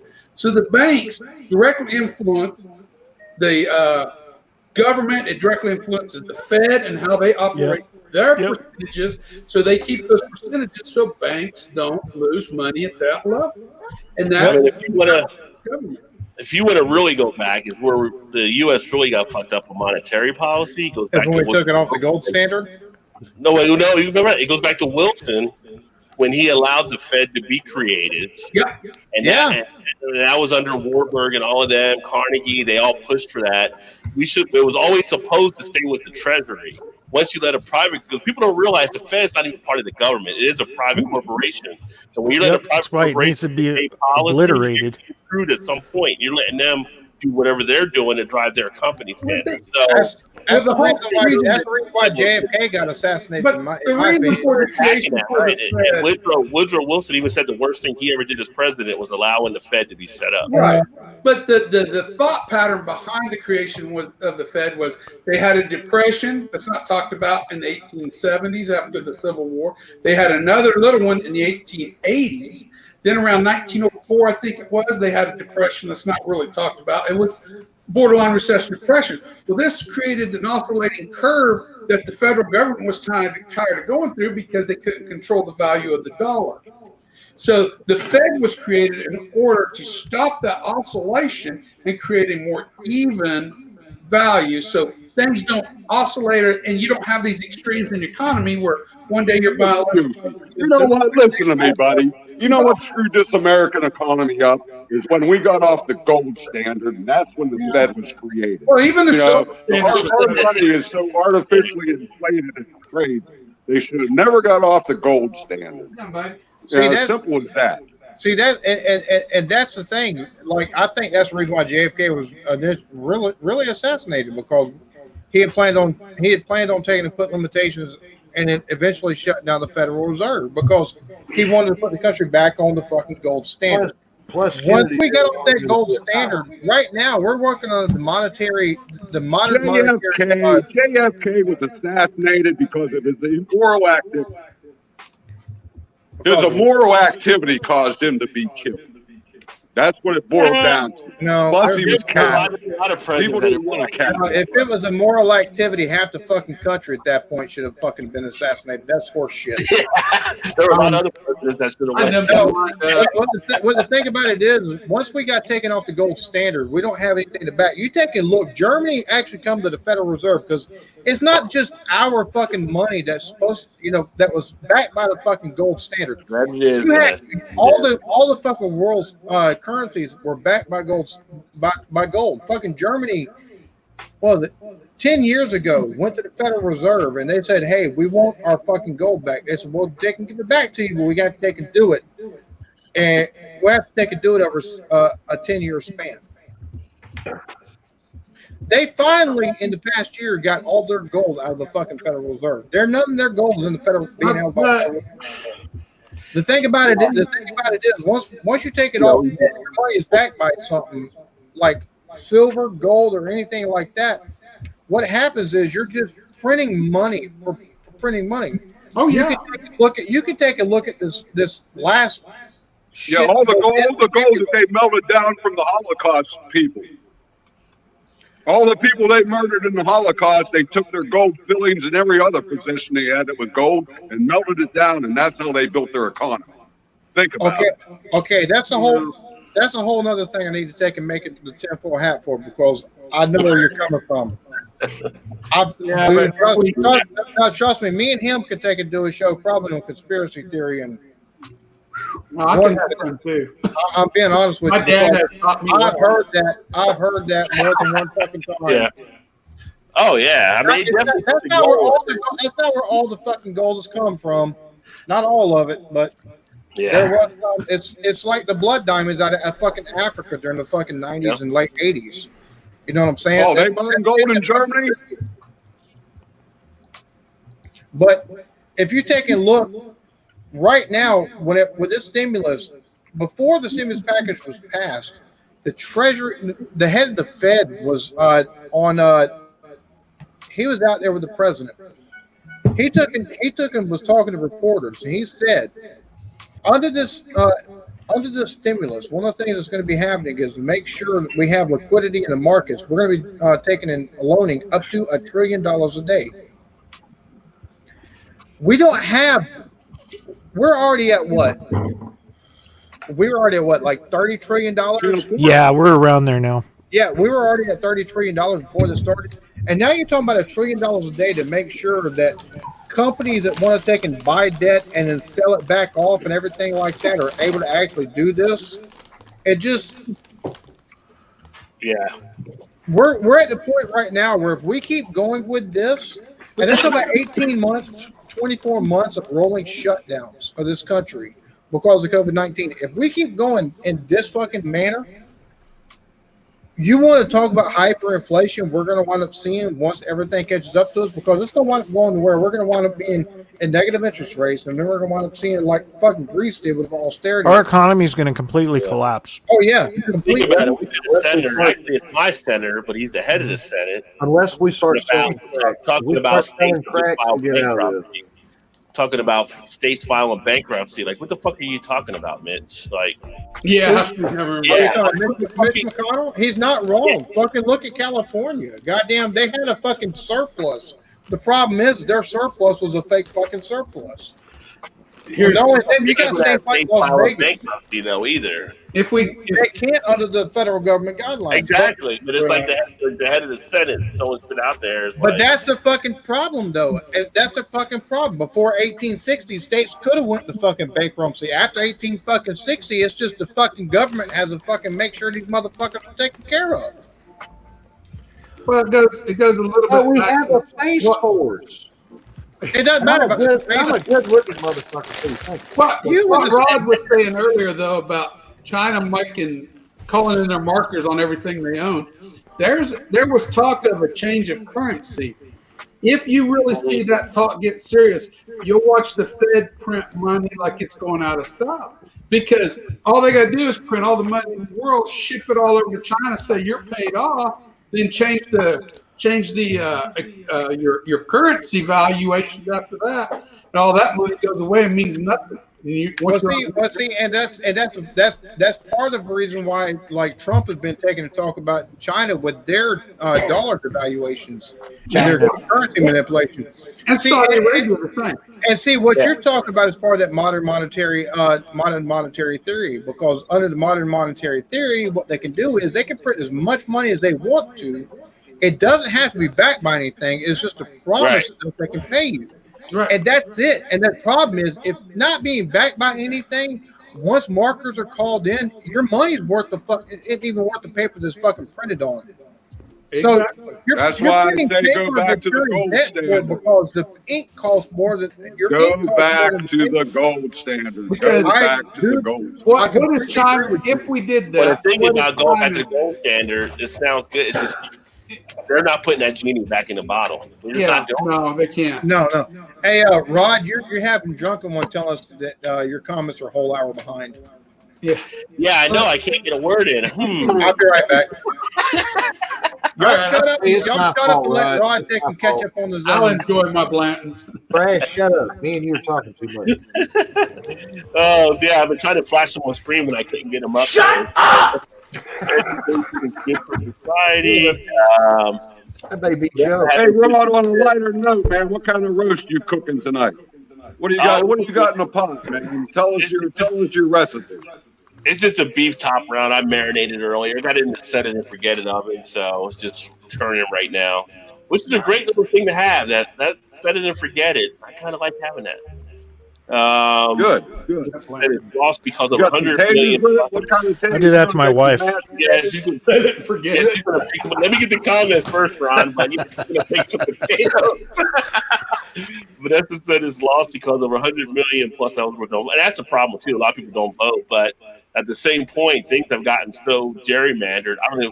Really, our election is like 7 states that really determine it now by the way people are kind of in their states. You know, you got to win like Pennsylvania, Michigan, Ohio, Wisconsin. Florida. Not a lot of the rooms. Other states are kind of programmed to go certain ways already. So, like 7 states really determine who's going to be the next president. Ohio. Ronald and Byra, and I must head out to make dinner, folks. So Vanessa had to actually leave for dinner there. You're a Canadian Redbeard. You don't count. Erie said these summers are fucking brutal. Yeah, it's hot out of South Carolina. It's hot here too, homie. Let's see, Shine Suns, LOL. Jay said he tried the Wolford Reserve ride last week. Cheers, Ronald.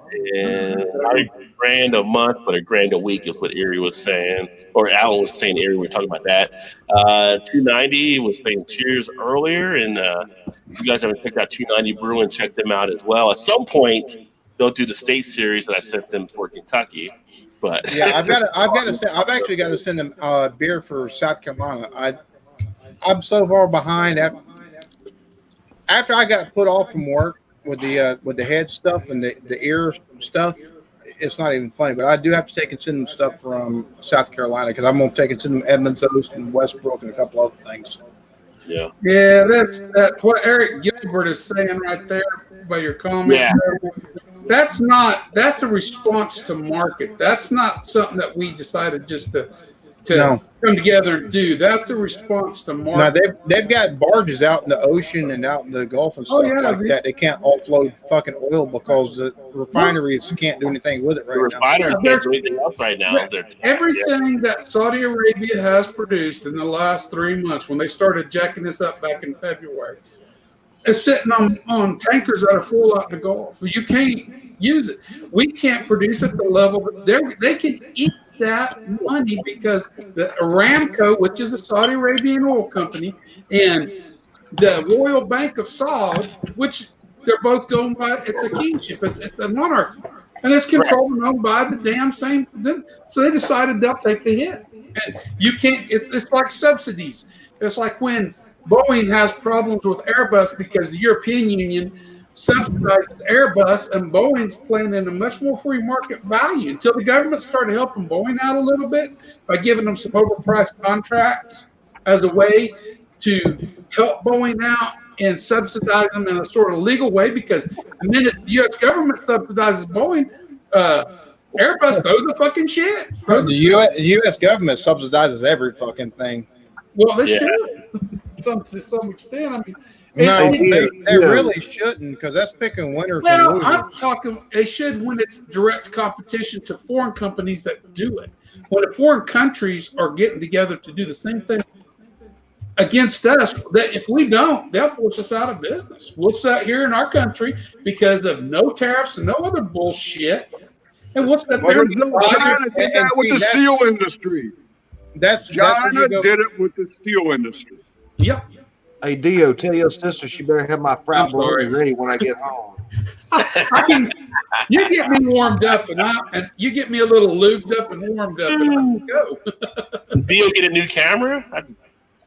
Dude, his camera. I'm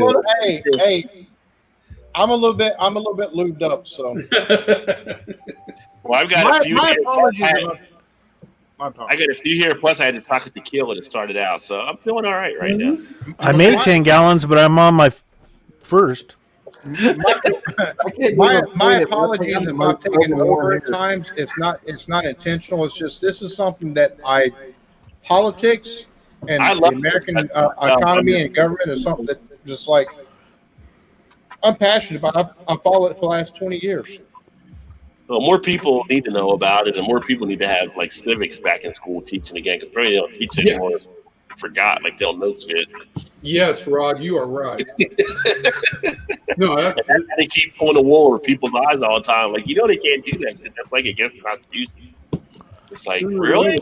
Well, the whole Constitution doesn't. When we went to school, we actually knew the Constitution. Like, we studied the amendments and we did all of that, and we knew how to fucking make a bill, and we did everything. And it's like nowadays, kids don't even get that. It's kind of like if it ain't on a fucking app, they ain't doing it. Yep. Well, the other thing is you go back to the Civil War. Everybody thought the Civil War was about slavery. Civil War wasn't about slavery. It was about economics. It was about the industrialization of the North versus the traditional of the South. That's what started the Civil War. It had nothing to do with it. I would disagree in part of that because slavery was the economic factor that led to that as well. So 70% of the South didn't own slaves. It was rich people. Oh no, I'm not saying they all owned slaves, but slavery was a big factor that played into it. Well, no, it did play a factor into it because otherwise they wouldn't have made it where slavery was illegal.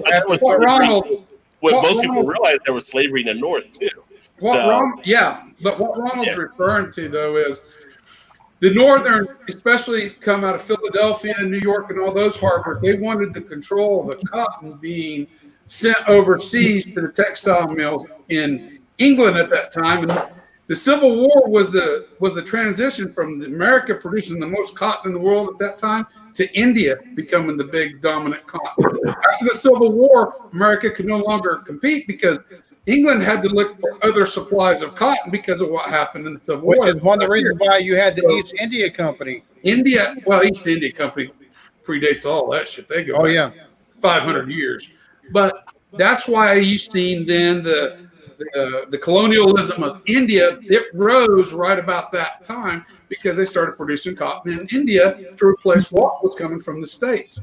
So in some ways, the cotton industry and the North's control of it, because it was all right for the plantation owners to grow up, but when they started trying to sit it themselves out of their own ports, they had embargoes. North's control of it, because it was all right for the plantation owners to grow up. Sorry, guys.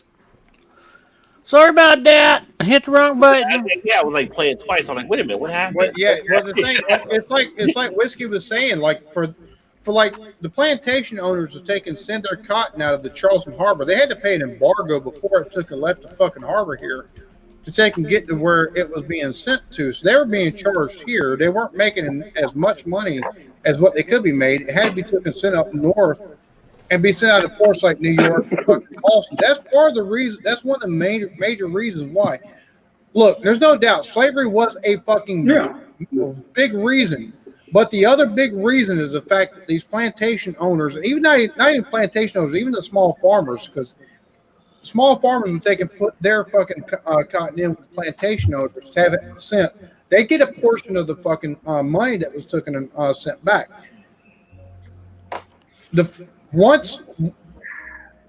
It's a fucked up situation all the way around, but it's state sovereignty and the fact that you couldn't South Carolina, North Carolina, Alabama, Georgia, Louisiana, Mississippi trying to send their fucking cotton out. All this shit having embargo on it, unless you send it up north, which costs money to take and send it up north, then take and pay somebody to send it overseas, which gives you a reduced amount of money you got. That's one of the major reasons why the Civil War happened. Well, when they cut the middlemen out, when the North lost control of the exports and the South started taking control of it, that was the number one driver because there was a loss of income in the North.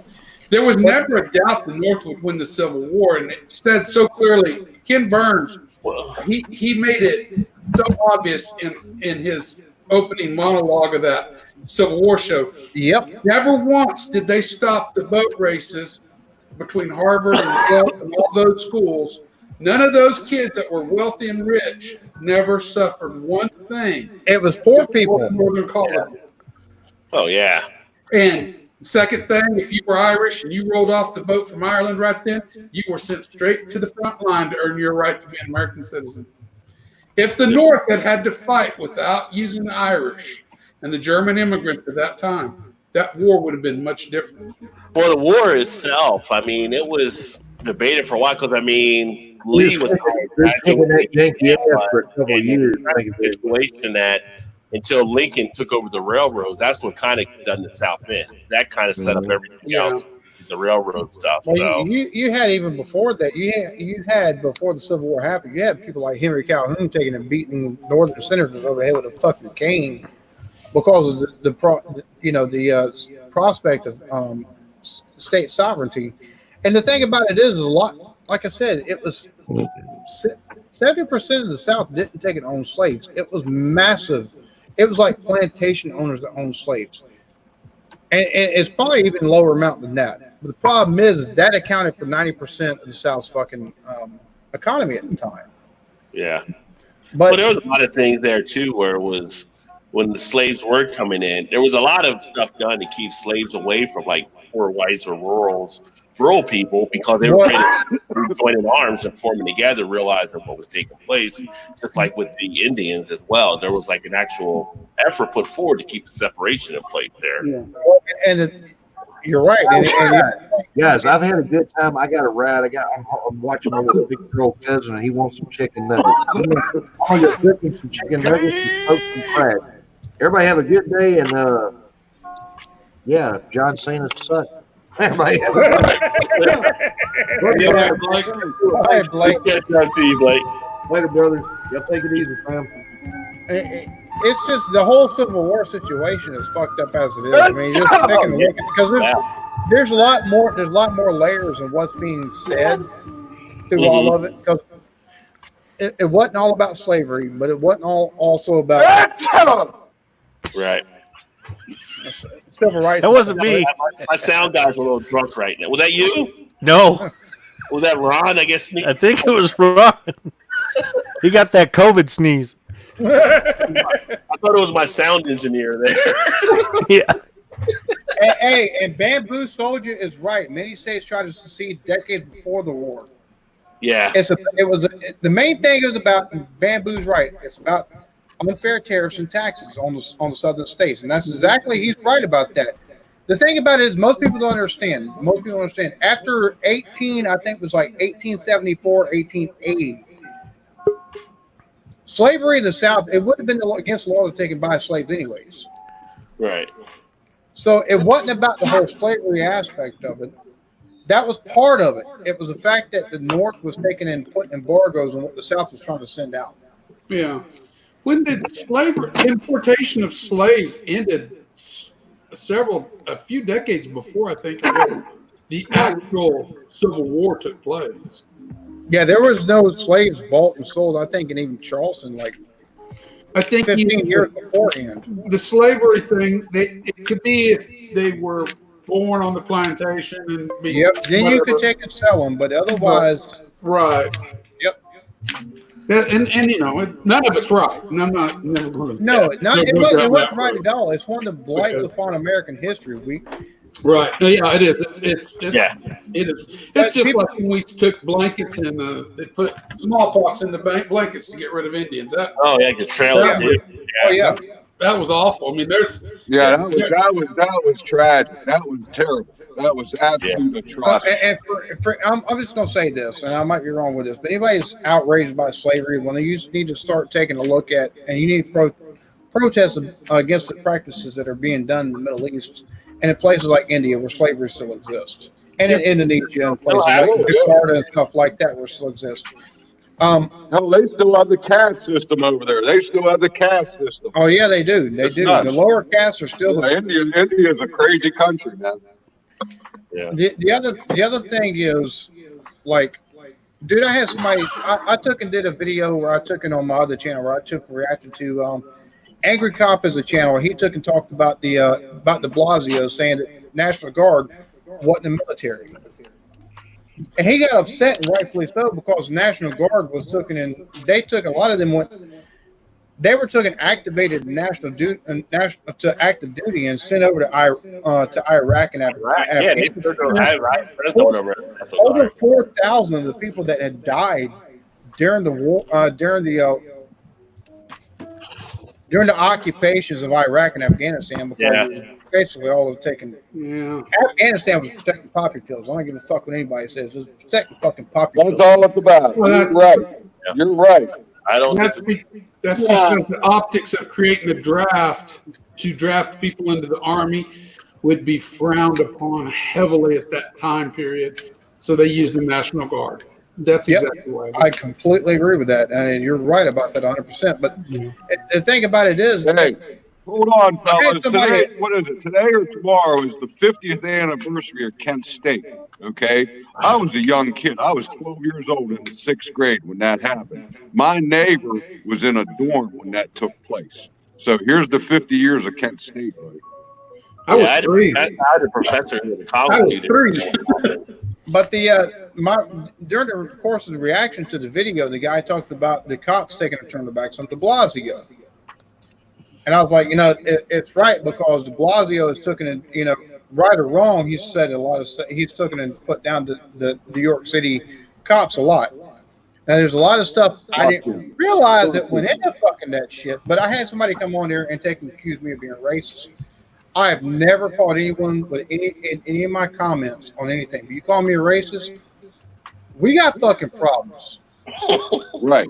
I've got a niece. I've got a niece that is mixed. I've got another niece on the way that's mixed. I've got cousins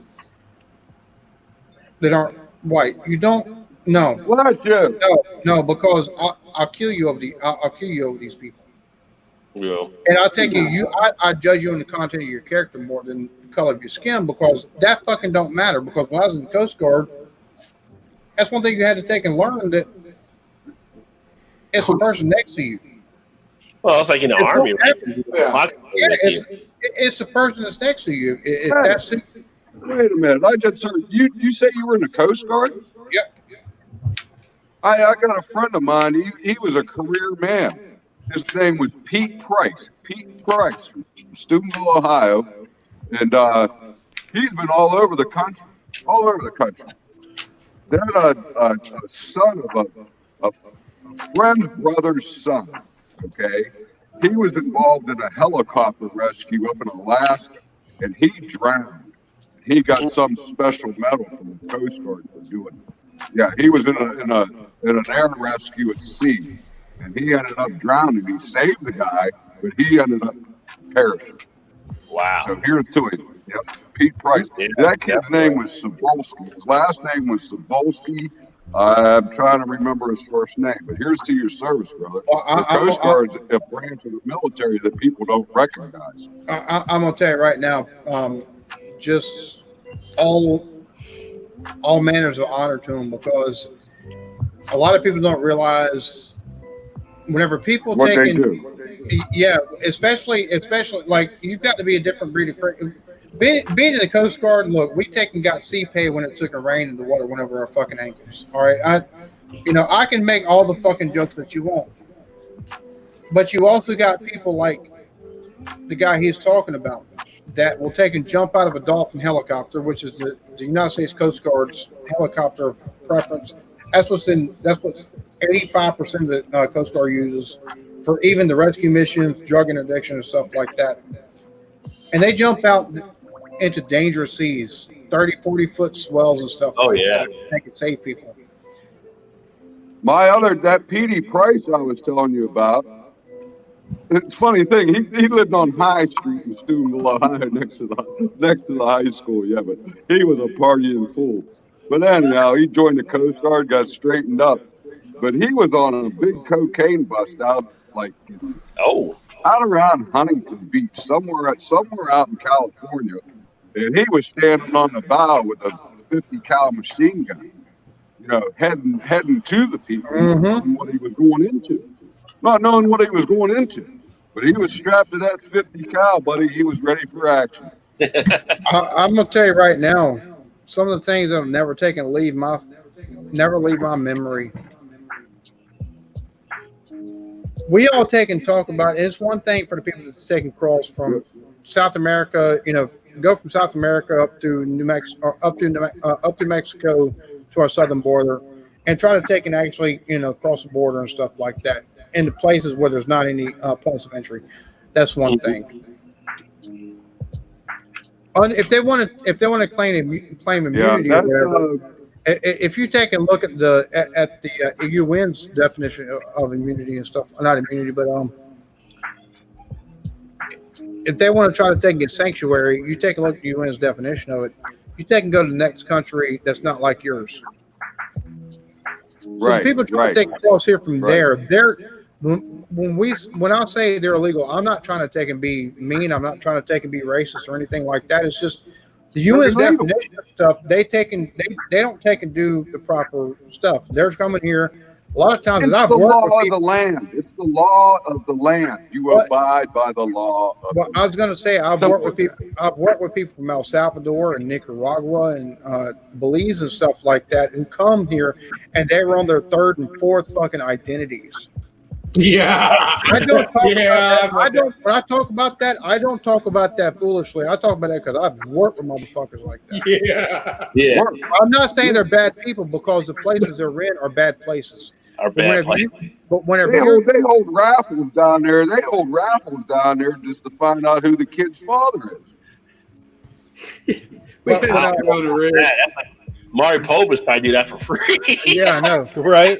Hey, he paying for that shit. But we had a guy on a rig once. Whenever you're on a ship and your two jobs are migrant and drug interdiction, and whenever you take and get my scout guy's broke again. Yeah. You take and get 60 people that you've got to take and keep on your flight deck, and you've got to help erect the fucking covering for them, so that way in the 2 days that they're there, before you can pass them off, they don't take and get too hot or anything like that. And whenever you take and help keep watch, and you're up for whenever you're up for 36 hours, and you've listened to the interpreter, and you've seen your interpreter break down crying. You just want to go beat their ass. No, it's you've got people that come from Cuba, and I'll never hold anything against anybody that comes from Cuba that tries to make their way on this country, because they deserve it. Same thing for they got to touch soil. Same thing for people from Haiti, because we need to build a wall. That wouldn't do no good in Florida, but anyways.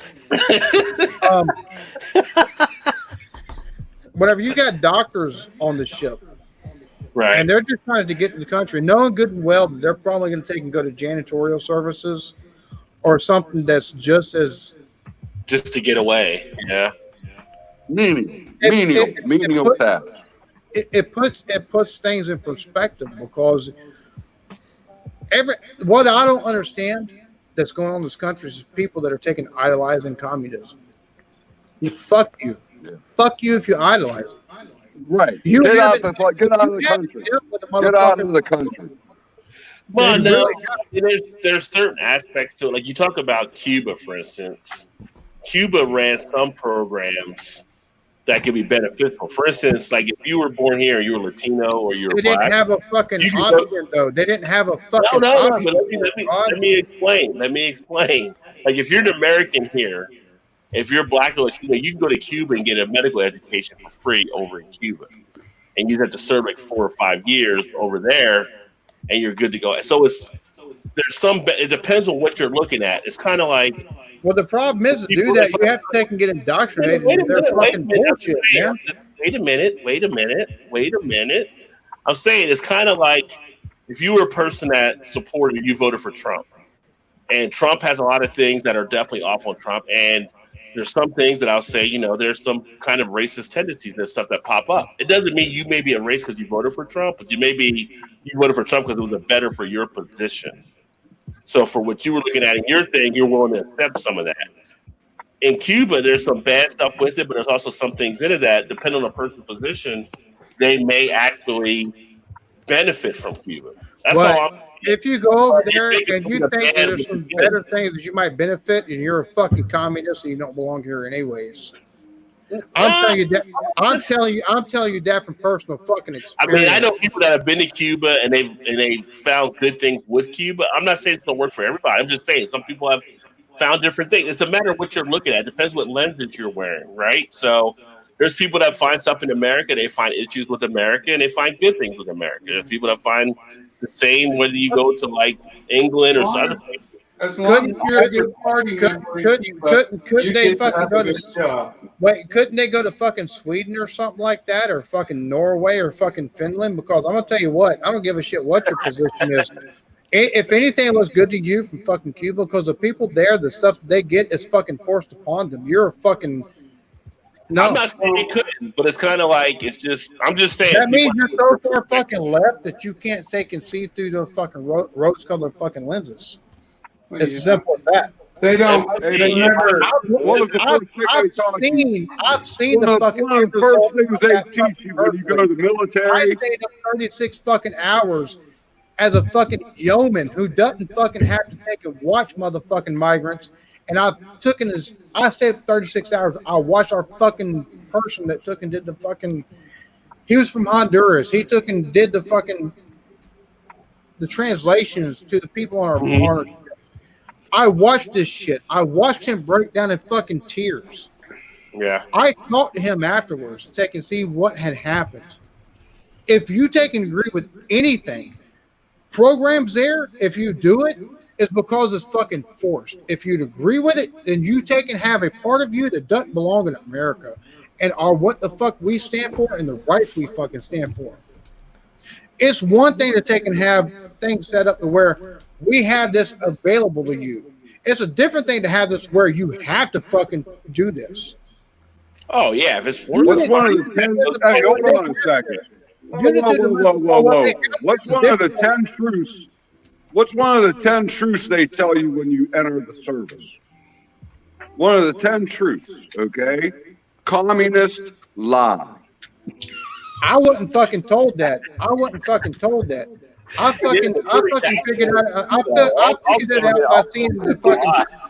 I figured that out by taking and seeing the little fucking bathtub looking shit with fucking plywood took and screwed through that motherfucker. That 30 fucking people and 60 fucking people took and tried to come into America through.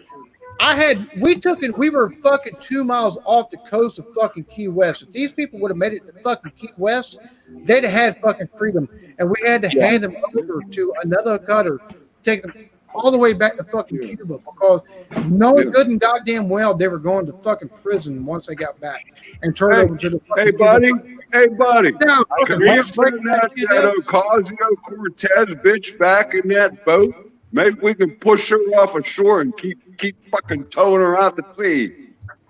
Do what? Just tow it a little further up Cortez girl, that Ocasio-Cortez. She's American. You know what? The thing about it is, as much as I might take and disagree with her, she's an American. And you know what? As an American, she didn't have her fucking tongue cut out. I don't fucking agree with You better do some she's also research on making that, fucking point. because you're wrong. No, she's came also into this making a fucking country point. Take a illegally. look at her fucking Twitter, dude. She's crazy. She came into this country legally. She married her brother, the goddamn incestuous bitch. You're talking about Omar. You're talking about Omar. No. Cortez was born in America. Cortez. I don't know which bitch it is. It's one of them. You're talking about Elon Omar. That's who you're talking about. Is that the one that married her brother? Her brother? No, they were married their brother. Yeah, to get to the United States, you guys gotta do your research, man. You do your research. You think I'm wrong? Hey, my man over there. Other fucking senators. No, they never married the brother. I'm not wrong. Ask my buddy over there at home groups. You know I don't give. Let's get ready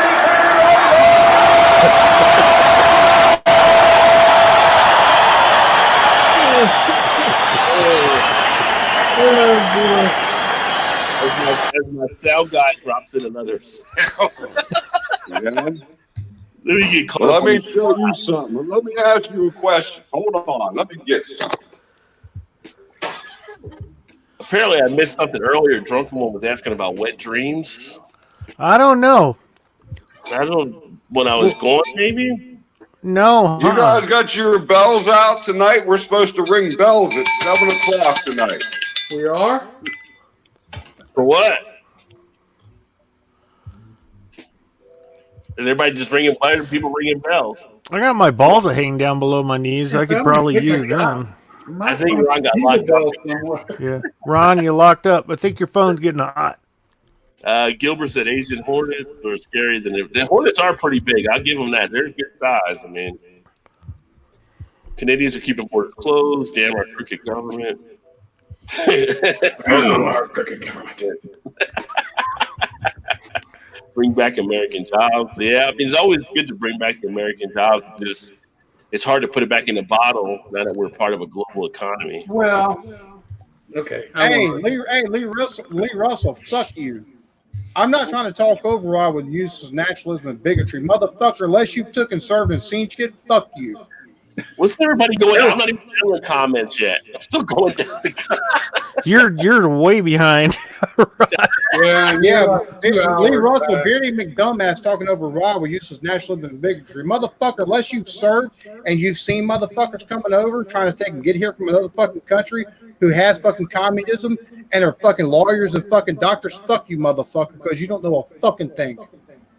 I took and did that shit. I took and washed as my motherfucking translator. I know you're going. I'm crying. Red beer was. And I had to turn him over to another fucking. I had to turn him over. We had to turn him over to another fucking ship to take him back to Cuba where they're going to fucking prison. That's fucking been established many fucking decades ago. You fucking retard. Do the fucking research. Fuck you. And bamboo. And I'm sorry, Rod. I am. But I'm just trying to get through the comments right now. I lost track of the fucks. When it comes back in Jersey for a moment. When it comes to stuff like that, I didn't get down to Lee's comment. Lee's usually a good guy, so I don't know. I didn't get down to the comments though, so I don't even know what's going on. What a pack of chuds you got here, Rod. Fuck you. No point in steering now. Take off, you steer that thing. The last time I checked, chuds wasn't a good fucking term. Most of us are taught the words. Fight you, I'd fucking throat punch you, bitch. What the hell is going on? Oh, chat to panel fight. Yeah. Round one. Ding ding. One of the things you can run into with alcoholic cats is people getting a little wild. You got here. Gilbert, he's in Canada. He says Canadians blow with liberal attitudes. So he is in Canada, for those of you wondering. General Lee freed his slaves. Yeah, but I mean, General Grant had actually a couple slaves too. So, like I said, it wasn't just in the South; it was up in the North as well. Yeah. The General has slaves. Most Southern soldiers report had none. Yeah. Many states tried to secede, right? So we covered that there. Citizen Z, what has happened in Z trapped with moonshine is going to drink way out.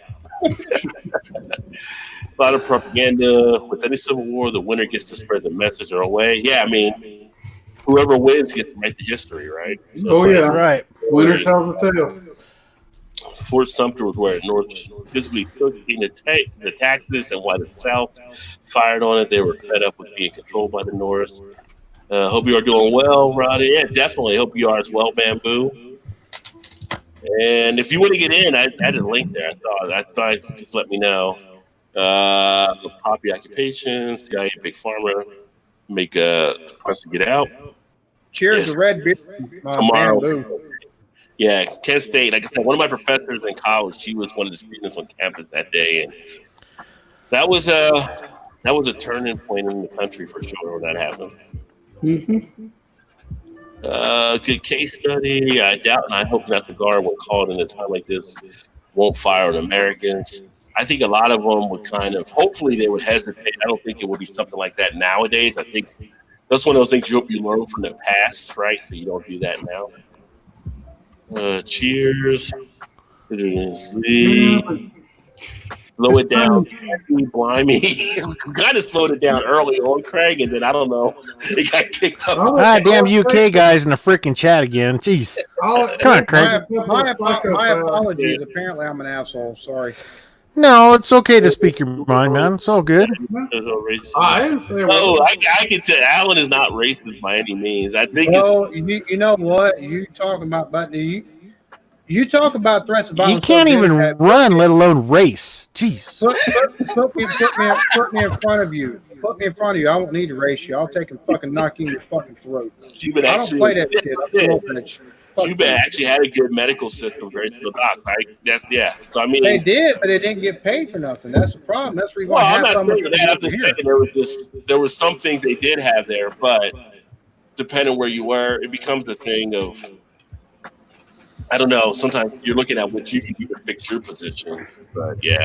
And I'll be honest. I am coming from the point. I am coming up from the point of. I was in the Coast Guard. I've had to take and turn Cuban people that could have had a better life in our country over to somewhere that took them back. I mean, I always welcome different points of views and stuff like that, and everybody has their points of view, and that's how you get discussions. That's how you learn. That's how you learn from each other. And I just kind of keep quiet because unless you're there, I mean, I spent a lot of time in the service and spent a lot of time in third and second world countries. Mm-hmm. Until you've been there, you can't even quantify what it's about. So it's not even worth talking about.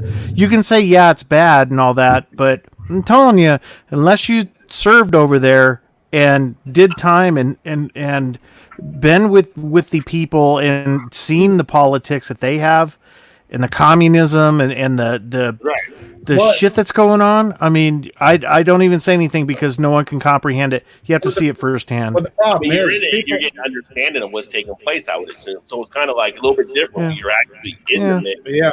Just looking at it. And the problem is people like Lee Russell probably have a fucking idealized fucking vision of, communism has never been fucking done right, whenever they haven't actually took and read the whole fucking communist fucking manifesto and all the shit that goes fucking with it, and the writings after the fucking communist manifesto. They can see that it was done fucking properly. So, like I said, Lee's usually pretty straight on this stuff. Well, he's coming across like a fucking retard. It's one of those things, right? It's kind of like, that's one of the things I hate about discussions and a little bit nowadays. Like, people are quick to just start attacking rather than discussing. It's because of the polarization that the country has. Polarization that takes place, right? There's different things in there. It's like, I've always learned when we had debate and stuff like that and everything, once you kind of did that, you were basically out of the debate. Nobody's going to listen past that point. Like, you can have civil discussion. There were people that, back in the 60s, the 70s, the 80s, you look at the different two parties, they actually would disagree vehemently on stuff, but they would still have the conversations that needed to take place. Versus now, where they start attacking each other. It's like, if we're going to make society better, people have to get back to that spot. My point. Dan Boo said, "Kumbaya, guys." Oh yeah. Nobody cares what you've done, drunkie, and the threats of violence over the internet always impressive. I get into all that stuff, but I think unlike Rod J, thrash metal, and Whiskey Scout, I'm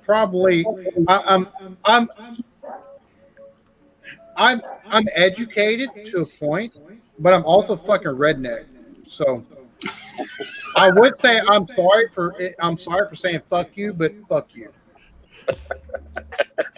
You can't appreciate communism till you've been on the East-West German border, and you watch them shoot their own people as they try to come across, or they put those little throw popper mines out in that no man's land, and some guy goes racing across there, and pretty soon half his foot's blowed off, so he lays down there and squirms in a circle. They send a couple of dogs out, and the guy with the thing poking around, finding his way to the guys, dragging back to the other side. Then you can appreciate communism at its finest. Well, Lee Russell, why don't you fucking come in here so you can put words in your own goddamn mouth, fucking dummy? Motherfucker, I'm going to tell you right now, dude, if you were standing in front of me, bring it down a notch. Everybody bring it down. Did you ever do any border duty? Well, the thing about it is you got people who want to take and talk like oh, you're Remember a the fucking little, bigot. the little, Fucking racist. the little shotguns they had that were 3 levels on the fence, and they had the line running in between. You could climb the fence, but if you ever slipped and your foot hit that line, Yeah, it was you're a little toast. shotgun barrel. It was just to blow your legs off. It's the only reason, the whole purpose to have. So you'd be marching along, and you might hear. I only heard it once, but it sounded like it was probably a mile up the fence from us. Boom! So we think shit's happening. We think shit's starting to get live. Time we get up there, we're watching 2 East German guards dragging a guy back to the other side, man. And Steve Lee Russell, that's 2 different fucking examples of communism, you fuck. Fuck you. Alan, deep breath, man. Just Deep breath, chill. man. The thing about it is, you don't fucking I'm call gonna me a say this. fucking bigot or a goddamn racist, motherfucker. That's the thing about it. That's the thing about it. That, you don't fucking call me that. If you really come That on, pissed me off. I'll get you the link and you come in and discuss the points. But this whole attacking thing never solves anything. I'm not all about the attack. Come on in here and have a fucking conversation with me. I'm fucking reasonable. Talk with me. Yeah, it's a nice. You might not believe it at this very moment, but really, Well, he is. 6 beers in. I mean. And one thing about it, listen, guys. One thing about it, it was your choice. You chose to go into that branch of the service, knowing what you should expect. It's not an everyday guy. An everyday guy doesn't witness this. Oh yeah, every guy. No, yeah, but it seems like somebody gives you life fucking experience of what they've experienced. They'd be like, oh, okay, that might give you some pause because they've actually seen it. But I guess people these days are fucking magic school bus motherfuckers who think everything's honky fucking dory. Yeah. I mean, it's kind of like it's like I said. I know a guy that gave his life to that branch of the service. I know a guy that gave his life to the branch of that service. I do too. I know a lot of people. I had friends. I do too. I served with. I don't like to talk about dead people. I do too. And I don't like to talk about dead like people. that. It's me the fuck off. Hey, I got another subject we could go on. How about this one? You got your good. Hey, Lee Russell, are you willing to actually talk about some of this stuff instead of attacking people? Best way to grow is talk with others you don't agree with. If you're talking, you're not fine. I agree. I agree. I wouldn't have reacted like that if I wouldn't attack like that. Make dumbass. If you can't make your point, raise your voice. If you can't make your point, raise your voice. But Thrash, what do you got for? I got about another 10 minutes. Here no, I was just try and lighten it up a little bit. I mean, don't take things so damn personal because words are words. Until you're standing face to face with someone, I mean, yeah, we could always debate about if this was the greatest ever champion in wrestling or not. Was Ric Flair the best ever? Shut up! Hate your boy. Fuck off! Yeah. I've already got some ideas of taking for some stuff to take and put on the soundboard for my stuff. It is out there. Well, fuck has been taken, so. Yeah. No, there's good stuff here on the soundboard, I'm telling you.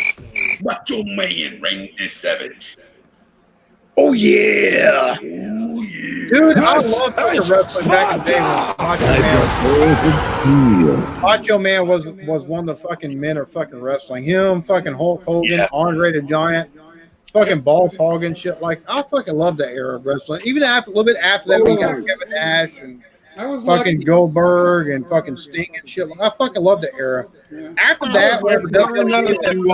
I couldn't stand any of them because none of it was real. No, it wasn't real. When I was a kid and I didn't know any better, my nephew bought a words. I think I was like 7 or 8. As a 7-8-year-old kid, when you see Andre the Giant in real life, and he's from here to the wall over there from you, and you're looking up, That man was a mountain. Well, the thing is you look at a guy like that, as big as he was. Why the fuck is he wearing skin tight shit that he was? He's an ugly motherfucker. I didn't care about that. Are you gonna tell Andre the Giant not to wear skin tight shit? I don't think. No, I'm not planning on it. Like, Andre, I know you're French and all, but I know. Don't touch me. Andre the Giant's best work was in The Princess Bride. Oh yeah. Yep. I fucking love that. Yeah, 116 beers in a few hours before doing a wrestling match. He's a big fella. Right. Yeah. Yep. I grew up You're definitely in Pittsburgh. But that's the only, I grew up in Pittsburgh. Harley Race, Buzzsaw, whatever his last name was, can't even remember it now. Bulldog, Bob Brown. You know why I hate it? You know the reason why I hate that shit is that I had an older brother. When I was little, I'd try and watch my Scooby-Doo. I'd be trying to watch my Casper the Friendly Ghost and all my Hanna-Barbera stuff. No, wrestling had to be on 24/7 on Saturday fucking morning because it's the only freaking morning it's on, and it interfered, and we only had one freaking TV. It was black and white. And I hate it because of him. And then you have to hold on to the rabbit ears to get them just right. Then you take your hands off and it would go fuzz. And you put your hands back on so you can see the clarity. Yeah, you're lucky because if you're the younger brother, you would have done wrestling moves on you. A lot of older brothers did that. Yeah, well, that's the thing is if I tried to change the channel, oh no, Andre the Giant came out at home. I guess they put you in the 4-leaf clover and shit like that. Yeah. Tap out and go hold the fucking bunny ears. Man, fuck you. This sucks. I'd tell him, oh, this is fake. And he'd be like, shut up. It's real. It's real. There's a lot of people that don't like Ric Flair because they're older brothers. Like, let me put you in the figure 4. That's why it was tough. I had to do it with my brother. Every time that motherfucker did the figure 4, I had to pay the price. Yep. If only I took up boxing instead. Yeah, exactly.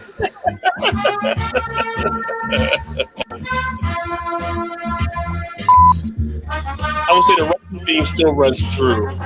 When you hear the Rocky theme, you still get a little pumped up. By it.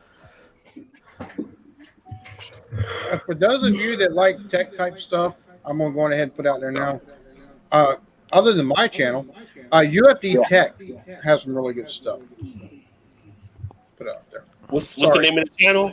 UFD Tech. They've got 313,000 subscribers. The only reason I say for people to watch them is because they're the guy that runs the channel, him and his wife, their son has a rare. He's got a very rare condition. They had to move from South Africa back to the U.S. He did missionary work basically in South Africa, and they had to move back to the U.S. so they could have doctors that know how to deal with it. So, I'm not gonna lie. When you said mud, I thought you were gonna say he was a midget. I was thinking you were going. No. I've been watching I've been watching UFD Tech before I even started doing YouTube videos. So it's one of those channels where I try to support as much as possible. Anytime I see they've got a video comes out, I'll take and watch the ads before the video, and then I haven't joined Patreon yet. It's like $10 a month, but I will watch videos so they can get the money off the ad revenue and stuff like that. Because people like that, you got to take and kind of support them because they can give most up-to-date tech news and stuff like that. So yeah. Well, right now, like when you said money support, I was just thinking, I posted a thing on Facebook, and it was one of the businesses who shared how much they actually get from their restaurant via after. I've seen that off the Grubhub shit. Oh my god! Yeah, like one of my buddies said, they did sign up for, which is true. They did sign up for, but the point of it was just sharing why you're better off to try to go directly to these restaurants. Yeah, do the curbside Or pickup. whatever, rather than going through Grubhub, because they get kind of hit on the fees and stuff right now. Which, if you have regular business going, it doesn't affect you as much, right? Because you get all the other people coming in there. But when that's your main thing, you might want to consider actually doing a pickup, calling in and driving up, or get out to your car and put it in or whatever, possibly. So. I got about as much chance of getting a Grubhub delivery where I live as probably getting an Uber car. They don't come out. Grubhub, no. Where's that again? I don't even know what a Grubhub is. I have no idea what a Grubhub is. I have no idea. It's a company that picks up food from like places that don't deliver, and they'll deliver it for you. Yeah, For them. like if you want like something for Friday, it's kind of like a taxi for food. Hey, Thrash. If I need food, I go like down to the river, just down across right by my neighborhood, and I'll catch a couple of saugers or walleyes. And if I need meat, I'll go behind my house and shoot something. You know, I'll survive. Even an animal. Keep making beer, I'll be happy. By the way, you're making beer. What are you making tonight? Tell us a review on what you're making tonight. I did an American IPA today. Did 10 gallons. So it took 4.5 hours. Did you put it in that Which teardrop? means it has more flavor than just barley and hops. Yeah. Yep. Yeah. That might be the ultimate midget movie right there, Time Bandits. Yeah. I don't know. That's close competition. What malt did you use? Yeah. What was that, Ron? What malt did you use? What malts? I used a 2-row. I used what malt? What malt? Yeah, American 2-row, Crystal 20. Yeah, what malt? Carapils, and yeah, that's it. Maltodextrin, and then you used 3 different types of hops, and then there'll be some dry hop going in it too. Used Safale US05 for fermentation yeast. Yeah, I need to take and start making like 1 gallon and 2 gallon batches and stuff like that. That one. What was that last? The last malt you said. That's called barley. It's called Carapils. Is that the one? It's Carapils. It's called multidextrin malt. Yeah, that's a 6-row, isn't it? No, it's because you start going that route, you might as well use a Pilsner. You got to put that in a protein rest. You know what I mean? It's too hard. It's hard to break down. It's all right. I didn't understand that, but I just Carapils is along the line. It's American adjunct lagers. Why they added adjunct to it? Because they couldn't get any other good flavors in it because they were making it cheap using rice and corn. Right. Yeah, like Budweiser and fucking Coors and shit. Yeah. Like that. No. When they used all that was available in America was 2-row barley. Okay. Yep. 2-row barley is high in gluten, and it created a cloudy product where 6-row barley did not. So the Europeans didn't have to, theirs was already clear. But the American brewers, man, they were genius. And they introduced that adjunct, so to speak, be it whatever, and it cleared their beer up, and that's what the American public wanted to buy. Well, that's what I put. If I want a clear beer, to make my beer clear, since this is an IPA, I should recommend a book to you. I should text you. I've been brewing for so damn long. I don't need no book. I can write a book. Yeah, you're a more expert than I am. Yeah, you can put the clarifier that I use in mine is Whirlflock or Irish Moss. They're the same derivative of Irish Moss, and you put it in there and it drops the proteins. It clears your beer up. Unless you're doing like Hefeweizen like this. This is one of my homebrew Hefeweizens. That lime one? Yep. You want it, Clint. Go ahead and put it up there, Thrash. Yeah. And that's the body. Yeah. Yeah, it's a 6.8. That looks good, buddy. That looks real good. Oh, it's refreshing this time of year when it starts getting warm. Always nice Hefeweizen works. Love it. But yeah, I make all kinds of stuff. I've been brewing for a long time. I can make up to 15-gallon batches with my current setup. I use a 240 volt Herm system, heat exchange, recirculation mash system. So plate chiller, whole thing. I mean, I started with a turkey fryer a long time ago. Propane. Oh, really? So now I got to set up in the grill. Yeah, the old 3-pot system. Yep, and I built my own controller. It took about a year and a half for me to get the parts and put it all together. And yeah. So what Gilbert was saying, buttermilk, whole rice, corn, if I can purchase a beer, they use if I can purchase a beer like Ham's, if I can purchase a beer like Ham's for the price that they have it at, it doesn't make economic sense for me to produce my own beer. Well, the thing is, if it's just for enjoyment, I can well, understand. here's what I do. If it's just for enjoyment, I'll go buy PBR. I grew up in a I'll go buy the Hams. I'll go buy the PBR. I'll go buy the Bud Light. I'll do that. I'll buy them because they're at a point where it's null for me to even try to make something like that. The reason why I like making the stuff that I had while I was stationed in Germany back in the 80s. It's a hobby. Yeah, it's a hobby. Yeah, I like guns. I like women. It's a hobby. I spend a lot of time. Yeah, but it's hard to homebrew a woman. There's not enough World Flock to drop that thing clear. Make one like that. I better like women. I've been married to one for 32 years. If you get your science and make it Kelly LeBrock, you'd be all good to go for it. See, another reason why I homebrew is it's kind of like going to the doghouse voluntarily. So you're kind of away from everything, Hey, Ron, I got a question. Have you ever tried craft beer? Oh, what did you say? Am I what? I was asking Ron, have you ever tried craft beer? I got turned off. I got a story. I got turned off on craft beer. We went on one of them booze cruises or whatever up in Cleveland. Well, that's why you were in Cleveland. They're a good brewery. I'm not saying anything bad about them.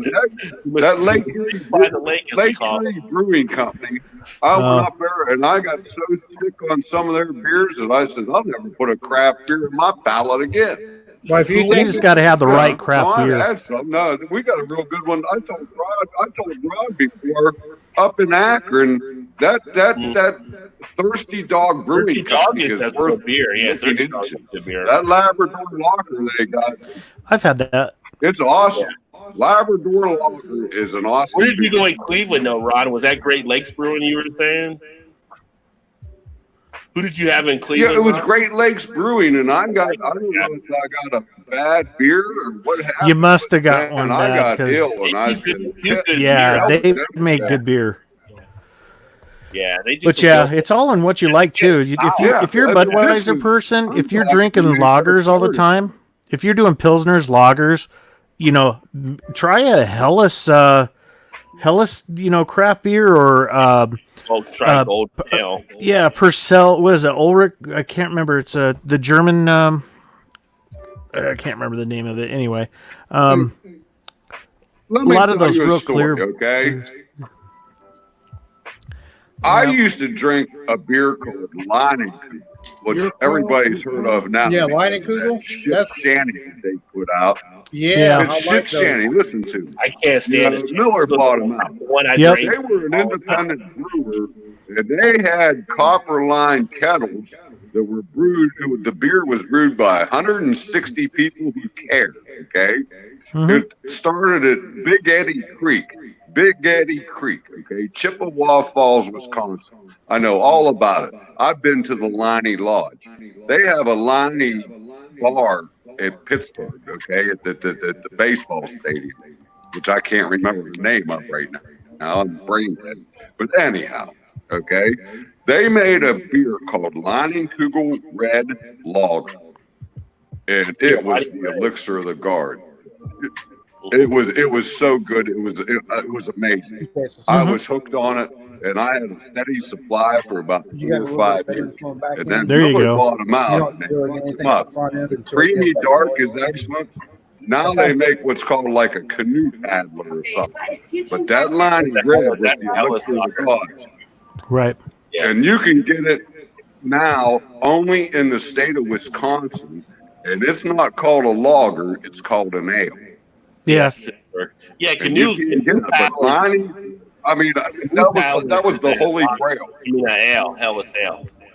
Holy grail, Lonnie Red Lager. It was fantastic.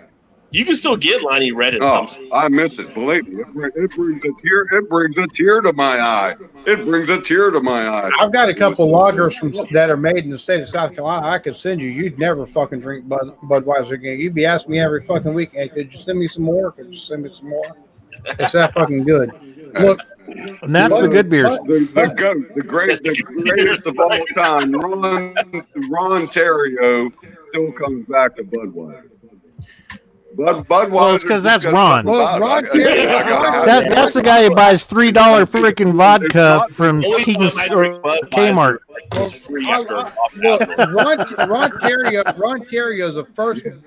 Before I become the Eclectic Beard, I was Allen's Beer and Sports, and I was Allen's Beer and Gaming. My first channel I ever subscribed to was Ron Terrio, and it was Greg Beard's Review, and it was I think Dickies, and then No Hype, and then Massive. So Ron Terrio. Oh, good, he's not in the chat. Ron.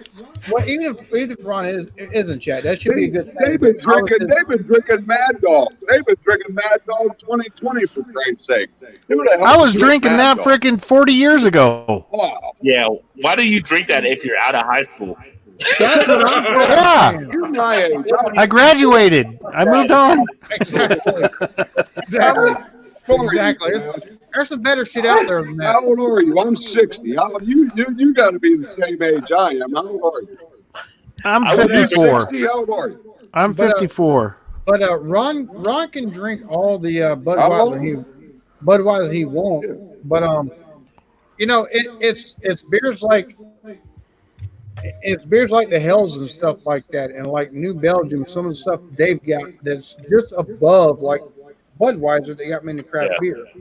Oh yeah, I mean, if you give me a choice between all the macros, you guys are Boulevard, whoa. You guys are craft beer. Oh, I'm definitely taking Boulevard over Bud. Well, this guy up here, Whiskey Stout, he's Spirits guy. I like a good beer too. Well, but look what's behind you. Do you see any crap beer behind you? No. If I'd have been on the same ride, if I'd have stayed on the same ride I'd have been on, I'd have had a fucking background like Whiskey Scout does, because all I used to drink was fucking Gentleman Jack, fucking Woodward Reserve, and then Maker's Mark. And now they get Maker's Mark 46 or whatever, and that shit is fucking amazing. So I come to the beer world drinking fucking Bud Light. I hated Bud Light because it didn't have a fucking flavor. It was like drinking fucking water. Budweiser was fucking nasty as shit to me. It's terrible. I like flavor. I like having a flavor. So Well, I took and gravitated. Oh, dude, that is so. Oh my god. See, my issue is I can't handle my liquor, so I don't drink it. You drink it in the safety of your own home.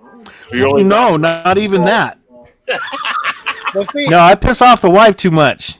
When I'll pick it out. I love rum. I love rum, but oh I my love god. rum too, but I can't drink the fucking clear rum. I've got to. Oh, there you go. I've got to drink the.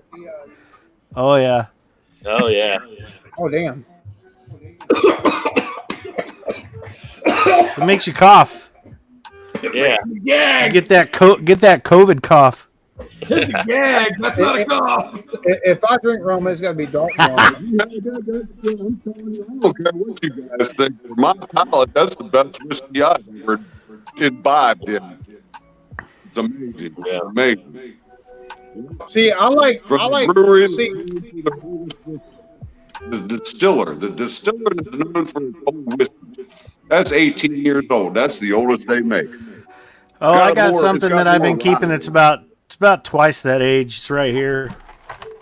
That's very good. Yeah, you and the Commodore Okay, 64 everywhere. Commodores everywhere. I was Tripping gonna, over them. I was gonna say I take and drink Canadian whiskey, but I love like the Crown Royal Black. And see, whiskey's shaking his head. He don't like Crown Royal. I don't like the regular I Crown do. Royal. Yeah, I like I Hey, enjoy Crown it. Royal. Crown Royal Black or the Crown Royal Extra Reserve, There's not. or better yet, the Crown Royal, the fucking caramel, the salted caramel. Whiskey's biting his tongue. I can. That Crown Royal salted caramel is like fucking drinking candy in a fucking shot glass. I can't drink Canadian whiskeys. I just don't. I've Damn found Canadians. The Canadian, there are the very fucking, few that are even palatable. You'll There you know go. that my row of Canadian whiskeys is 1, 2, 3, 4 deep. That's it. 4. hey, 300 whiskeys. hey, I can guarantee it. Have you tried the Crown Royal? Have you tried the salted caramel?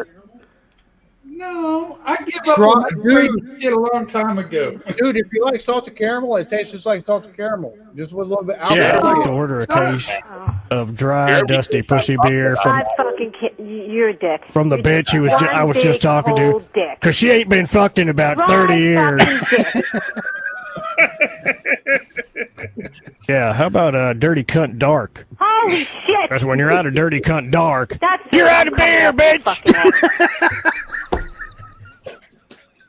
This is what happens when you leave the sound guy alone too long. That's right.